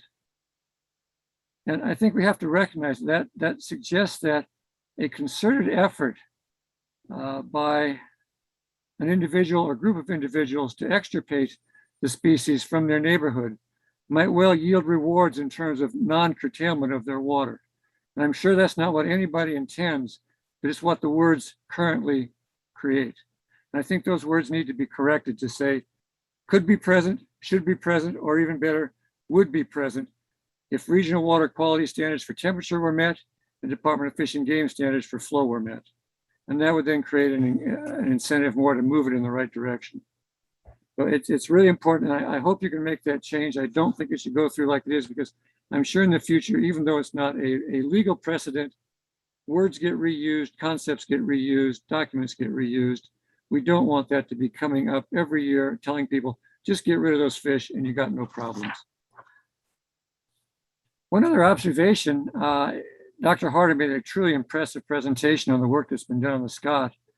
And I think we need to look at the environment in which that was possible. And I was working here then, I remember it well. The Regional Water Quality Control Board had finished up a TMDL on the Scott, and one component of it was the creation of a groundwater model, because groundwater was so important over there.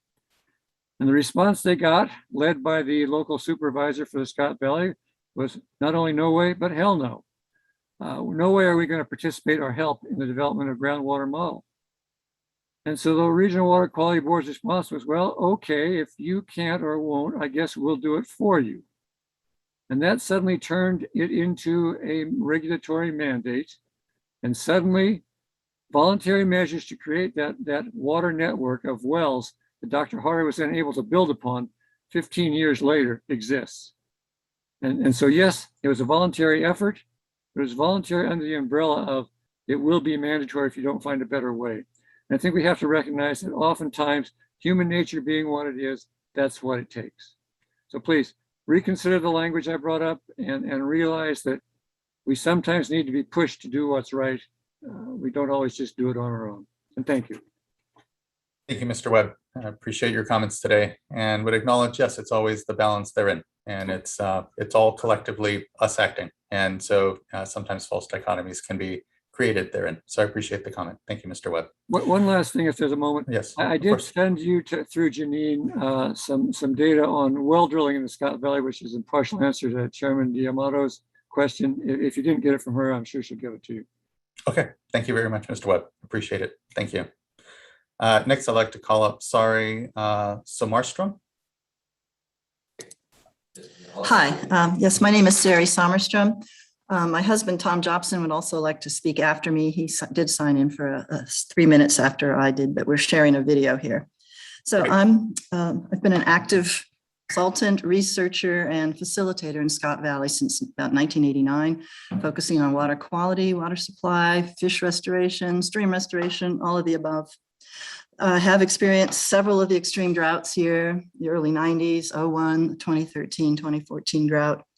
In various capacities, the community, after the early 90s severe drought, created a fall flows action plan to find alternatives for stock water use, because we knew the stock water diversions in those unlined ditches were impacting the ability of fall chinook particularly to come up.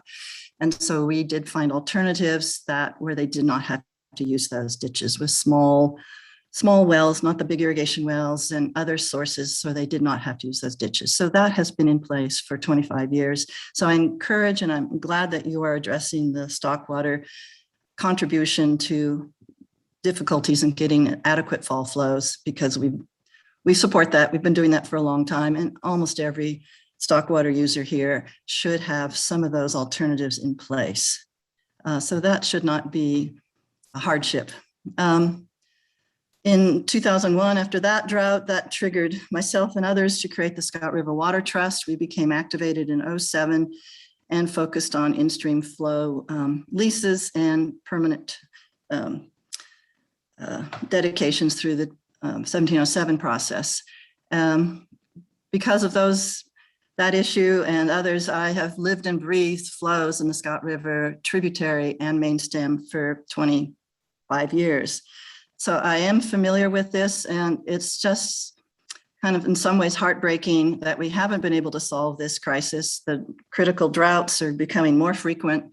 Zero rain in September has certainly become more frequent. And in 2013, we had 60 CFS in the river, which is what your minimum flow is. The coho, 2,700 coho came up, but they could not get access to the tribs because it had not really rained.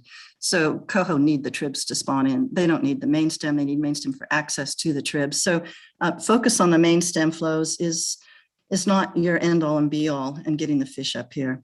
I appreciate that the proposed regulation is forcing us to be even more frank in our discussions on how to balance water use with these increasing drought conditions. I'm glad you included French and Shackelford decrees, not just the Scott, because those are two critically important tributaries for coho rearing.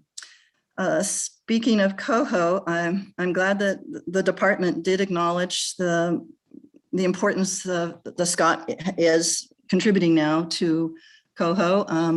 The average number of coho since 2007, since that video where started counting adults, is about 726 average coho adults here, which makes the Scott one of the biggest, if not the biggest, coho producer in the state.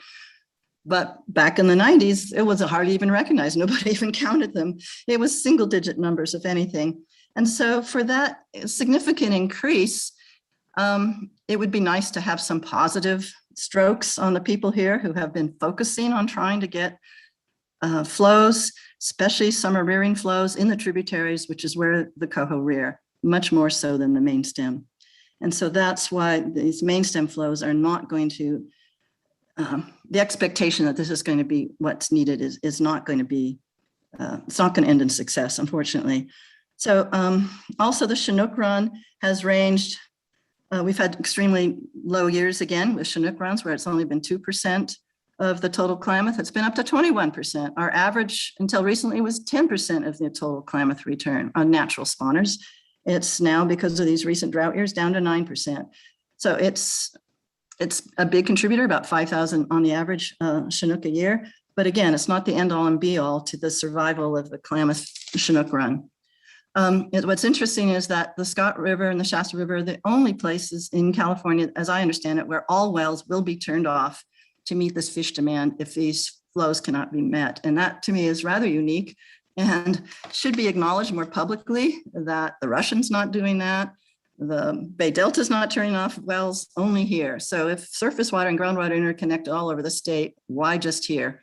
You're going to try and make these flows be met. So I guess my concern is that these expectations for minimum flows, yes, it would be great to have those minimum flows to help the fish. Unfortunately, I don't see these expectations being met with your proposal. They're not achievable, which is what the department would like. Fall flows can only be met with rain and not having stock water diversions in the fall, which would take away from that gap.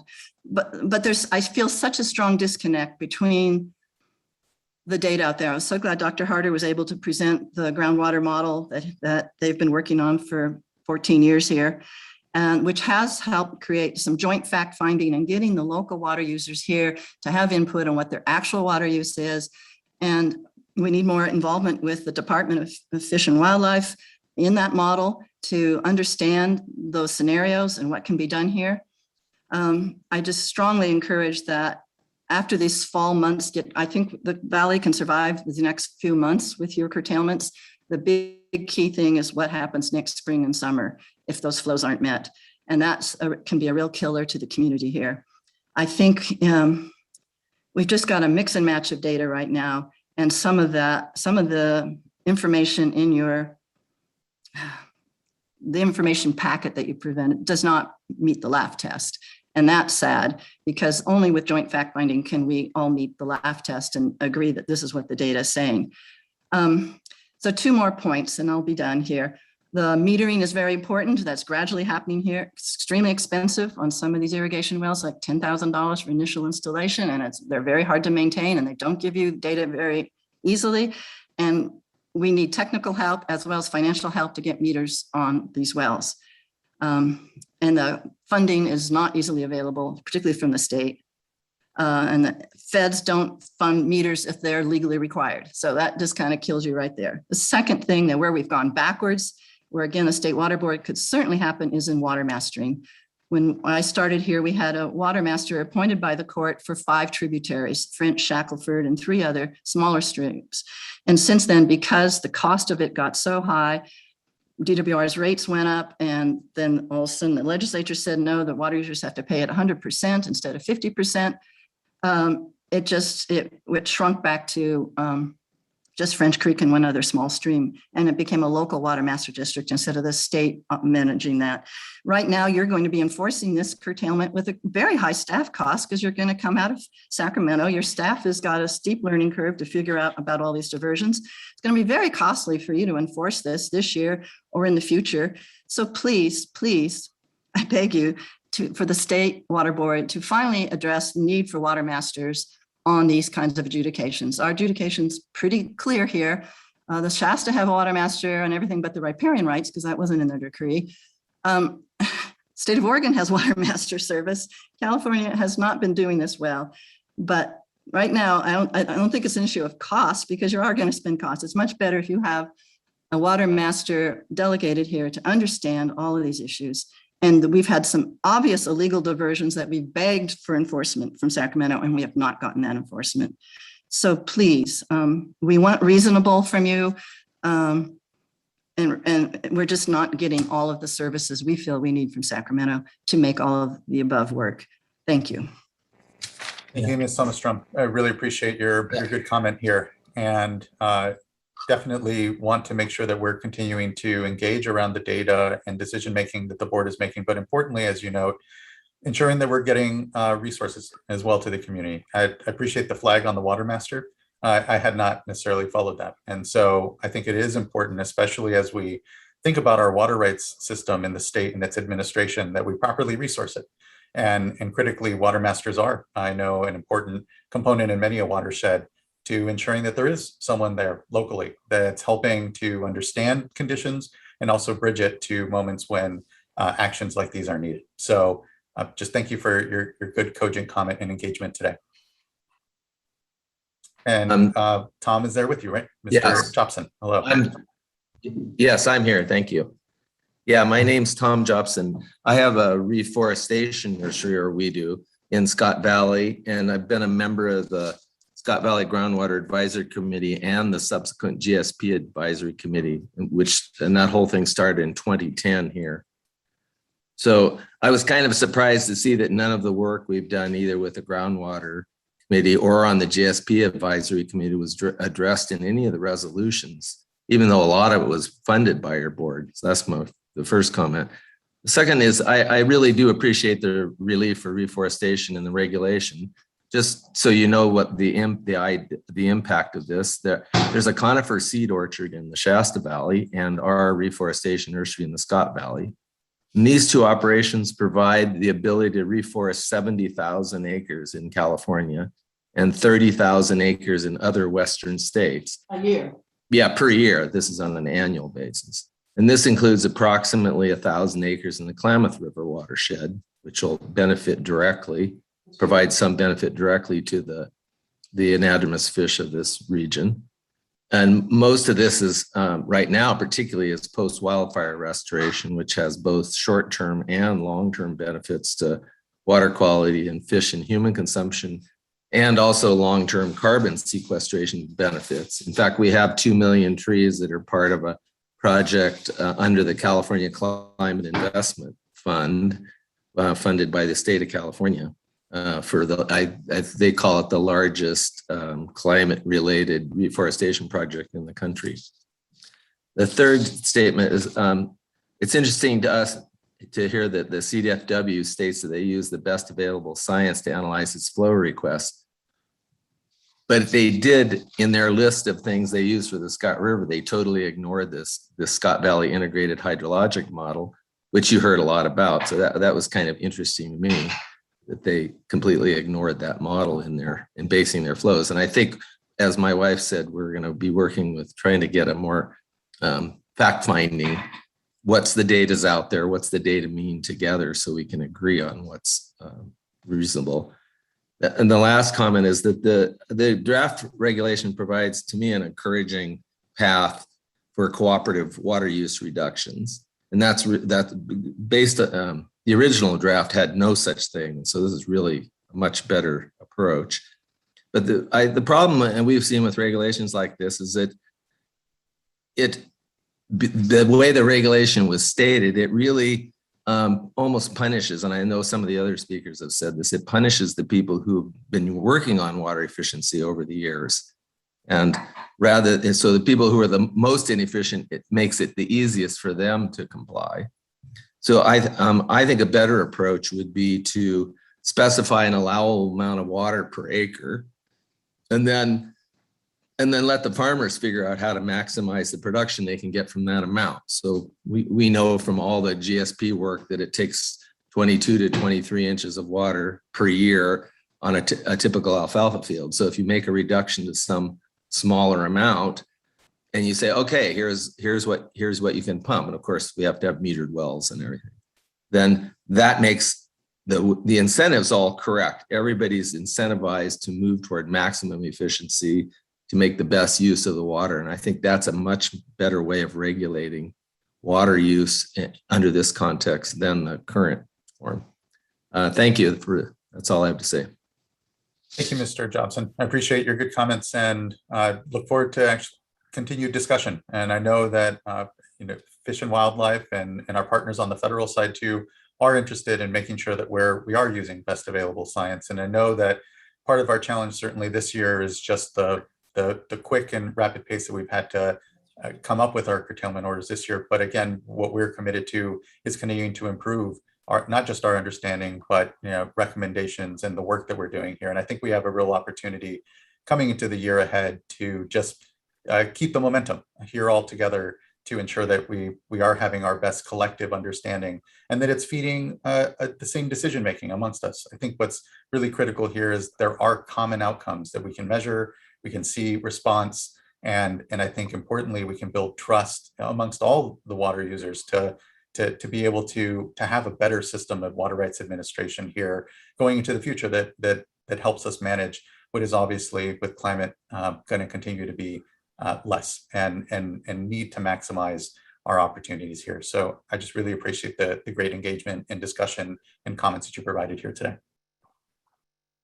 Thank you. Thank you. Ms. Chicazola, I see your hand, you have your hand raised, and I apologize. I did see earlier, Craig Tucker, you had your hand raised as well. Do you have time constraints or otherwise can call on you here? I think we're getting close to where you are here on the list. Okay, I see that. No, I'm sorry. I lowered mine. Oh, you lowered it. Okay, thank you. And just giving a moment for Mr. Tucker in case, I imagine maybe he was trying to comment on something. I apologize, Mr. Tucker. No, I'm sorry. I think I was bored and playing with my Zoom interface. Okay, thank you. Just wanted to make sure and check. Thank you, Mr. Tucker. Next, we can move on then to Jack Rice, who will be followed by Ryan Walker.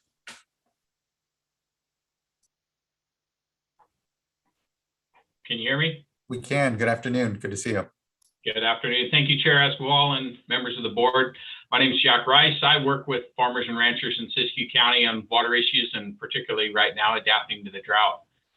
I'll begin by saying, like many others, water users wish the drought wasn't here and wish these regulations were not an issue.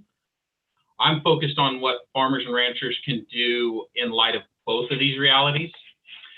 I'll begin by thanking the staff. They worked hard on creating some creative language that achieves the goals of the regulations in a way that also includes a path forward for voluntary cooperative solutions that are feasible for farmers and also will be effective for fish. We have concerns all that you've heard before about flows, but we look forward to that process that's there. I also think CDFW staff, they've been available, engaging and constructive in discussions, and I look forward to that continuing. It's not easy, and we certainly don't agree on everything, but everyone's been constructive.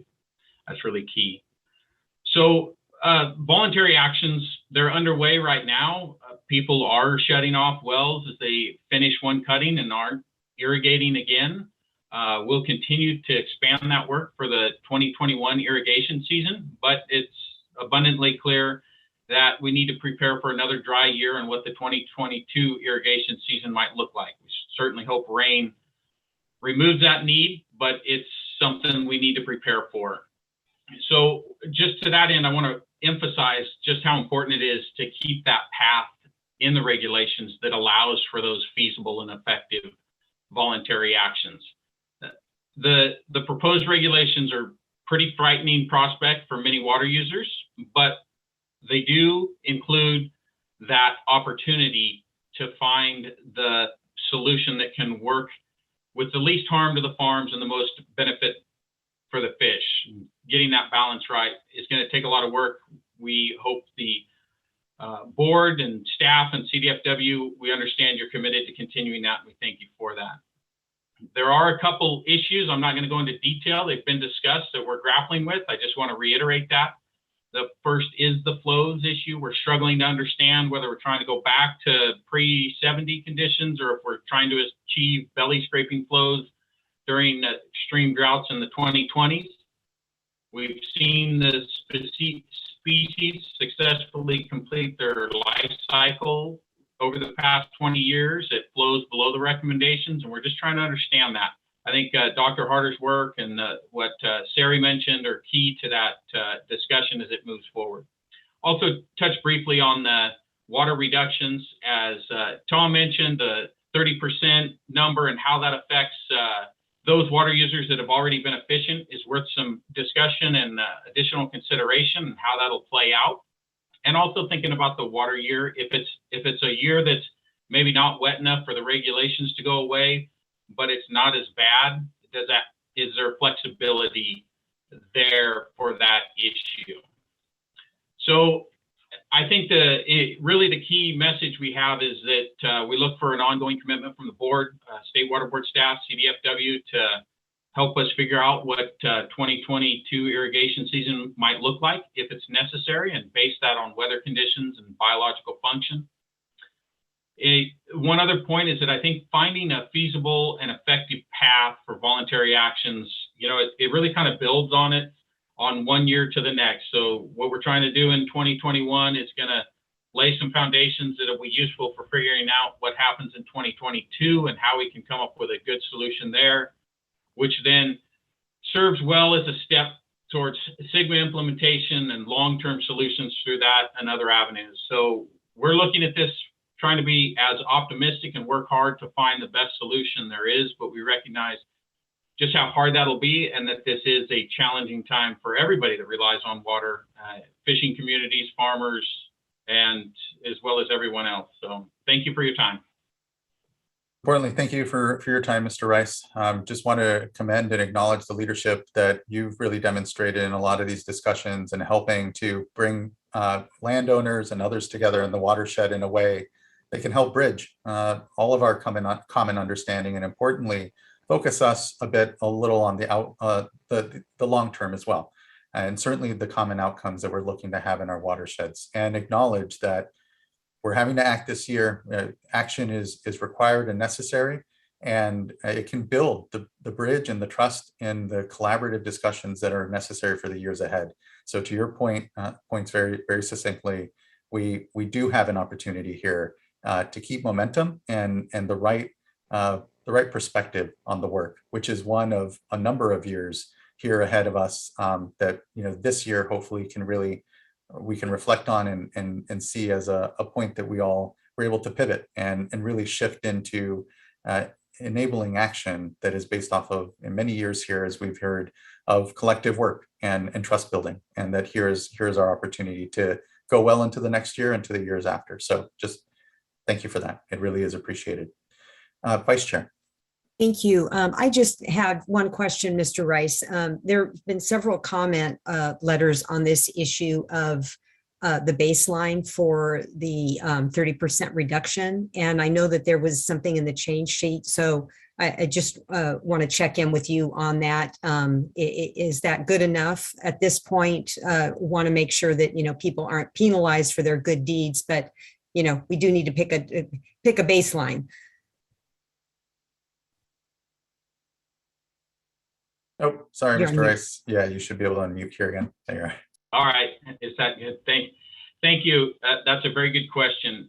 The 2020 date is a good improvement, but many water users have implemented water use efficiency changes that predate that. And so it still presents a challenge, I think, for many water users, and a potential inequity between what is expected from one person to another.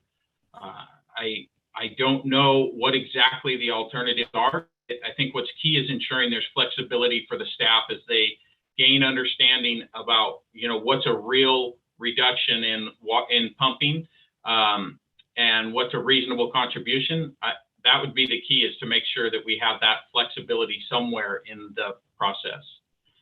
So, yeah. Good. Thank you. Yeah, thank you, Vice Chair. Thank you, Mr. Rice. Okay, just pause for a moment, see if there's any other comment, and we can move on to Ryan Walker then. And after that, I believe we have Rod Delsey. Thank you, Chair Esval. My name is Ryan Walker. I am the president of the Siskiyou County Farm Bureau, and I'd like to begin by just thanking board staff. I know they put a lot of hours into this, and they've been extraordinarily available to the ag community. And we're certainly, as Mr. Rice has pointed out, and Mr. Shearing, maybe not entirely excited about the end product, but we always felt like we were heard, and that our concerns were not blown off, but really considered and put through a matrix of laws and goals and different constraints that they had. And so I just want to begin by thanking the staff on that. My comment really relates to the approval of local cooperative solutions. I mean, I think we could talk about minimum flows forever, but realistically, we want to find ways to get through this year and next year, and not have for sale signs on ranches, and try to make this all work. And I want to encourage the board to give the staff the ability to recognize past conservation efforts. And this has come up a little bit, but I just to give a little bit of background, I was happy that Mr. Pace brought up the crimp project that started, 40 years ago now. And that really was, I think, one of the first, and started a whole line of different programs were attempted to have landowners find ways to save water. And landowners were asked to save water, and landowners did save water. In fact, we use dramatically less water now per acre than we were in the 70s. And that has a lot to do, as was discussed, with going to sprinkler irrigation, first to wheel lines, then to pivots, now to pivots with drops. In the Shasta Valley, we've done a lot of tailwater projects. We've piped leaky ditches. We've done a lot of things, and a lot of grounds come out of production, to be honest. If you went back to what things looked like in 1970, some of that marginal ground is just doesn't make sense anymore and has come out of production. You could go through Grenada Irrigation District and see big swaths of land that one time were irrigated and now are not.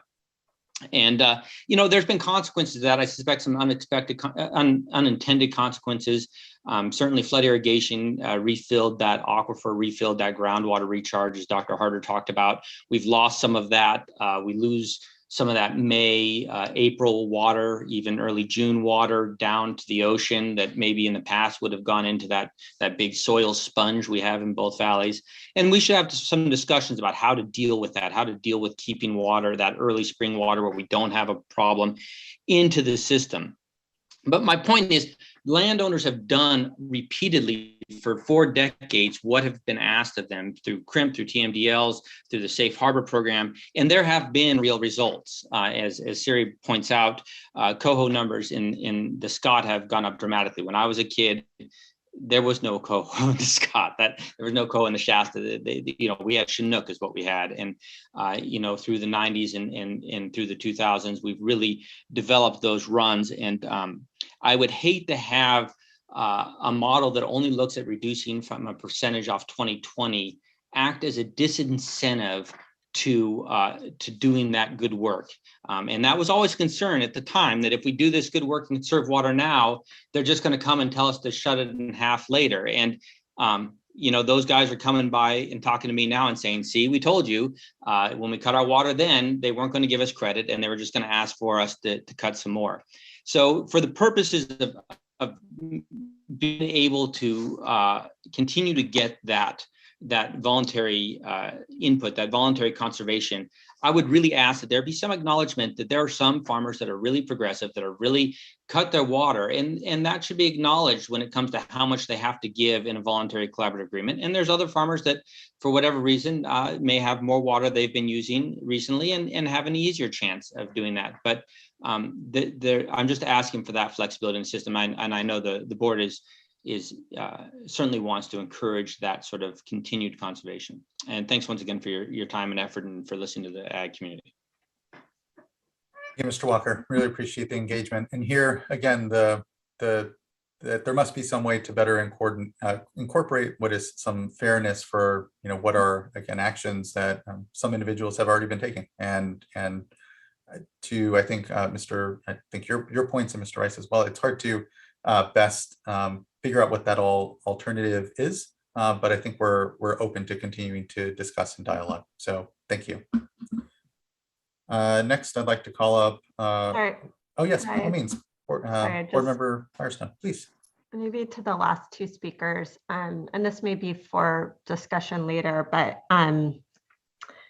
we heard from some of the commenters earlier just concerns that the voluntary or cooperative agreements, that those be tied to a wet water benefit rather than, I think, a % reduction. And I'm just wondering, if you all could talk more about how, how you see something being able to be workable around, enabling, making sure that we can enable cooperative agreements, but also being able to see some of the wet water benefits, and maybe that's a way, finding a way to navigate this kind of fairness around efficiency that folks have invested in over time. Certainly, I could speak to that if you'd like. I think it's very difficult, and I appreciate the desire to see real benefits in real time. But when you're asking a groundwater well to turn off, you have entered the world of models, and we don't like models any more than you guys do. And I think Dr. Harder has developed, certainly in the Scott, the most comprehensive model we know of, and that we've certainly been working on the Sigma side of the world. And we either trust the model or we don't on groundwater. Short of pumping the water into the river, which, maybe there's a model for that as well. That water is, I don't know whatever the time frame is to get that subduction zone to fill. And we're talking about, not pumping in August so that fall bump happens earlier in November. Really hard. It's hard for guys whose business is raising grass and cows and alfalfa to come down to a decision with. It's easy to know when you shut off a diversion what's happened. Although even there, like I say, and Mr. Pace brings up the point, we've spent a lot of time and still we're having these late season problems. And some of the things we've done have not worked the way we thought they would. We thought water conservation solved the problem, but we weren't filling up that aquifer. And, I don't know how to answer that question on groundwater other than you're going to have to pick a model to trust. And 30% is better than 0%, and 100%, puts people out of business. So we're looking to split the baby, and I appreciate that's a very difficult position. Mr. Walker, and thank you, board member. Appreciate the discussion. Okay, next we can move on to the next commenter, which will be Rod Dose, or Dosey, apologies.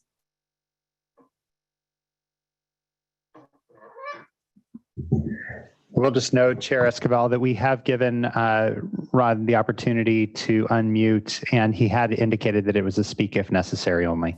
Okay, thank you. If you do wish to speak, just raise your hand. We can circle back to you. Next. And he has raised his hand. Okay, good. So, Mr. Dowsey, we are inviting you to unmute, which in the Zoom platform, there you go. We should be able to hear you now. Okay, that work? Yes, good afternoon. Good. Well, I'm Rod Dowse with the Shasta Valley Resource Conservation District, and certainly want to thank the Water Board, their staff, and even the other commenters and folks from other agencies, as well as CDF&W, for example, for all the work that's gone into this, and definitely a challenging topic during a critically dry year. Most of the work that the Shasta Valley RCD does kind of follows along the Shasta Valley and the Shasta River corridor. We definitely support the concept of really pushing and having the board continue to look at collaborative and voluntary implementation of real solutions, and certainly making sure that not only those solutions make an impact, but that they have some legs and can continue. Obviously, a short-term solution, is good for the moment, but definitely striving for long-term solutions totally makes more sense. So obviously, things that we're very interested in and appreciate is the look at trying to balance within the system, and noting that there definitely is a discussion on flows and temperatures and a variety of things essential to habitat and species survival, as well as balance within the communities, be it tribal communities, be it ag communities. All of those factors definitely make a big difference. One of the things that I definitely commend the board on is actually the language within there to adjust or modify curtailments based on species being present. That's a very forward-thinking and just really a good management opportunity to put in a system that is designed to create a benefit. But definitely if, say, a species doesn't happen to be within that part of the system during that time, be able to manage around that and address either when those flows are needed or when those temperature levels are needed as well. Definitely looking at solutions that address life cycles is key. Definitely, obviously opportunities to increase flows during fish migration, as well as working to allow salmonids and other fish to migrate to colder reaches within the river. Again, very key.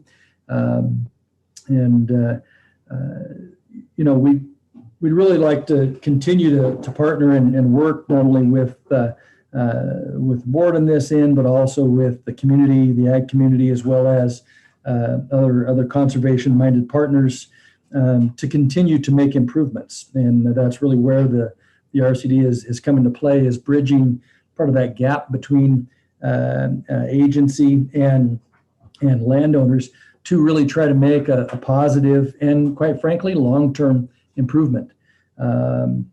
Things like fish passage barrier removal, those are permanent improvements within the system.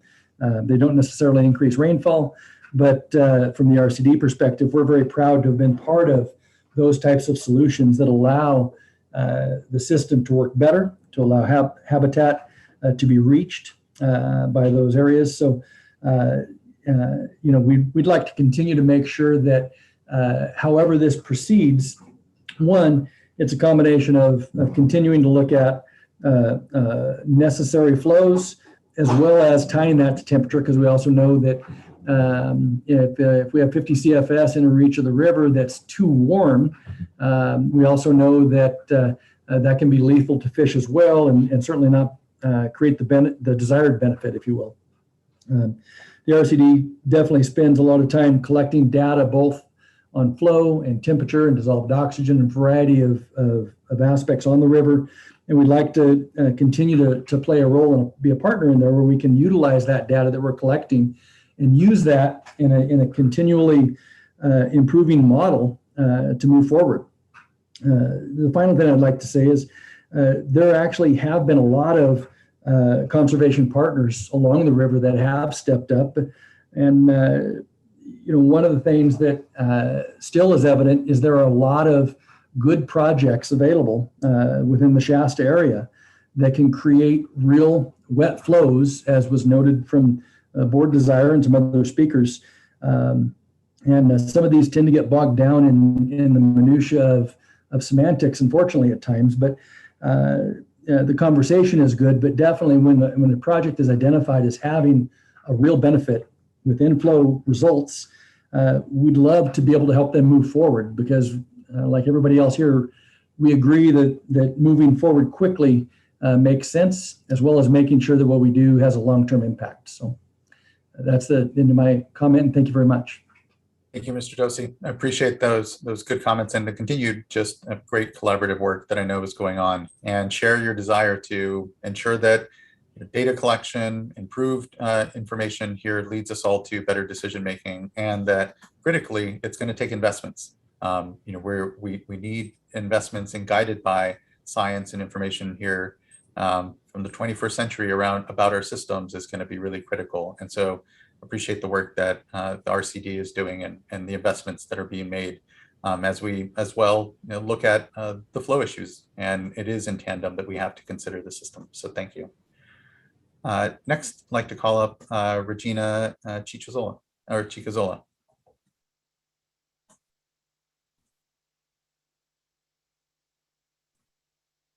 Hi, my name is Regina Chicazola, and excuse me, my kid's home, so hopefully he just got his lunch, so hopefully he's doing all right.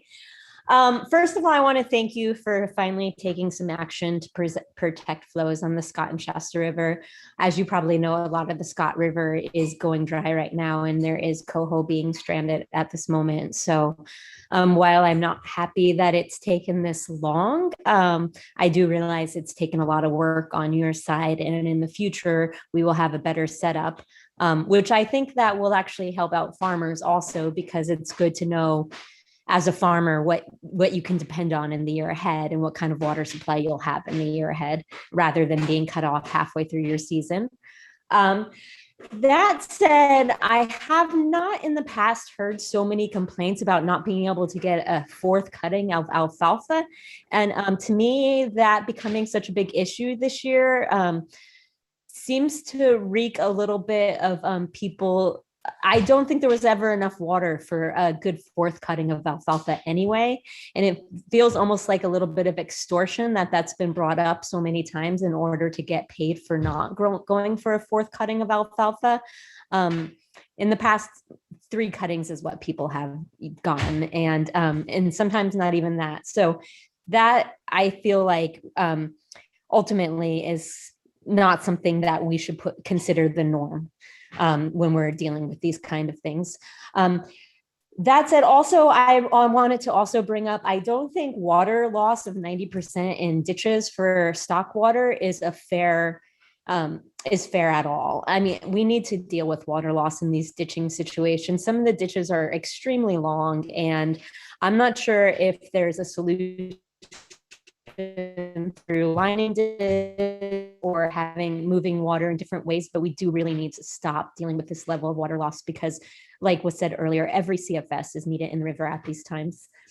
Also, I feel like we need to really think about the way groundwater is used, and obviously I support what you're putting out right now. This is what we have for this year. So a lot of my comments are based on the future and what we need to do in future years. And I hope this planning is done ahead of time, like I said, so that farmers and other people are prepared.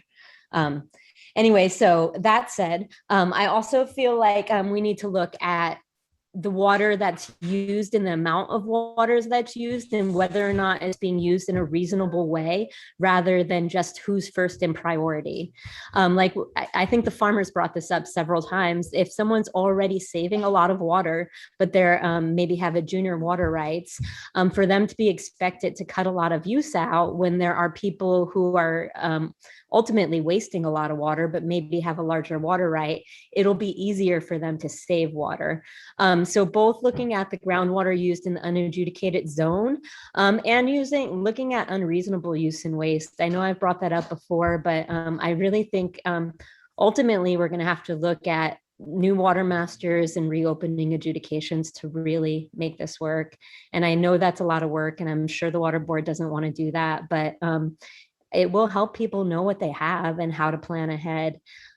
So those are the main things I wanted to say. I do thank you all for taking action. I hope this leads to a more sustainable future in our watersheds. And I hope it really leads to us, again, in a more sustainable way. And us, being able to come to some more sustainable and voluntary together, but that's not going to happen without regulation, and it's not going to be happening without taking a hard look at water use. So again, thank you. Thank you, Ms. Chigazola. I appreciate your comments today and sticking through today's discussion. So thank you. Next, we have Elisa Noble, who will be followed by Craig Tucker, and we will finish off public comment here with Vivian Hellawell. Hello, Chair and members of the board. Elisa Noble here, Executive Director for the Scott Valley and Shasta Valley Water Master District. So we have been mentioned a few times today. Wanted to provide some perspective. We are a public agency created in 2007 through legislation. In 2012, the Siskiyou County Superior Court appointed the district as Deputy Water Master for the service area. We're overseen by a board of 7 directors who are elected by diversion owners. or appointed by the Siskiyou County Board of Supervisors. We currently serve 283 diversion owners with adjudicated rights to 277,599 annual acre feet of water from the Shasta River and the French Creek tributary to the Scott River. I just want to echo the comments that have been made about voluntary efforts that have already been put in place over the years. Even in the last few weeks, in the last month, there's been a fair amount of coordination, and we in fact have the wet water data, if you will, that shows the benefits of those coordinations and getting some pulse flows when they were needed at key times, et cetera. But also remind the board respectfully that there are factors besides wet water that matter. Certainly we don't want that wet water to be hot. And there are some proposals, where releasing water, hot water is obviously not helpful. So again, just echoing comments to please continue to provide flexibility. Don't disincentivize those who've already been working proactively. Just want to thank staff. They've been really great on working with us up front. Certainly, if any kind of curtailment regulation is put in place, we're going to need to be coordinating very close. We've had a lot of initial discussions about that, but obviously a lot of pieces to still work out. The district has a ministerial duty to distribute water in accordance with a decree. We're still a little bit gray on needing the emergency reg to make clear how it supersedes or modifies the decree. And then, of course, as I mentioned, just continued coordination as to what that looks like if there is a regulation. And certainly, again, appreciate the coordination so far and look forward to continuing that discussion. Thank you. Thank you, Ms. Noble, for your great leadership in the watershed, certainly, and the critical work that the Water Master does. And do know that we're completely committed to ensuring as we implement, should the vote and adopt the curtailments here and later adopted by Office of Administrative Law, certainly work hand in hand. And let me know personally if there are any challenges or any issues that are arising as we make sure that we have a unified implementation here and recognize just the expertise and work and leadership of your office and great work. So thank you. Thank you. Next, I'd like to call up Craig Tucker, and then last will be Vivian Hellowell.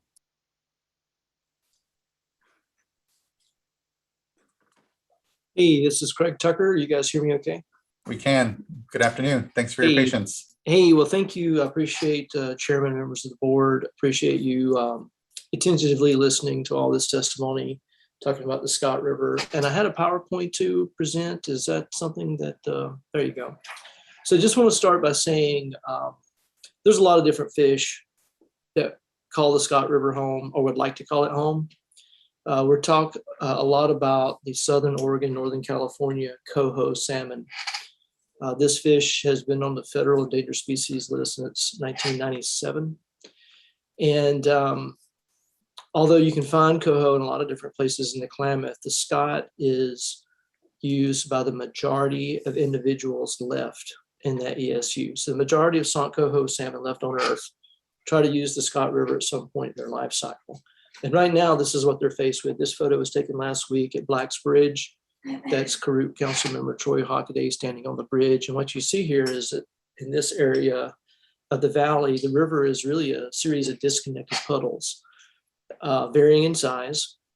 And we've had our tribal water fishery staff snorkel these puddles and identify a variety of fish in them, including ESA listed coho salmon. Next slide. It's really not as complicated as some speakers would have you believe. So I think a good question that was asked very early on by board member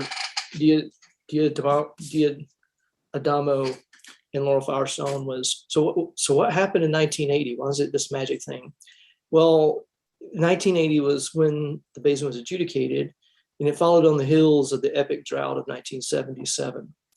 So what happened was, after the adjudication, after the drought, people really did push to develop groundwater use in the Scott Basin. And this slide kind of shows the impact of that expanded groundwater use. So the blue bars are the number of days in the calendar year that the flow at the Fort Jones gauge is below 40 CFS. And you can see there's a dramatic increase in those low flow days since 1980. Next slide. So the adjudication is fatally flawed. We know that based on Dr. Harder's work, as well as a groundwater modeling report produced by the Karuk tribe. So the black line here on this map indicates the zone of the adjudication. So there was this assertion, it's predicated on a geologic report by Mack et al. From the 50s that suggested that groundwater pumping distant from the river did not affect stream flows. Well, that's simply not true. We know that both from Dr. Harder's work as well as the work of the Karuk Tribe's consulting team at SS Papadopoulos and Associates. So all those dots up there on that grid are wells that have been drilled since the adjudication beyond the zone of adjudication. So we have about 200 irrigation wells outside the zone of adjudication that are not subject to any regulatory authority whatsoever. Next slide. So if you put the number of wells, cumulative number of well permits being issued, and graph that versus the number of days in a calendar year that the river dips below 40 CFS, it's all about drilling groundwater. It's all about developing groundwater use. And that's what's driven the low flows in the Scott River. So one of the questions as well, what about global warming? Well, there are some reports out there that talk about the impacts of global warming on the Scott River watershed. And so when we did our groundwater modeling report, the Karuk tribe, we asked this question: what is the effect of what is the effect of global warming on flows in the Scott River? Next slide. So you can actually adjust out the impacts of global warming through the modeling exercise to see how much of an impact global warming has had on the flows. And indeed, if global warming were not a thing, you would still have a significant increase in the days in any calendar year since 1980 that flows dip below 40 CFS. But if you ask yourself, well, what if I took out the developed groundwater pumping since 1980? What effect would that have? Next slide. And you get a graph that looks like this. So we think it's pretty easy to realize that the reason why the Scott River has no water in it, and indeed big stretches of the Scott River has no water in it right now, is because we've allowed the overdevelopment of groundwater use, and it's evaded the regulations that should have come with an adjudication. So what I hope is going to happen with these new rules and regulations is you're going to go to these groundwater users first, because when I read the adjudication or read your rules and regulations, it looks like you're going after adjudicated water users first. But that would really grant these groundwater pumpers a senior water right, which is not the intention, is not appropriate. So the first people that should be curtailed here are the last people who develop their water, and that is groundwater users. Next slide. So I'm going to end on this slide, and this is an old slide, goes up to 2014, but it kind of gets to this economics question. And so what I show here is a Google Earth satellite picture of Scott Valley in 2012, which is a pretty normal water year, in 2014, which is a drought. And what I'm telling you, you can see it right here. It's the cropping patterns, and this is from August. The cropping pattern is the same whether it's a normal water year or a wet year. They grow the same amount of hay, whether it's a wet year, dry year, whatever kind of year, they grow the same amount of hay because there's no regulations on their water use. But the price of alfalfa goes up during a drought because everyone else in Northern California is being regulated. Other people are having trouble with their developed water resources. These guys keep growing alfalfa whether it rains or not. And the price per ton of alfalfa goes up. This has allowed hay farmers in the Scott Valley to effectively be disaster capitalists. When the fisheries are suffering when Glen Spain's constituents can't go do commercial fishing, when Karuk fishermen can't fish, when Yurok fishermen can't fish, when sports fishermen can't fish, these guys are still cutting hay, and they're making more money in drought years than they are in normal years because the price of hay goes up. So the economic analysis should go back and look at these kinds of trends and the price of hay and the amount of hay being sold over time in wet and dry years when we look at what the impact on the public trust is, because I do know that public trust evaluates impacts on economic factors. So I think I'm just going to stop right there. The last thing I would just say is we did produce last week a new report. It's a fish production modeling report by BioStream Services, Larry Listell up in Seattle. And it's called an ecosystem diagnostic and treatment model. And what it's kind of like a groundwater model where you look at the different features that make watersheds productive, and you use them to tell you what you could change or what you can do to enhance fish productivity. And it looks at the current situation on the Scott versus the historical situation on the Scott and makes some judgments about fish productivity.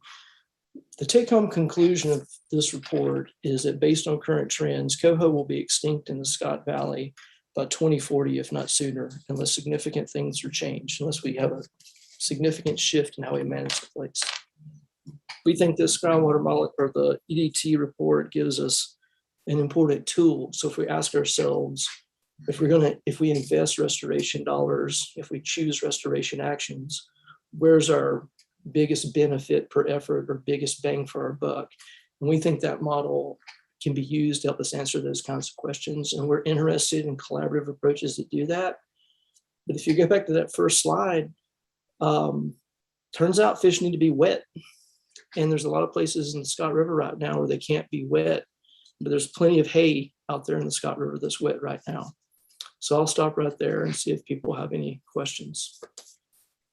Thank you. Really appreciate it, Mr. Tucker. I continue to feel that this is that moment that we can really lean in, if you will, and reconcile our systems in a way that gives justice to what are longstanding challenges that we face in our watersheds. But I think that collectively we can all commit to just acknowledging that we're a bit out of time, that the climate crisis is here, that the situation and circumstances in our watershed is growing all the more critical to address, and especially in these drought conditions, and to prepare even for those opportunities where there is water moving to replenish and then otherwise really just better reconcile what are these challenges in our watershed. So I just appreciate your continued engagement and collaboration in that space. It's going to be well needed in the weeks and months and certainly years ahead, and have been. And so thank you. Any questions from fellow board colleagues or thoughts here? Again, I know we continue to discuss again both the model that can potentially be used here to better understand groundwater interactions in the Scott Valley. But I think just thank you. Appreciate that then. I'll go next to Vivian Hellawell, and that'll be our last speaker.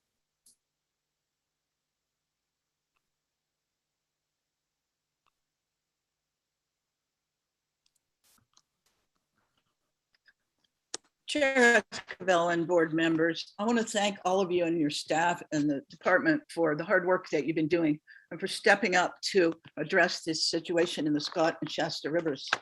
It's late, but it's a first step, and I hope that these our understanding will improve and lead to longer term water in the river. The importance, I'm with a commercial fishing family on the coast. We fish in the ocean for salmon. And I fished out of Fort Bragg for 20 years when the fishing was really good, into the 90s.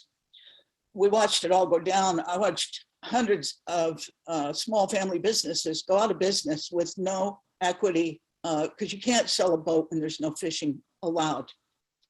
So the Klamath zone in the ocean from into Oregon and down the coast has been closed mostly for 35 years. And we've been restricted from fishing on coho, which though they were part of our catch, and we did like to eat them because they didn't pay much for them.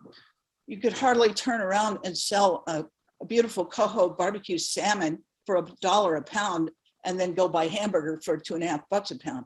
So we did eat them as a healthy local food that was a heart healthy part of the coastal diet. It was and still is an important part of the coastal economy of these fishing dependent communities.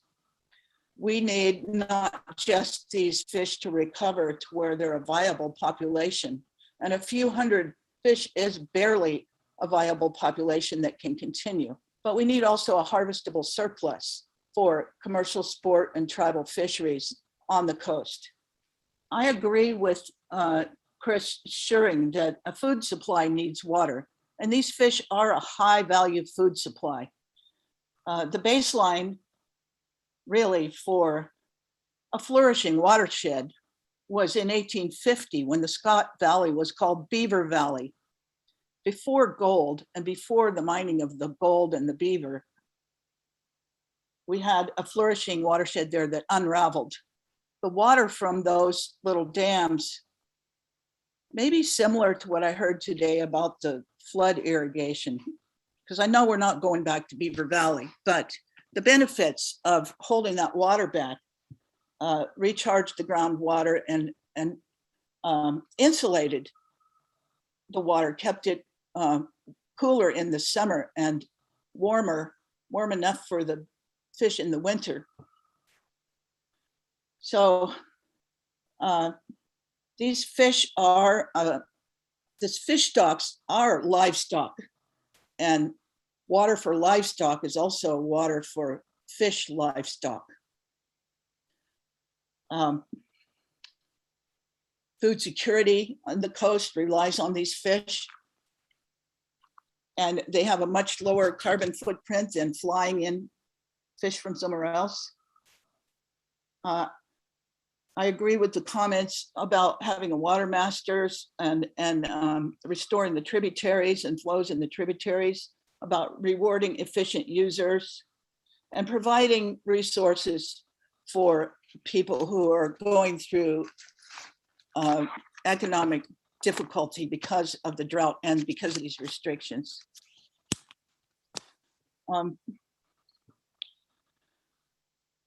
I agree with David Wells, who said that saying that where there are no fish provides a perverse incentive, and you need to be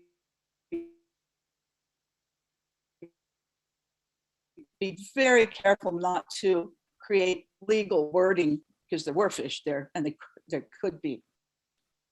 Now, Solomon was said to be a wise man because he knew that if you split the baby, you kill the baby.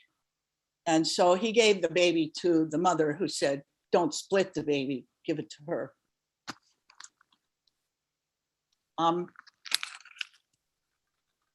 That pretty much wraps up my comments. You know, we need to have really a robust recovery of these fish. And I thank the Water Board for stepping up and providing some regulation, even though it's painful and difficult for people to adjust their businesses.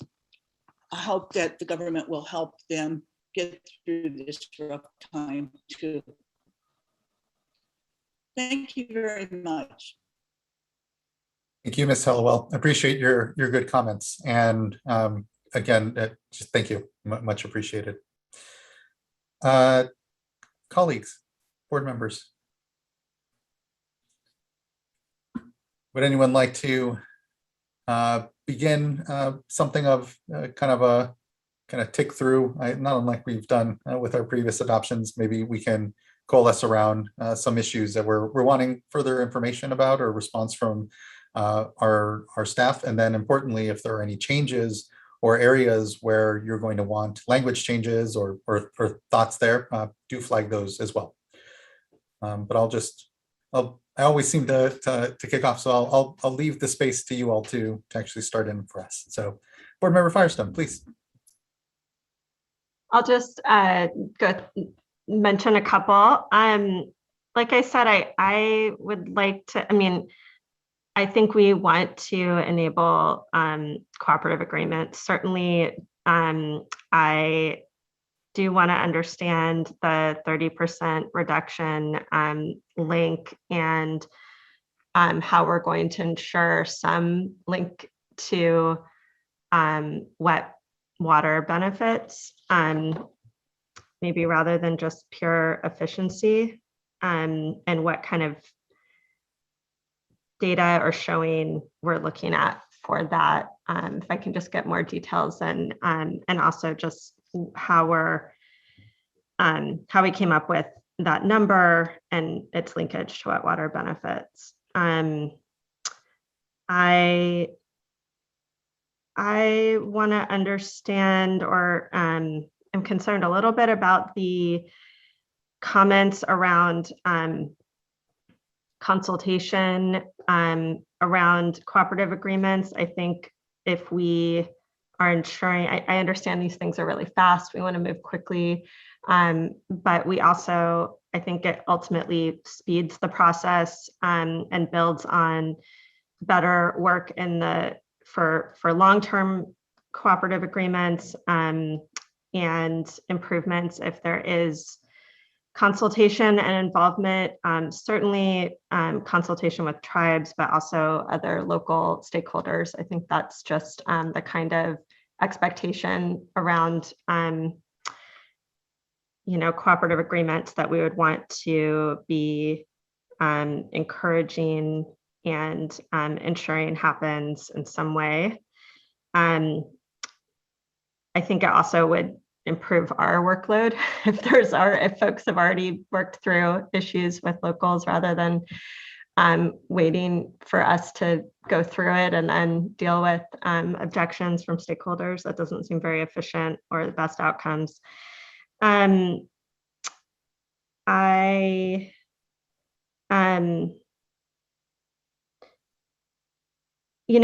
guess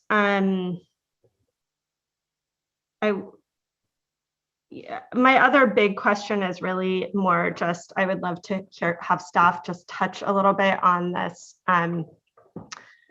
what we're doing on how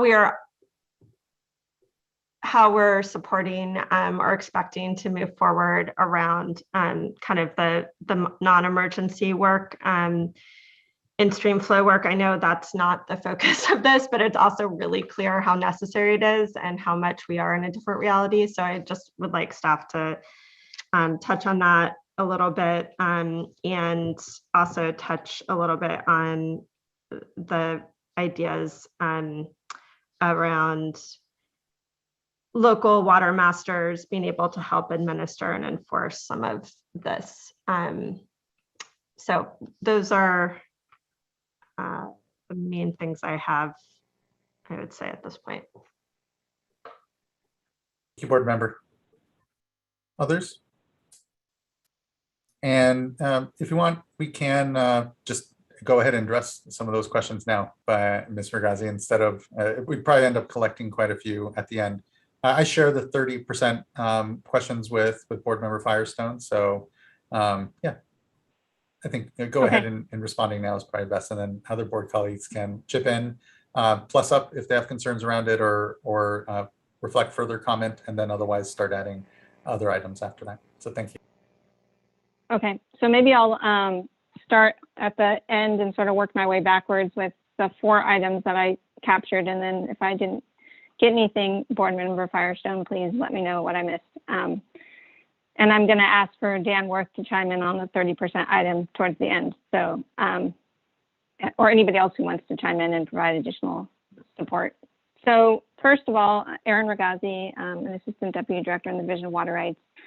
And with respect to the Water Master, I'm really glad that Ms. Noble was able to speak with us today. We do want to continue to engage with the Water Master to figure out how best to work together moving forward, not only on enforcement, but just our understanding of how the emergency regulation and adjudication crossover and ongoing management in these watersheds. It's a great asset to have a Water Master in the watershed and to have engagement and collaboration with them. So I do want to point out there was a discussion about additional water master services being desired in the Scott watershed more specifically. We cannot require a water master.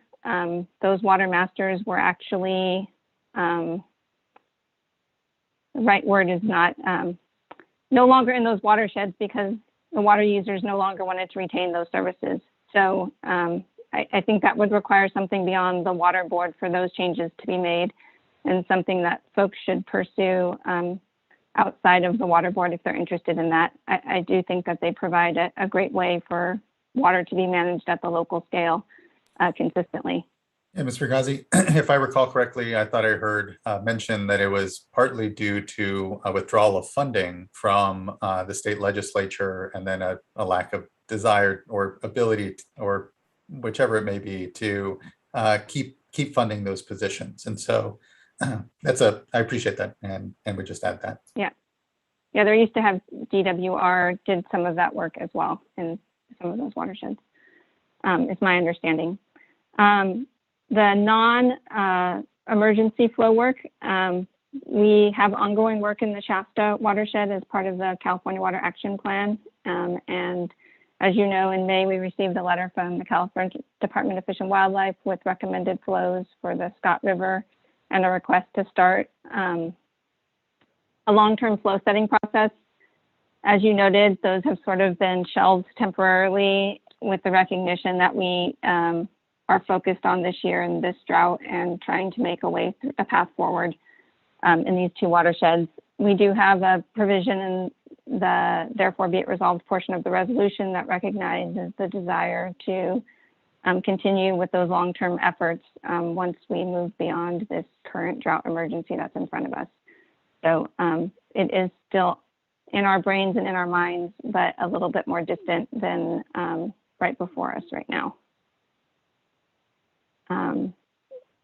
Then with the cooperative solutions and agreements and the desire for those to be out for comment and consultation, we are intending to put those out publicly as soon as we get them. So post them on our website and make them available to folks to provide us with feedback. And we can flag those for specific individuals if they'd like us to, so that they can provide feedback in a more timely fashion.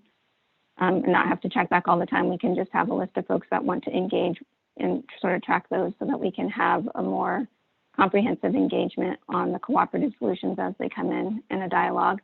I do agree, Board Member Firestone, that it would be great if people could reach out to parties that are interested in participating in local cooperative solutions or tracking them and providing engagement in them, so that that happens before it comes to us and we end up in this middle of a conversation about what's appropriate.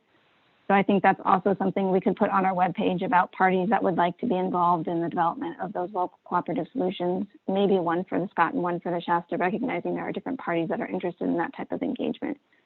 So I think there are viable ways to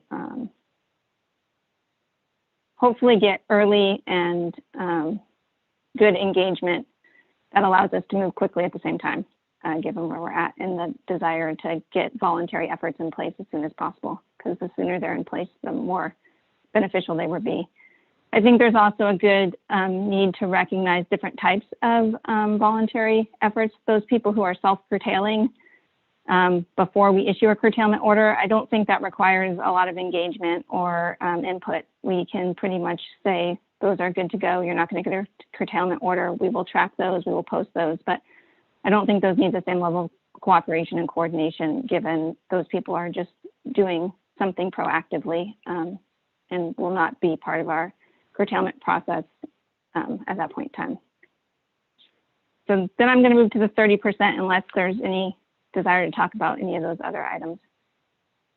Okay, so with respect to the 30%, there's sort of two different items. One is, where did the 30% come from? And then the second one is, how do we deal with 30% when we've got people who have already made efficiencies in their agricultural practices? When we initially added this provision, we had language in there that said this year.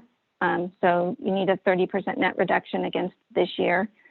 that means 2021. And if we have curtailments or people have already taken proactive steps, then we don't want to have those be the benchmark by which they're reducing 30%. So based upon our conversation with folks who raised that to us, we went with 2020. We felt 2020 was a good year because it's last year, it's closer. Hopefully the data is available. I think the problem with selecting any period of time is that you have to have data to support a 30% reduction. So that needs to be part of the proposal that's coming forward. I also want to note there's this concern about, people who have been doing the right thing and put in efficiencies, sort of not being able to benefit from this. And in some respect, that is the case, but I think that the way that it is drafted allows more flexibility than that. And the reason I think it provides more flexibility is because in order for that provision to go into place, we're looking at 400 acres, making that 30% net reduction. So we're looking for multiple farms or people to come together to make that 30% reduction. So maybe you have someone who's more efficient coming together with someone who's less efficient. If they can show that 30% net reduction, they would qualify for that voluntary solution. It is a voluntary option. It's not something that people have to do, but it is something we put out there based upon people wanting that desire. The reason we haven't, just said you can show 30% from 5 years ago is because we're trying to show a change in water use, right? We want to see more water in stream. And if we're looking back 5 years, that's not providing a difference between this year and, next year, which is when we want to see the water in the stream. So just some thoughts there. Where did the 30% come from? I'm going to let Dan Worth get into the details associated with that. I think he might even have some slides or information to put up to talk about that a little bit. Any questions, though, before we turn it over to Dan?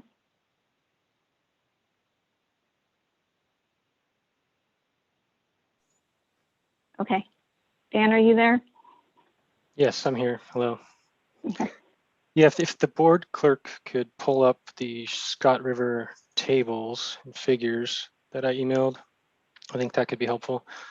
And okay, that's good to go. So we're not going to focus on that right away, but that's up there as we get through this. So as Dr. Harder mentioned, there's a Scott Valley groundwater model that's been used. It's been developed over the past several years and been used for the Sigma effort. As he mentioned, the Sigma effort is just now releasing some of the information. And so we've tried to make use of some of the model runs that have been done in the past or up to this date and time. And some of those model runs evaluated what would happen if groundwater was stopped, if pumping of groundwater for alfalfa was stopped in July, and what would happen if groundwater pumping for alfalfa was stopped in August. And there's a couple of different scenarios related to dates in July and different dates in August. And part of the outputs of those scenarios are what would happen to surface flows in September, October, November, December. And what some of those model scenarios told us, or what they showed, was that if you stop pumping groundwater in July, you can see a benefit in the fall as early as October. If you stop pumping groundwater for alfalfa in August, potentially you don't see a benefit in October. And I'm specifically talking about dry years. In wet years, you do see some benefits under July cutoffs and August cutoffs. But during dry years, you really need to start shutting groundwater pumping off earlier in the season. And just a couple notes about those scenarios. They were focused on groundwater pumping. They were focused on alfalfa, and they were not focused on a curtailment scenario where surface waters would also be shut off. And so Alfalfa is about half of the irrigated crops in the watershed, and alfalfa is largely irrigated by groundwater. The other half of the irrigated crops in the watershed is pasture, and there's some miscellaneous other crops, but those are the two big crop types: pasture and alfalfa. Alfalfa is largely groundwater irrigated, and pasture is largely surface water irrigated. And so they were looking at, these scenarios that cut off groundwater pumping for alfalfa, so about half the acreage in the watershed. And so what we gathered from that is, if you shut off pumping of groundwater, or some volume of pumping of groundwater, in July or August, you can see some benefit in the fall. And I also want to start just talking about some of these tables. And I think hopefully people can see that. Make mine a little bigger here. So what we did, or how we projected curtailments, was we looked at recent dry years, and the average of the recent dry years is that dark blue line on this figure. This water year is the orange line on this figure. And so we assumed that if we have another dry winter, potentially we see flows similar to the dark blue line and potentially the orange line on this figure. So those flows could happen next year. And from this figure, we were able to estimate projected shortfalls. So how much short of the red line are these projected or forecasted flows? What's the difference between the red line, which is the emergency flow recommendation from CDFW and proposed requirement? So what's the difference between that red line and our projected flows? In the Scott River specifically, we used the orange line from September through the end of December as our forecast, because we wanted to assume essentially a worst case scenario. If we have a repeat of what we saw last fall, again this fall, that's the shortfall between the red line and the orange line. Next year, we use the average of the dry water years, which is the blue line, to project shortfalls. And so if you scroll down to the first table, it's on the next page, I believe. On this table, we show the top row is the emergency minimum flows. And the next row is the average forecasted flows. And then we have a row for number of shortfall days for that each month. And then we have the average daily forecasted shortfall. And if you scroll down to the next table, we can look at those forecasted shortfalls in comparison to average daily surface demand, average daily irrigation groundwater demand. So the groundwater demand is just from irrigation data from the Scott Valley model. There's potentially some other domestic groundwater pumping that's occurring that we're not accounting for here. And then at the bottom row is the average daily total demand. So we're focused on a couple different things. We're focused on the shortfalls, but we're also interested in the relationship of those shortfalls to surface water demands and groundwater demands. And I'll talk a little bit now about how we arrived at the 30%. If you look at the August groundwater demand, the September, October, November, December groundwater demands, those demands are approximately 30% of the total groundwater pumping for the year. And so we also looked at the surface water demands in relation to those forecasted shortfalls. And those surface water demands are large enough in much of the year to potentially cover much of the shortfall.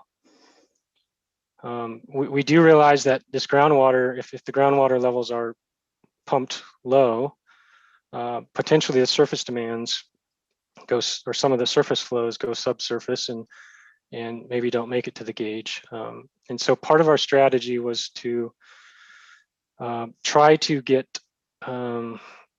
or offer a pathway for some of the groundwater pumpers to voluntarily reduce their water use by 30%, which again was that August, September, October groundwater pumping, and provide them a pathway to make that voluntary reduction in their groundwater pumping. And I think, you know, in some of the models that Dr. Harder talked about, their scenarios assumed 100% alfalfa irrigation shut off either in July or August, and they looked at how that translated to flow in September, October, November, December. And again, that was just for alfalfa irrigation. Alfalfa is about half the acreage in the watershed, pasture is about the other half, and alfalfa is largely groundwater irrigated. And so we feel if there was a reduction in that volume of water of August, September, October from groundwater pumping, that we will see some contribution to in-stream flows later in the year and potentially throughout the summer. We did want to provide some flexibility of how that 30% groundwater pumping reductions occurred, instead of making it a requirement, just, you know, 100% requirement in August, September, October. We said let's offer a pathway that allows that volume of water to be spread out across multiple months instead of just in those months. And so just, I think, looking at the surface water demands in relation to the forecasted flows, that just gives you some perspective on potentially what could be contributed from surface water flows and also groundwater pumping. And I think one of the things that we'll need to work through as we move into next year is continuing to work on model scenarios, maybe that represent true curtailment scenarios. You know, as Dr. Harder talked about, the groundwater scenarios, or the modeling scenarios, have been largely focused on groundwater pumping and groundwater scenarios, and don't take into account things like stock water diversions in the fall that can be substantial in the Scott River. So if those were reduced as part of this regulation, there's additional water that could contribute to fall flows. And also just some of the other surface water curtailments that potentially happen as part of this regulation will be contributing to these surface flows. And so maybe Aaron, you could add anything if I missed anything. Hopefully that was somewhat helpful. I guess just to wrap up,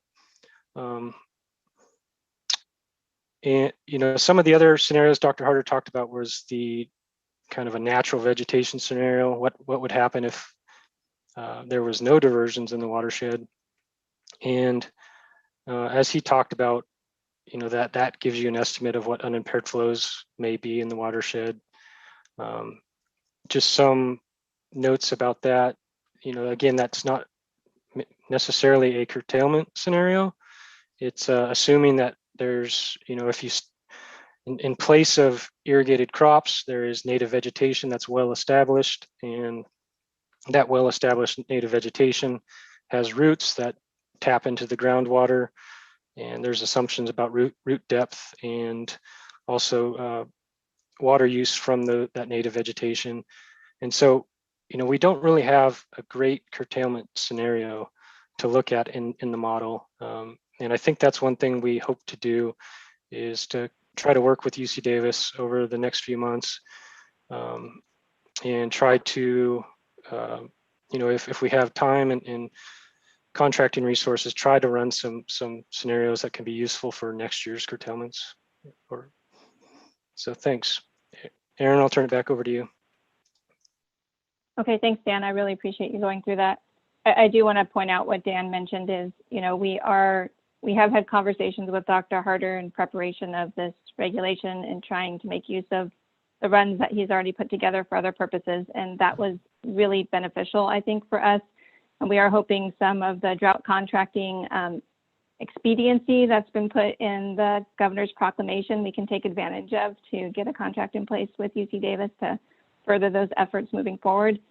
But I do want to point out, you know, there's this, we have had a lot of conversation today about the ability to achieve these flows.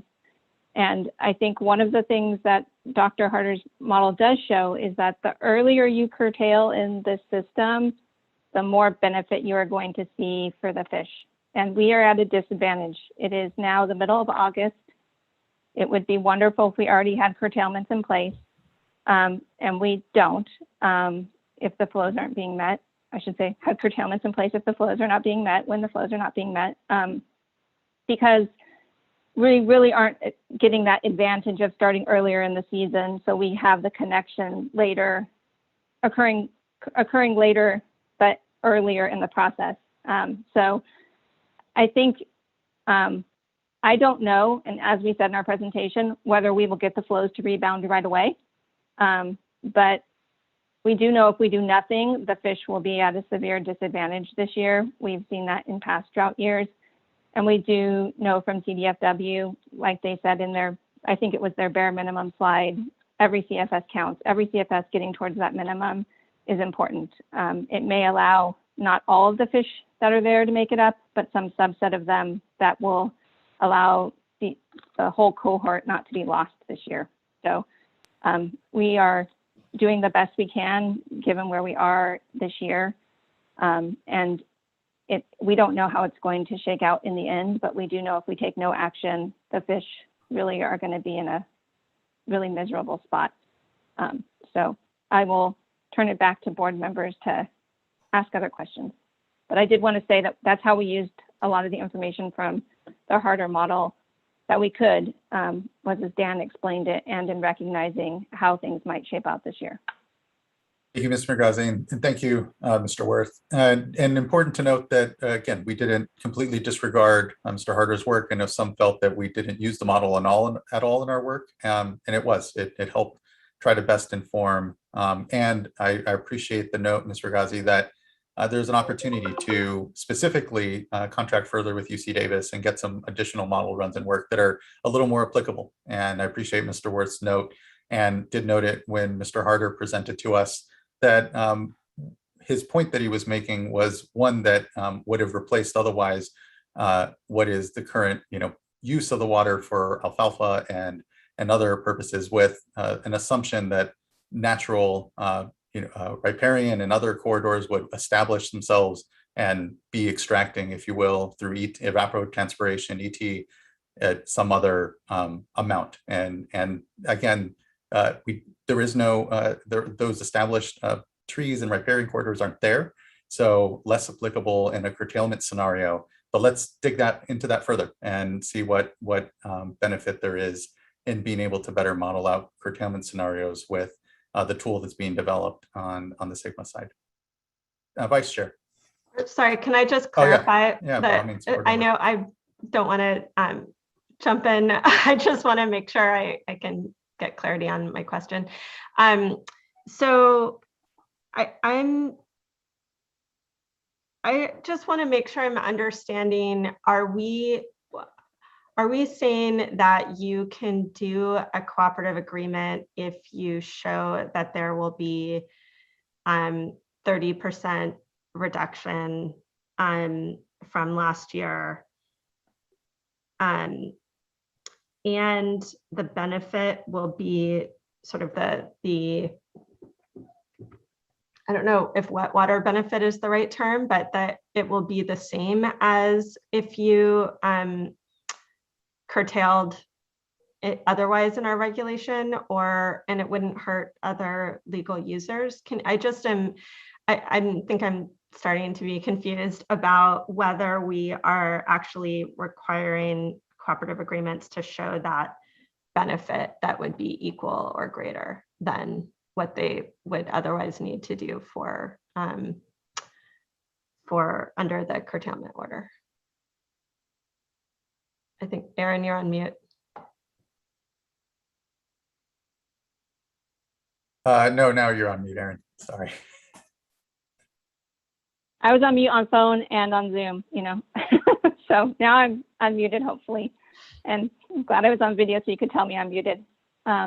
So it's a great question. I think it's an important point to spend some time on. We added a new type of local cooperative solution. And this is unique to only groundwater. Because we see a lag in groundwater, the provision was developed such that you could make sort of this year-round reduction in water that would allow for that lag to be seen sort of progressively as we moved forward. We couldn't do that for surface water because it wouldn't provide, surface water sort of provides that instantaneous, like it's either in the stream or it's not in the stream at that point in time. So you can't reduce anything sort of preemptively. But what we're saying from a groundwater perspective, because you have that lag, we're allowing folks to reduce 30%. And it's only folks that can come together with an agreement of 400 acres or more to show a net reduction in the Scott of 30% or a net reduction in the Shasta of 15%. And it's a year-round net reduction, but then also a specific reduction. That 30% or 15% needs to be fully met during the summer season. So it has to be a net, but then we have to see those reductions during the summer season. So you might reduce, you know, less in certain times of year, but you have to meet that 30% or more during the summer season moving into the fall, because that's when we definitely need to make sure that people are diverting less from groundwater, and that water will be seen later in stream when it's needed to support the fall flows. I should say the other reason that we are allowing this option for groundwater is because groundwater, and this is only for overlying groundwater users that are the most senior. So overlying groundwater users are the most senior. They're the last group that would be curtailed as part of any curtailment process. And so seeing them take early actions, regardless of whether they are going to be curtailed or not, or would be curtailed or not, provides that benefit upfront into the system. I don't know if that addressed your question or not. But I think so. Just is the discussion about continuing to work with Dr. Herder in that model related to needing to better understand how that timing and those reductions would result in stream flows, or, you know, what we would expect those benefits to be. I guess when I was looking at the model results in these sort of scenarios, it seemed like there was some, you know, what I would think would be cooperative agreement options in terms of the scenarios that some had much greater benefits than others. And, you know, that obviously we've talked about the timing matters, but a lot of it,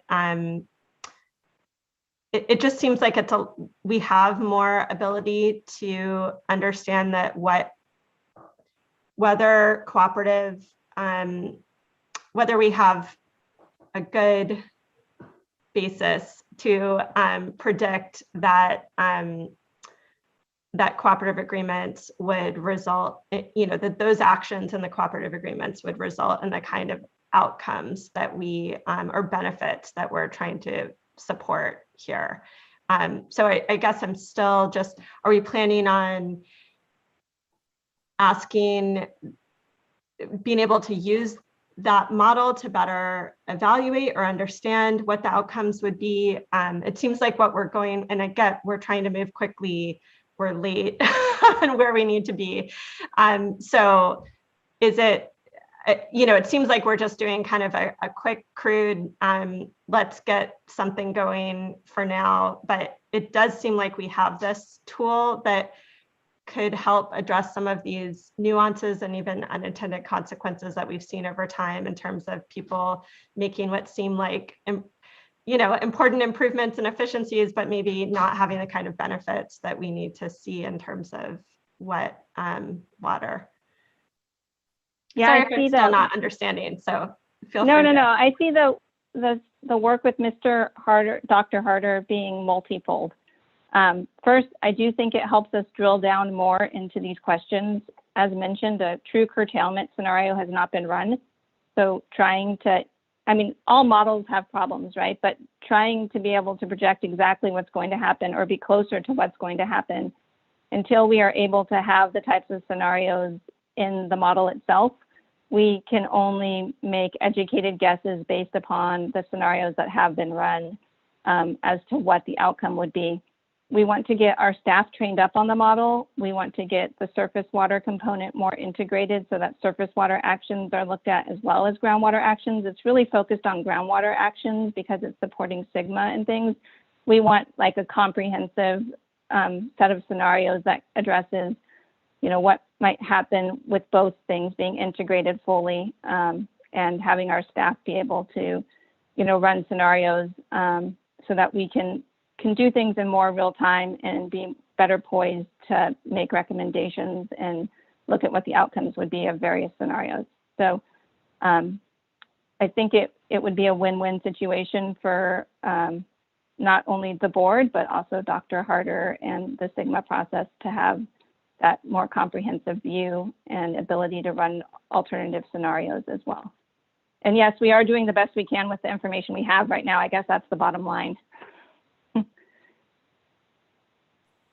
Thank you, Ms. Fugazi. Vice Chair. Thank you. So I'd like to just start off by thanking a whole lot of people. This has been a quick process, but incredibly intense. And I just want to thank all of our staff. I didn't just have one briefing or two, but there were lots of questions that I had in between briefings, and staff was always willing to meet after hours and be very responsive. So thank the whole team for your work, your good work on this.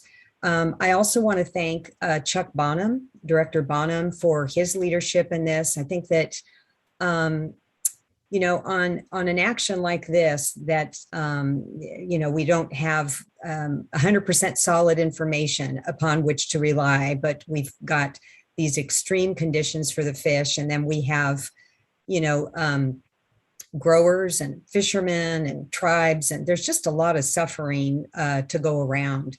And I think that some of the good discussions earlier this year started with the leadership of Director Bonham in reaching out to some of the larger growers to see what they could do to step up, and then also seeking some additional funding to kind of grease things, to move along. And then I felt like that helped to kind of have a little bit of a shift in the community, in the agricultural community, more openness to talk about these issues and to, at first looking at the flow numbers, and then, eventually folks just really focusing on cooperative agreements. And so thanks to, the ag community and really good leaders there. And then thank you to the NGO community.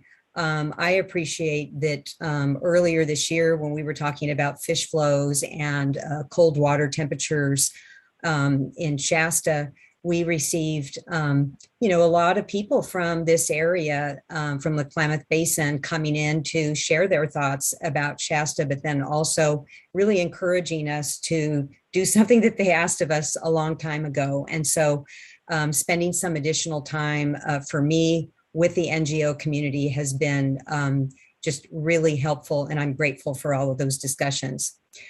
I'm looking more to next steps, and thank you, Ms. Fugazi and Mr. Worth, for kind of teeing things off for the next discussions and how we might be able to hone in a little bit more on the hydrology and the expected responses through improved modeling. And I did spend some time with Dr. Harder, and I do appreciate your commitment to work with him and also his commitment to work with you all. But then, of course, there's other models out there. And so I'm looking at resolution number 6, therefore be it resolved, where we have some language here that we're going to be directing staff to continue to work with CDFW to evaluate and refine the drought minimum in-stream flows. And I'd like for us to take a look at this a little bit more, because yes, we need to work with CDFW, but we need to be working with these other stakeholders, you know, the NGOs, the ag community, Shasta Valley, RCD, UC Davis, the GSA. And I know we're receiving the recommendations from CDFW, but this is just super complicated. And I think that there are a lot of really good resources out there that we could tap into to improve the information. You know, I'm really looking at next year and hoping that we can have some answers to these questions. I am not comfortable on the minimum flows. I have a lot of questions in my mind as to whether or not we can hit those targets, especially you know, recognizing the caveats that Dr. Harder had, but it doesn't seem that for groundwater anyway, and some consideration of surface, that we could necessarily expect to see a response in August or September. What really is going to matter is that the precipitation in the fall and how much sooner we could see a response on connectivity. And so one of the things that does concern me is that, you know, these numbers do mean something to everyone in the community. And I think it's important for us to improve upon those numbers if we find some additional information. And I'm not seeing necessarily that there is this connection between what we can achieve and the minimum flows, because those minimum flows are biologically driven for what's best for the fish. And it doesn't appear that we necessarily have information on what is achievable. And I think it's important for us to have both pieces of information. And so I'm committed to being supportive and moving forward. But I also feel strongly that these are issues that I want to continue, that I think we should all, you know, want to continue to work on. And so I'd feel better if we took a look at the resolve clause on number 6 to expand upon not just the minimum in-stream flows, but gathering additional information on the hydrology. And, you know, I don't want to make any recommendations there. Ms. Ragazzi, between you and OCC, maybe, you know, assuming that there is support from my colleagues, that we could come up with some language that's consistent with the commitment that you've already stated anyway, going forward. And then the other piece was, you know, maybe even looking at number 7, it may not be necessary, but we're not going to just be working with stakeholders on voluntary agreements and avoiding curtailments. We want to be working with them, of course, on the longer term process here, and then on that other information that we've been talking about. So, you know, I'd be open to any changes in that as well. And looking here at the list, I'm comfortable with where you've landed here on the cooperative agreements and that 30%.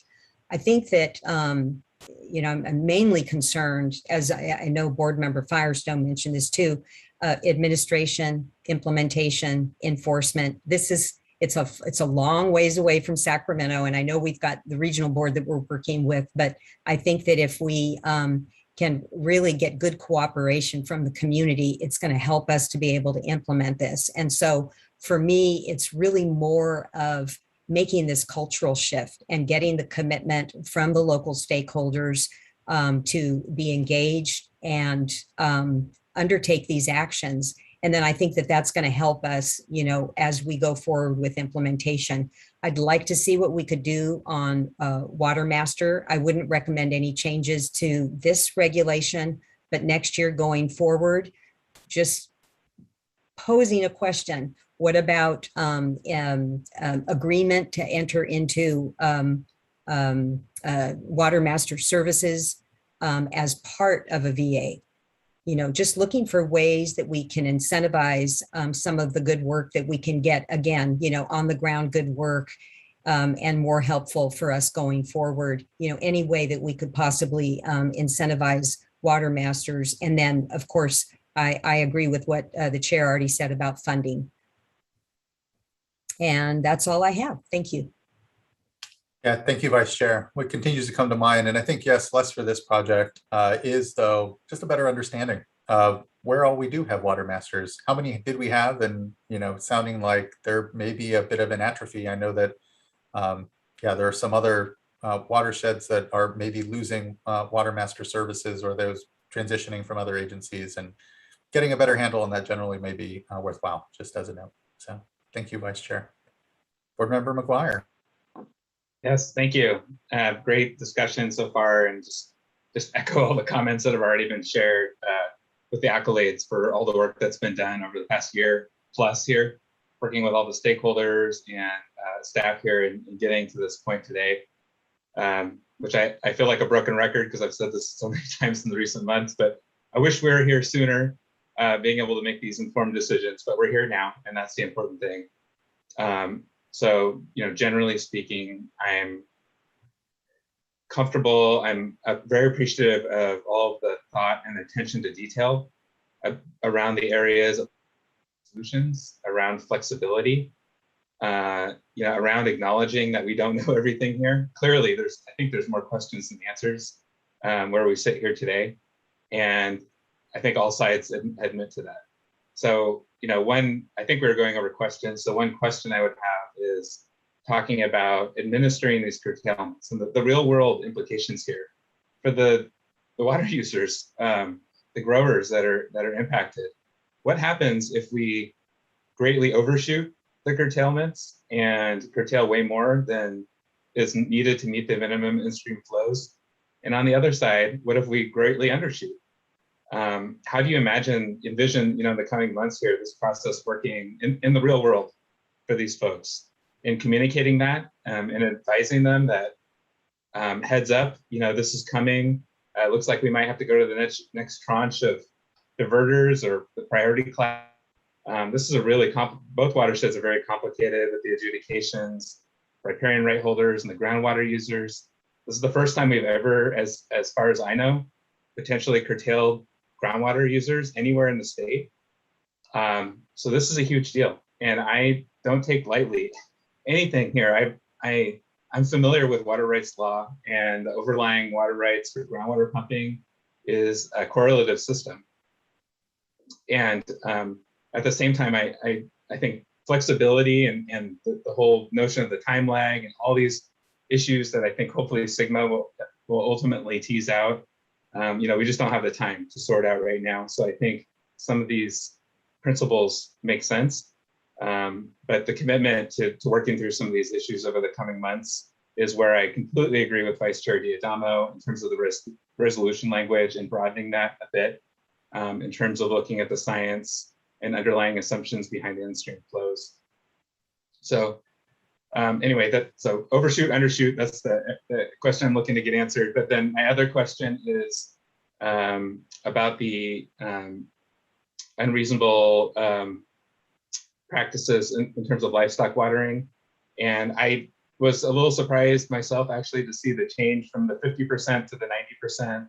And I don't know where exactly that came from. So maybe just a little discussion about that and how you came to that conclusion and why you think that's a reasonable target. Great. I think that it's really, I'm going to start backwards again. So with the livestock item, we had 50% loss as the standard. And what we sort of came to the conclusion about is it's not really easy to understand how you calculate that and how someone can even figure out what that is. You've got a long ditch.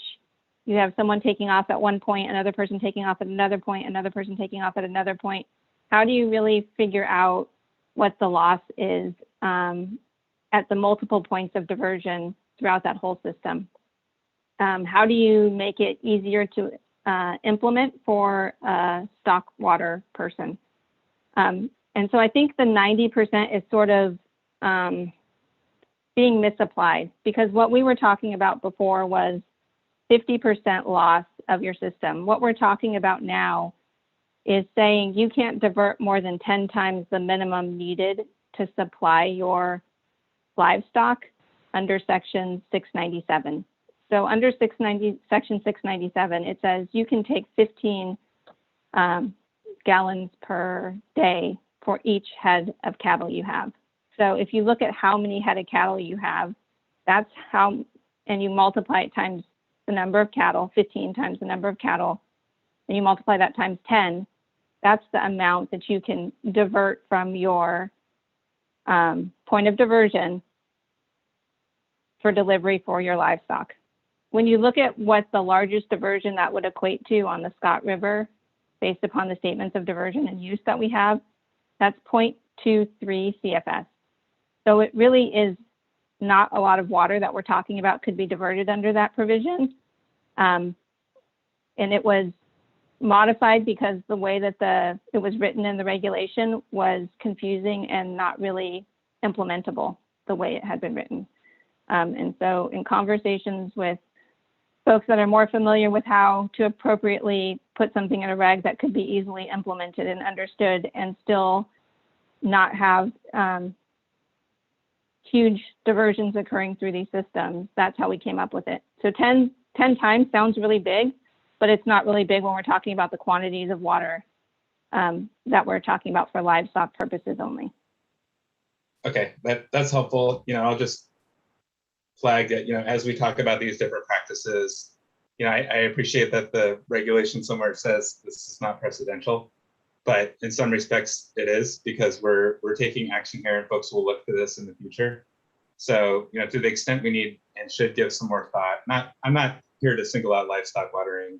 I understand your direction here, but as we think through different practices and decisions like this, it'd be good to have a little more forethought into how to best apply these factors. I appreciate this is an emergency situation that's rushed, but just a flag for future discussion. Yeah, and then the second question that you had was, how do we ensure we don't over curtail or under curtail as we're beginning implementation of curtailment orders? And I see the way curtailments are going to be implemented. Staff are, spending a lot of time evaluating all of the water rights in these systems, figuring what the demand is, looking at what the flows are, looking at what the shortages are, so that we can, tailor the curtailment to the amount of water that is needed to support the minimum in-stream flows. These two watersheds are very different, and I think how deep the curtailments go will be very different in these two watersheds based upon just how they function and operate. I see them being implemented in somewhat of a staged process, so we'll look at what we think is appropriate without, I think, overshooting it at the beginning. But we also have to recognize these systems are going to take a little bit of time to rebound. So we've been having conversations about the fact that even when you curtail in a system like the Shasta, where you see a much faster rebound, you've seen that occur in the graphs that Dan showed earlier today. Even there, it's going to take, several days to many days to see sort of the changes in flow associated with a curtailment order. So I think we have to be cognizant of how soon we expect to see the rebound so that we don't, as you said, overshoot it. I also think, though, we've designed the regulation in a way where we can suspend curtailments. So if we start to see things getting dramatically high, like, oh my gosh, they're going above the minimums, it's crazy, there's so much water, then we would definitely want to immediately suspend the curtailments. And that's a much easier thing for us to do. We've set up these emails and this website so that we can say curtailments are on or curtailments are off for these groups of folks, and we can send out email blasts saying we are suspending curtailments for this group of people. So I feel like I really want to encourage people to sign up for our email list and to be engaged, because that's how they're going to be able to see what we're thinking and see how we're responding in more real time than if they're hearing from their neighbor that the water board did something. I don't think that's going to be as effective, because this is sort of a real-time management thing that we're moving into right now.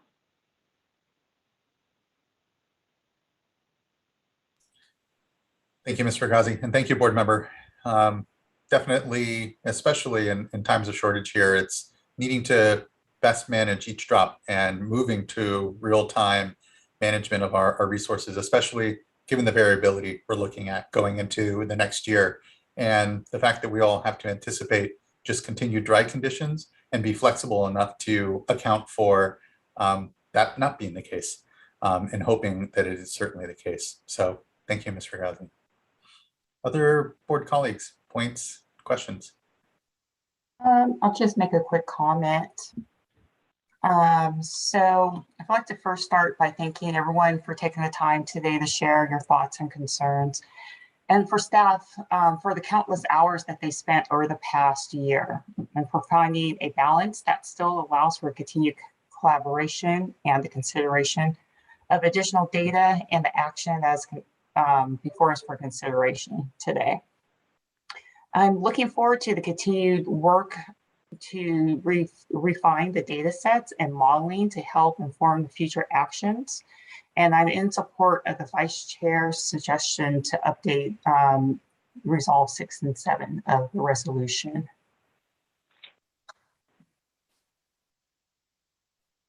Great, thank you, board member. Agree with so many of the points all of my colleagues have made here. I don't have much more that is additive insofar as our discussion and or things that I would further flag. Definitely support the vice chair and her suggestions for amendment to the resolution, item number 6 and 7. And again, it's very reflective of the conversation we've had today, of the desire to continue to work with Dr. Harder and all of the stakeholders, importantly, in the watershed around the challenges we face, certainly as we try to do better next year and use the momentum and discussion we're having now to remain focused and see how we can bring folks along in a way that gets us the outcomes we all commonly need. And just really supportive of the comments my colleagues have made. Again, I don't think I have too much more to add. And then would otherwise note, I do see Nathaniel, Mr. Kane, and also Conrad Fisher have their hands up. Is there anything further you'd like to provide or clarify for the board here? And we can start with Mr. Kane.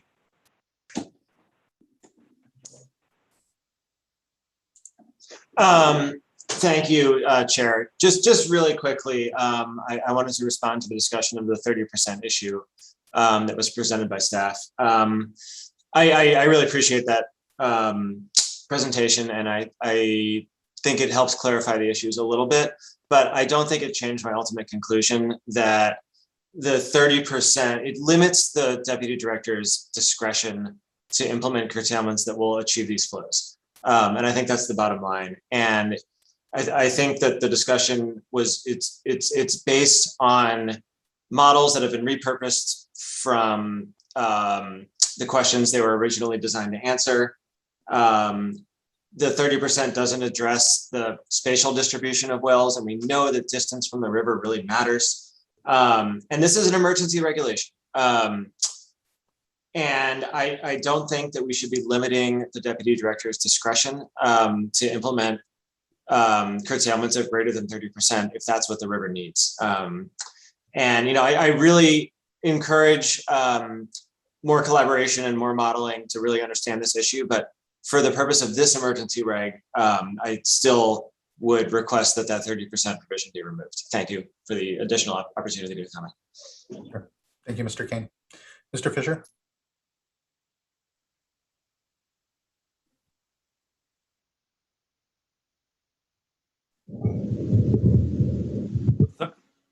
Sorry, I'm trying to get unmuted. Thank you. I just wanted to respond to the most recent 3 comments. I'm not sure I'm hearing what I'm hearing, but I think I'm hearing people say we want more time for more information. Please correct me if I'm wrong. I just wanted to make a sincere appeal to Mr. McGuire, Vice Chair D'Amato, that we, the humans, especially those of us who have upheld a water rights system where water has been severely over-allocated, have been debating this since before most of us were born. What the science says fish need. We've been debating it long enough. What we now have is the best available science from CDFW. We have an emergency. We are on the cusp of Fisher. I don't mean to interrupt yes. you. Yeah, thank you. I don't mean to interrupt you, but to clarify, we were talking, our amendments on the resolution are in regards to next year. I think we all understand the urgency and the need to act this year on the data we have. But the discussion you heard and the reflection and desire for some change in the resolution is just to emphasize the desire to refine for next year and continue to be better. Yeah, you're welcome, Mr. Fisher. Thank you. Okay. Sorry, yeah, can I just board members follow up? Can I just follow up? Because I'm still just wanting to make sure I fully understand the cooperative agreement option here. So, and that was helpful, Mr. Kane. So I guess, can our staff just respond? So we're basically saying, as long as can we require those that enter into a voluntary agreement to curtail further if those benefits aren't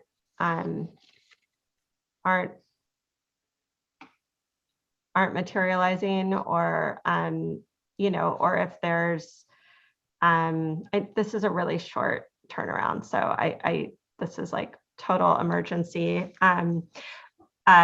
short term, but I guess I'm just, we're saying, instead of having to curtail, no matter what level of curtailment we have to get to, that folks can only reduce, are approved to only reduce up, or only reduce 30%, not have to go above 30% reductions if we approve a cooperative agreement. So can you hear me? Yes. Okay. So for groundwater diverters that have the highest level of priority and would be the last to curtail, we are allowing groundwater diverters to come together early in this coming year, so in this fall and winter, to figure out how they want to use their water in the coming year, such that they will have a net reduction of 30% of groundwater use in the coming year. And that they make that commitment to do so and demonstrate that they are doing so as part of that local cooperative solution. It is only that subset of folks that qualify for it if they can come together with 400 acres devoted to that purpose and demonstrate that net reduction, which is net, but then at least has to be obtained during that summer/fall season, when we want to ensure that less water is being used, such that it should be available on a delayed integration back into the river system. So yes, we are saying that that subset of people would not get a curtailment order. The thought behind that is it allows folks to plan how much water they have and to pursue crops that will use less water, but have certainty that they're going to be able to water those crops and make use of those waters. So they may move to a grain crop instead of alfalfa, because they know that they can stop watering that crop in June instead of having to go through September. And it gives them the planning certainty for the coming year. So it's a very sort of localized cooperative solution that only allows this option for groundwater because it has that lag, and we felt it was an appropriate way to implement the regulation to allow for still improvements in flow, but a certainty that there is a certain criteria that needs to be met in the regulation, a certain standard in the regulation. And so we are thinking, this is maybe what Dan was describing, but so I was trying to make sure I'm connecting the dots here. So we're saying then that the groundwater, that we're predicting that our curtailments would otherwise not require more than 30% curtailment for those senior water rights users. And that's why this is equal. That's why we don't think this will be less than what the curtailment benefits would be, or we're saying that it's likely that we would. And so this is the benefit they're getting by changing the timing. Right. So what we're allowing them to do is sort of spread the curtailment over time. So right. They may not be curtailed until September or October, or maybe not at all, right? Groundwater is the most senior. But in this case, they're cutting back groundwater use such that the desire timing. Or is that the flows will show up later in the system when they're needed. Yeah, no, I'm understanding that. I guess I'm just not understanding I'm not understanding the 30% linkage to where we're predicting curtailments would otherwise need to be if they didn't have a voluntary agreement. Does that, I mean, why do we 30%? 30% is our best estimate of what that looks like. What is where we think what is a reasonable what we think we would need to curtail senior water rights users potentially? Well, it doesn't translate directly, right? Because the 30% is over time versus curtailment is 100% at one point in time. So what we're saying is making this incremental reduction is translating into a benefit to fisheries later in the season. And because of that benefit, you would not be curtailed at that point in time. Okay. And if anybody wants to tack on, because I'm maybe not saying it as clearly as someone else would, please feel free to do so. Did well, and I appreciate the questions from the board member in clarifying and making sure we best understand this. So thank you.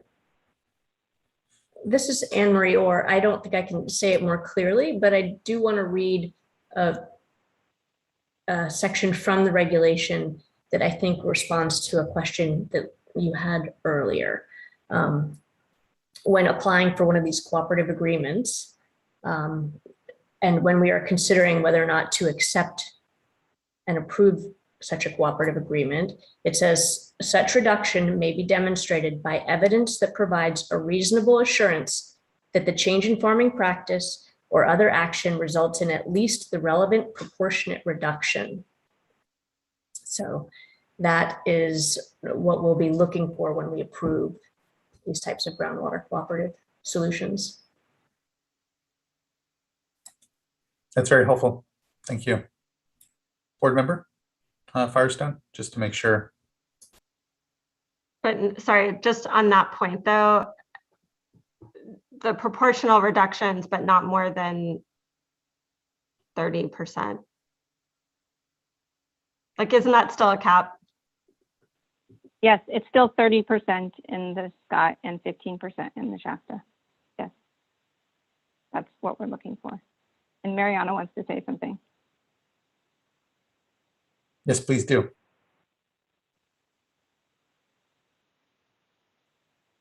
Hi, I just wanted to clarify that the 30% is a floor, not a cap. I think some of the types of cropping changes that people are talking about could, in some circumstances, result in more than a 30% reduction. And so we based it on the percentage calculation that Dan put forth about where we anticipate the annual reduction for that priority class to be, rather than tailoring it to the different conservation measures that people were putting forth, if that makes sense.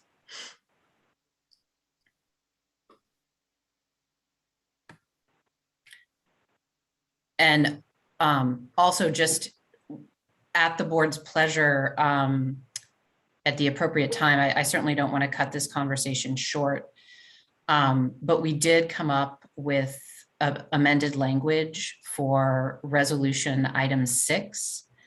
And if you would like for me to read that into the record at any point, I'd be happy to do so. Thank you. Let's wait a moment. I think Board Member McGuire maybe has additional follow-up on this. Yeah, just quickly, I know this doesn't provide a whole lot of peace of mind, perhaps Board Member Firestone, but I am thinking that these are regulations adopted by the board as it comes to the level of curtailment or reduction that might be needed for groundwater. I think we're going to learn a lot over the next 6 to 8 months. These emergency regulations are for up to a year, but there's nothing to be said that we can't modify them if needed when we're seeing how this winter plays out, when we're seeing how the conditions evolve, when we get a better sense of the science and the impact and benefit that we see from the curtailment actions that happen in the coming months. So, for me, I'm not beyond making some tweaks to this if we need to by next summer or at the appropriate time. And so, right now, that's why I'm feeling personally comfortable with the 30% for this, for right now, just knowing that there's a lot of work to come. Yeah, I'm fine with, I'm comfortable with moving forward with the regs. So, and I am looking forward to the changes, the language that just hearing what the language is on the tweaks that Mariana, you were saying, and Vice Chair was proposing. Yeah, thank you, Board Member. Yeah, Mariana, please. Thank you very much, Director Esquivel. So the new resolution or the amended resolution to therefore be it resolved number 6 would be saying the State Water Board directs staff to continue to work with CDFW to evaluate and refine the drought minimum in-stream flows adopted in this regulation if new scientifically defensible information becomes available, comma, and to continue to engage, and then this is the new language, with affected stakeholders and other experts, and then returning to the original language, in longer term efforts, and then this is another addition, on what is achievable in the watersheds, then returning to the additional language, to establish in-stream flows for the Scott River and Shasta River watersheds beyond this drought emergency. Can I ask, is that second clause though suggesting that we're just working on efforts to look at what's achievable rather than focusing on longer term efforts to establish in-stream flows? And in other words, I don't know, I feel like that suggests something of a qualifier. It's something of a qualifier. Is it a qualifier though, or does it change what we're yeah, I don't know. Achievable in the watersheds. How does Mariana, how do you folks feel? What is the intent there, I guess? The intent here was to emphasize the consideration of what the watersheds can provide at this point, in light particularly of the suggestion by Dr. Harder that the change in irrigation practices that had been used prior to the 1970s,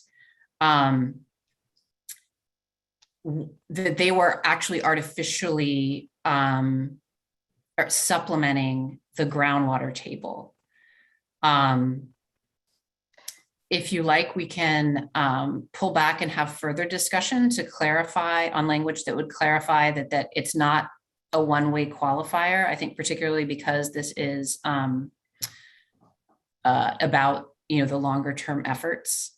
Right. I think, yeah, I mean, I think what we want to do is focus on, we want to make sure we're working to establish in-stream flows, and that should include taking into account and examining what is achievable, but that the purpose of the work isn't the purpose of the work is really to establish in-stream flows. I guess that's it. Just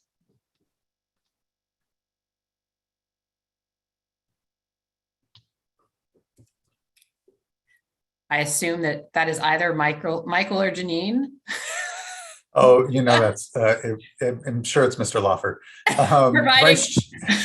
Either way, it's what I was. Or maybe it's Aaron. Also, or maybe it's Aaron. So. It's Aaron. I think it's Aaron. Vice Chair, did you want to? Is it you, Aaron? Actually, I don't know was. what we're. Okay, that's what I thought. Chief Counsel, yes. So I probably shouldn't have done that while Mariana was still talking, but I am throwing up a consideration of the longer, or what is achievable in the watershed as an explicit consideration, which I think is specifically what Vice Chair Diadamo was concerned about and wanted us to address. And I think it removes the concern that was raised by Member Firestone that instead of being a qualifier, it became what the longer term objective was. So for the benefit of those who cannot see the shared screen and maybe listening in, Mariana, do you want to read it back into the record, or would you prefer that I do so that we have an updated sense of what the language is that we're considering? And before we necessarily, I would like a chance for the Vice Chair to weigh in if she has any thoughts before, so that we just read it cleanly back into the record once. Thank you. I appreciate that. I actually, when I saw this at first, I was comfortable with it, but now that we're looking at the qualifiers, it's causing me to pause a bit because although I don't have a 100% expectation that we have some additional information if the drought continues next year, I would hope that it sounds like it's something that staff's going to be working on anyway with Dr. Harder. And so I would hope that we would potentially, when we come back next year, if we need to, that we might have, some further refinement here. So not just for the longer term effort, in other words, but, beyond this current emergency, but this current emergency may be ongoing.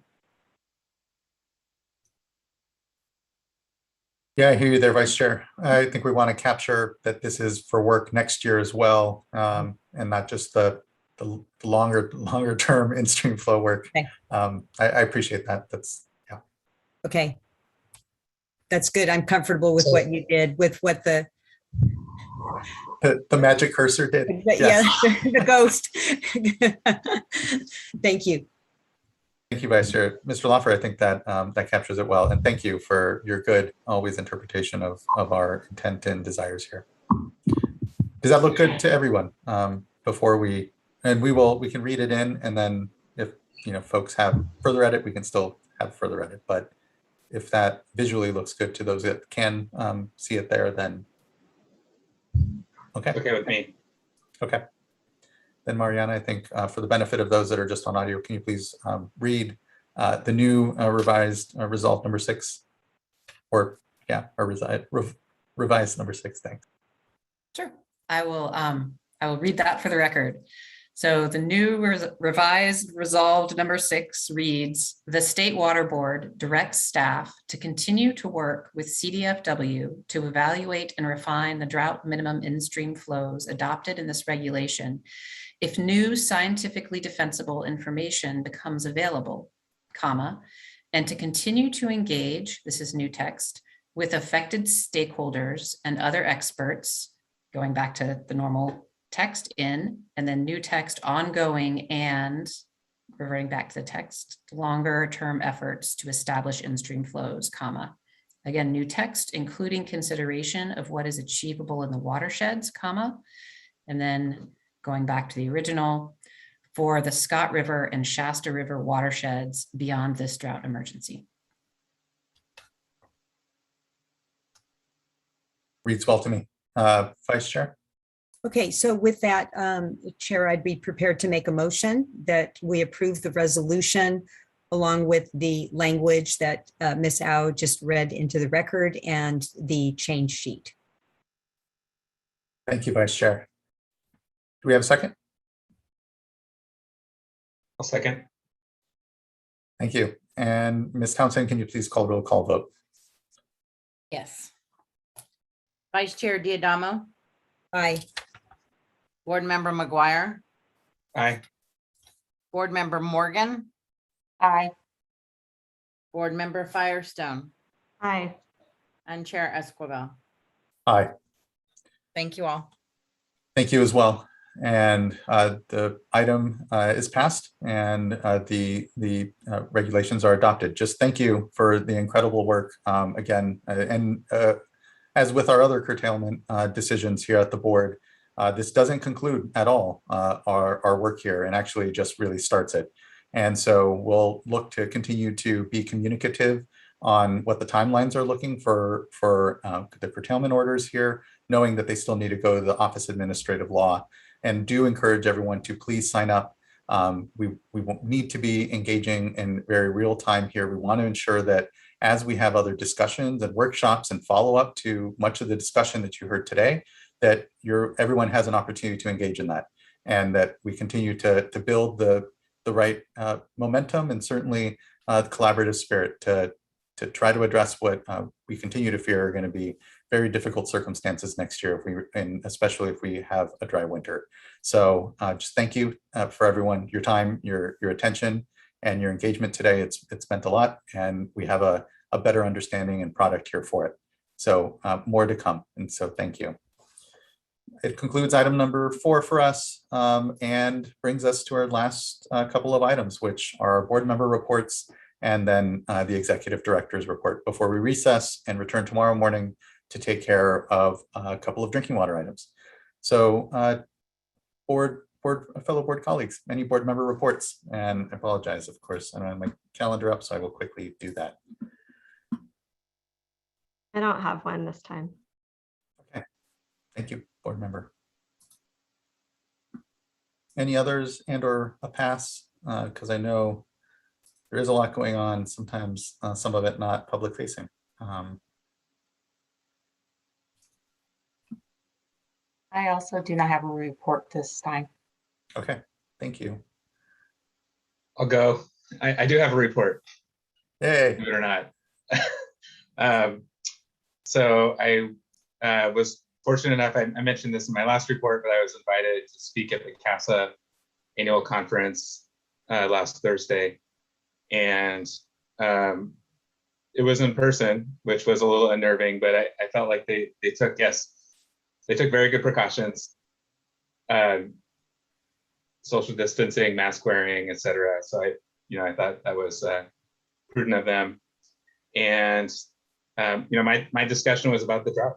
And so I mean, admittedly, these were sanitation agencies that we were in discussion with, but they were all ears and wanting to participate. So it was a very good conversation, a lot of good questions. I gave them the lowdown on everything that we were tackling here at the state board, and encourage discussions and continued collaboration as it relates to recycled water and everything that you already all know that we're working towards. Conservation as a way of life was a big topic of discussion as well. So good dialogue overall, good participation.